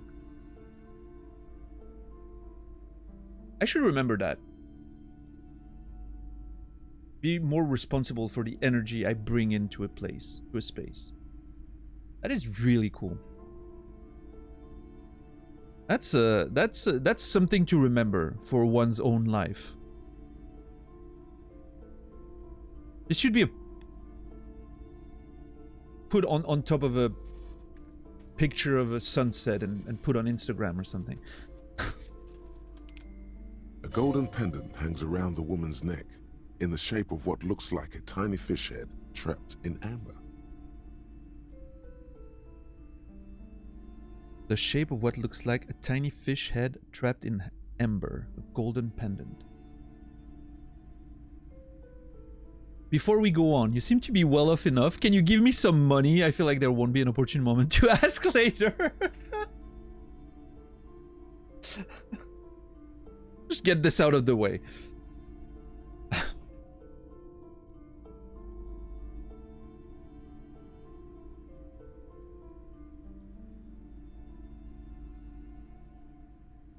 A curious pendant you're wearing. Narrow your eyes mysteriously. Oh yes, helps to have an anchor in these times. That's it? Are you the owner of this store? I am. The proudest owner of our little shop of culture. Her voice, high-pitched. Sounds familiar. You've talked to her before. Through the doorbell. Oh! I did! She was one of the people I talked to. Maybe, I think. I don't remember quite exactly, but... yeah. She may have been the one that thought I was Kuno or something. She has fine-tuned her voice to find the most welcoming approach for attracting new customers. It doesn't work. Oh. It doesn't work. Your daughter's the one standing outside the store, right? Annette, yes, my daughter. I hope she wasn't slacking off again with her nose in science fiction. Tell me, was she at her post doing her job like a proper girl? She was definitely slacking off. Oh, man. Yes, of course. No, she was doing her job like a proper girl, yeah. Wonderful. Did you talk to her? Yes. Great. On a scale of 1 to 10, Oh how my- compelled were you to buy books after talking with her?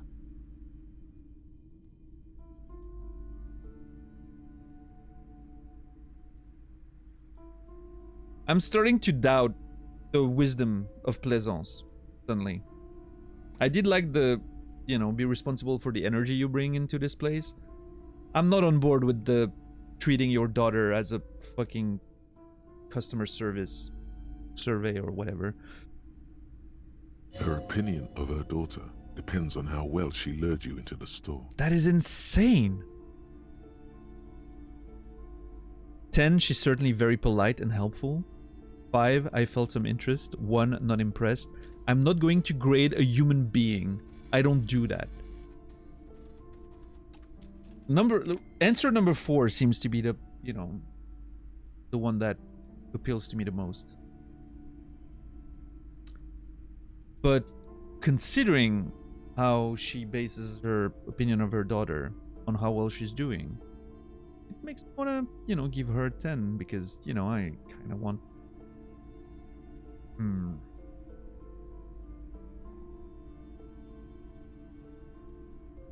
But then again, like, by doing this, I'm only, like, perpetuating that weird thing she's got going, which I don't like. How are you today, Laura?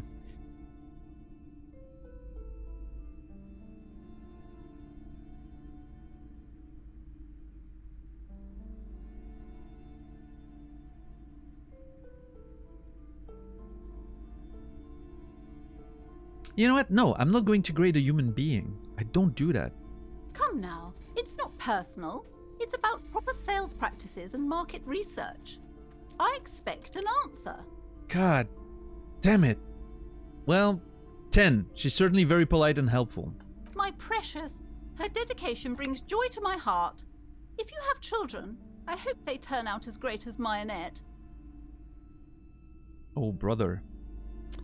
The way you're handling her strikes me as wrong.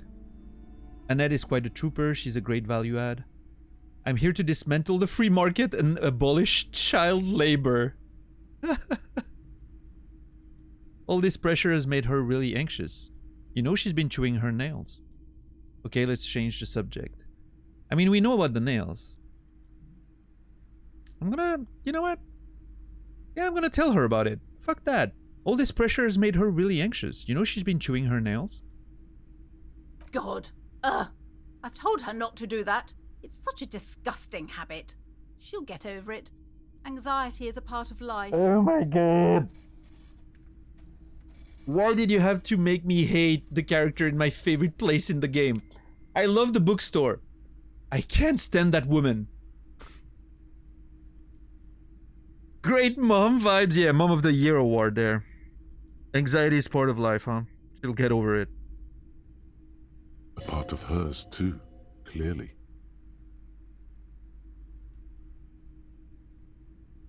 I don't think she can do anything about it. She can, if she has enough willpower. This is what's called growing pains. Life isn't easy. Life doesn't give breaks.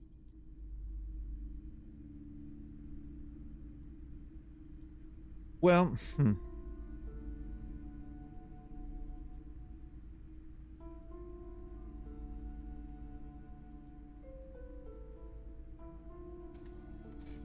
You're making the right observation, Plaisance, but you're coming to the wrong conclusion. There you go. Come on, ma'am. It's obvious she can't do anything about it.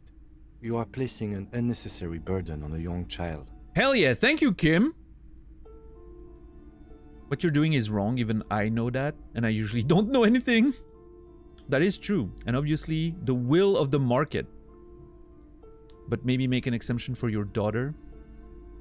Yeah, actually it's super alright for kids to chew their hands off. Forget I said anything.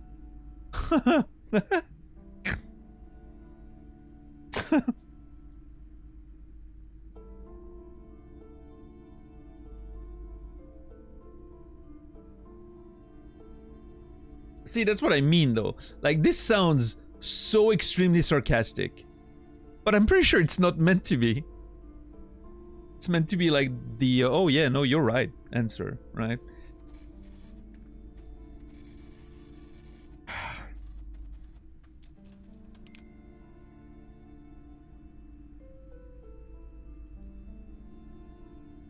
But it sounds super sarcastic, right?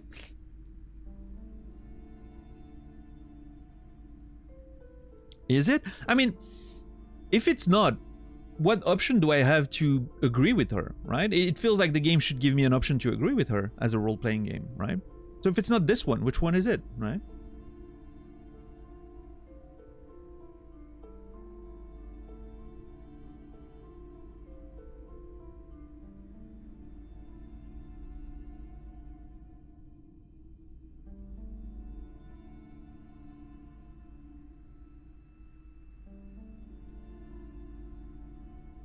But I mean, it is written as obvious sarcasm, right?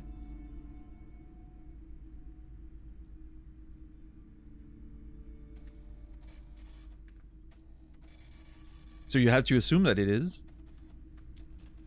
Hmm.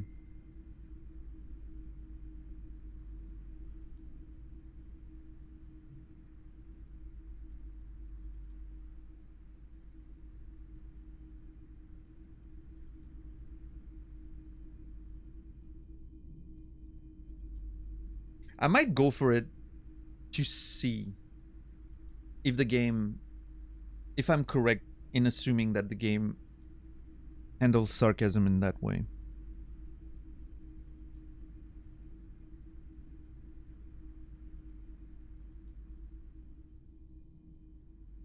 Because I think, I mean, the way it's written, it's pretty obvious that it's supposed to be sarcasm, but...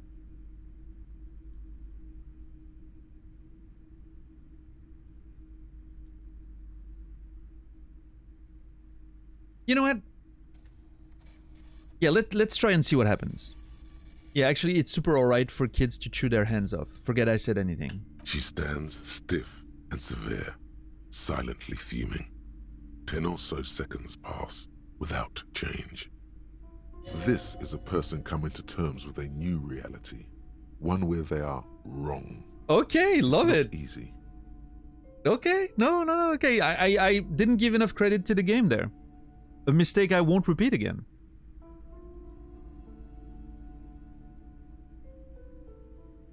Which means there was no really an answer. Well, I mean, the second one was sort of like working in her favor, right? Like, yeah, okay, I get what you mean. However, you know, your daughter, you should probably protect her a little bit more.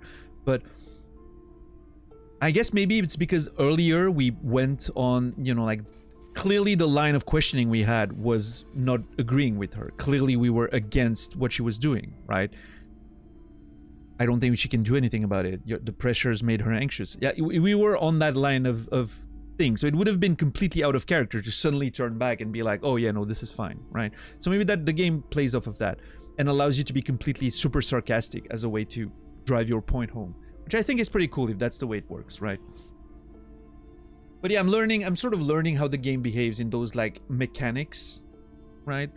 So yeah, that's why I wasn't so sure. But now I'm starting to give more credit to the game in terms of how it deals with sort of lines of thought, right? Maybe, Brendan, but I don't think this game is shying away from a lot. Based on what I've seen so far. Yeah. We've only been playing the game for 30 hours. Yeah, I mean, you know, it's a... Yeah, it's a learning process, Naz. She's looking for one, but there simply aren't any good arguments for being an ass. Rhetoric coming through. Love it.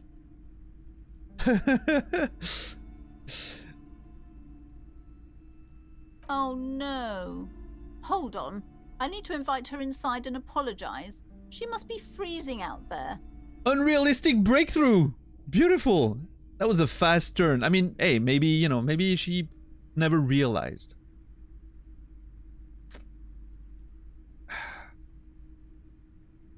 There. I don't know what to say to you. My husband, he tries to teach me business lessons. I have what my mother called a dull mind. All this stress. She stops, but her mouth keeps moving. My husband tries to teach me business lessons? Interesting. Look at the girl. She's reading a book now inside in the heat. Aw, this is so cool. I'm so very glad. What an accomplishment. Continue. It sounds like both the husband and the mother treat her the way she treats Annette. Very good point. Empathy. Yeah. Is reproducing patterns, which is something a lot of humans do. It's terrible. You're like Annette to your husband and your mother. I should point that out, maybe. I mean, I'm really up in that woman's business, by the way. Uncomfortably so, almost. But I mean, I'm a police officer, right? I am the law, after all. I did talk to the girl 2 days ago, I think. Yeah. Had a nice chat with her. It was very cool. One of my favorite moments in the game so far. It was very, very cool. Probably my favorite character so far, actually, Annette. I really like that little conversation we had. She reminds me of some of the kids that I had in school. Bright minds, very quick, you know, a little sarcastic, understands more than you think. I used to love students like that. Very quick, very bright, you know, snappy. I like that.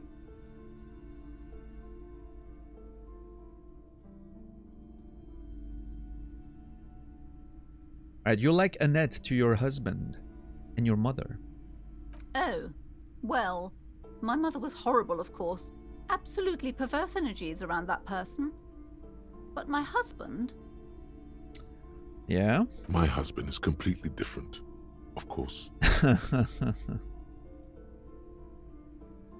Yeah. She doesn't see it. Is this husband Annette's father? Is she an only child? She told me she doesn't go to school anymore. Is this husband... Man, I really hope I can... God, I would like to talk about all of these. Okay, when in doubt, pick the option that you would not want to miss. She told me she doesn't go to school anymore. She's been too busy helping me here. So she studied at home this trimester. This is a temporary solution, of course. Pleasant nods. I assure you, I of all people understand the importance of education. Mm-hmm. She will be back in school the moment the store takes off. Oh yeah? When's that happening? Especially with the context of this community of Martinez. It doesn't seem like... Well, anyway.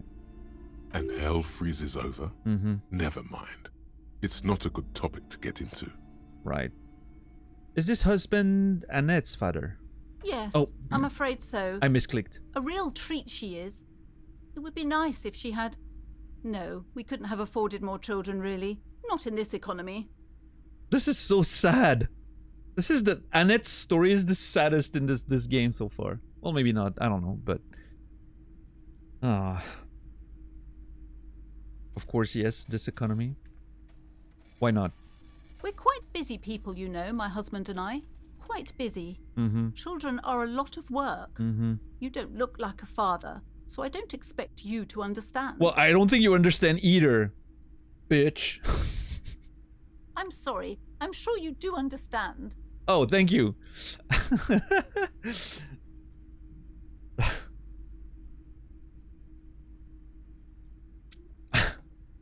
Is this husband Annette's father? Yes. My husband is a successful entrepreneur east of the river. If only he were more involved in the business we're running up here. No matter. Soon we'll both be off for Grand Couronne. Wait, Grand Couronne? What's that? It's a proper place to live. One of the most peaceful neighborhoods east of Jamrock. Mm-hmm. You may know it for its massive housing projects. You take a little note. Geography. Grand Couronne. Neighborhood east of Jamrock. Massive housing projects.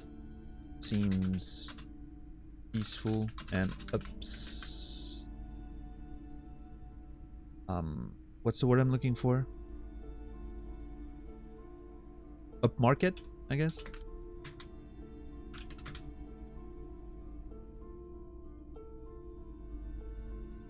Most of the buildings are empty at the moment. It's a great opportunity to get ahead of the crowds. Better times ahead for sure. Right. And your husband's also involved with the bookstore? He made the initial investment. Since then, he's been what you might call a silent partner. Silent partner, huh? But he made the investment. Super silent, almost inaudibly so. Rhetoric spitting fire right now. Love it. Love rhetoric. Rhetoric's been amazing. Alright, I had something else in mind. The woman looks aloof, her features much softer. Occasionally she glances at her daughter's silhouette. What if I want to buy a book? Then why are you talking to me? Everything is on the shelves to browse. Don't you feel compelled to buy anything? See those shelves there? Go. Be drawn. Be drawn. She fiddles with her pendant, then waves her bony fingers directly at you. What types of books do you have here? Everything is on the shelves. Take a look yourself. Okay. The shelves compel you, don't they? She has no idea. Like, okay, here's how I feel about her. She has no passion for books. She has no idea what she's selling. It's just a product. And she's spending so much time directing you towards the product. But she has no knowledge of them, no passion for them. This is not how you get a successful bookstore. Like a small bookstore needs a person there who is passionate about books, will sell you on them. Her daughter did a much better work at doing that. Every time her daughter was doing what she was supposed to do, which was like, yeah, go inside, get a book, blah, blah, blah. Because that's what her mother was feeding her. She was not being compelling at all. But when we started talking about books and I actually had a conversation, and she's someone who reads them, and she was telling me like, oh man, this is like the story of a man and a woman, and you know, she was being all passionate and that's what I was interested in, seeing those books. She should let her daughter take care of the fucking bookstore. Her mother may have had, like the mother of Plaisance may have had a point. Yes, Frank. Yeah. Anyway, that's my read on the situation right there. Maybe I'm wrong, but... She's attempting to mentally direct you towards the shelves. She only wants you to buy the goods. She doesn't care about the books. Called it! Thank you, Volition. I know it wasn't very hard to deduce, right? But I'm still happy that I called it. And the whole idea with the kid and like the fact that the kid really has a passion for books and should be the owner of that. Well, you know. She was letting her daughter handle the customers. Yeah, but that's the thing though, only to direct them inside. If you remember, at least that's my understanding of it, she didn't really want to talk about the books. She was like, oh, I mean, I'm not supposed to have conversations about that. I'm just like directing people inside, right? I had to sort of like, you know, play with the conversation to sort of get to the point where she was actually speaking about the books and being open and, you know, passionate about it. So she should be more responsible for the energy she's bringing into the place. Yeah, she should, definitely. Do you even know what type of books you have for sale? Truth be told, not really. My sister brings in most of the goods. I'm sure it's all very literary stuff with well-written prose. Sure. But you don't learn about the important things in life from fabricated stories.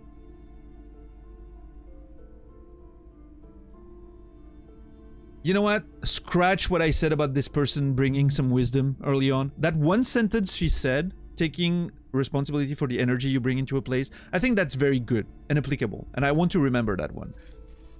But important things in life aren't learned from fabricated stories. You clearly have never read a book in your life, if you think that. You've never experienced a story, ever, if that's what you think. I'm very upset at that Plaisance person. Shouldn't a storekeeper know about her wares? I provide a valuable service.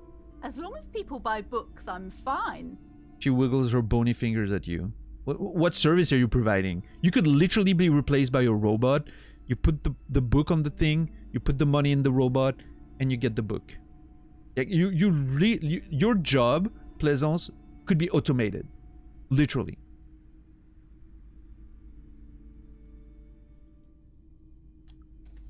Where do you learn about the important things then? The truth is available if you just know where to look, and you have to open and free your mind to understand. She nods at you cryptically. Alright, I'll take a look then. She smiles and nods, seemingly relieved. Farewell for now, book peddler. Okay. Hello again, esteemed officer, and welcome to Crime, Romance, and Biographies of Famous People. I'm a bit upset because I saw earlier two things that I was interested in. One of them was asking her for money, but I don't think that would have led to anything, but I would have liked to see the conversation. And more importantly, mention of the curse. We can't talk about that anymore. I'm sure we'll find a way to go around to it again, but yeah. I'm so glad she's inside reading a book now. Look at her. Beautiful. That's so cool. Anyway, it is unfortunately already time to save and call it for today because holy shit. Time just flies in this game apparently. And we're still on day 1. Somehow.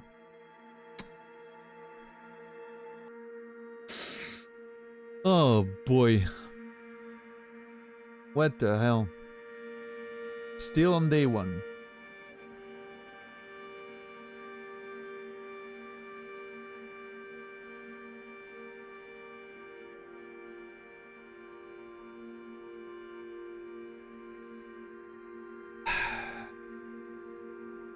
Yeah, I really hope so, Sorrow. I mean, so far, I mean, it's pretty amazing.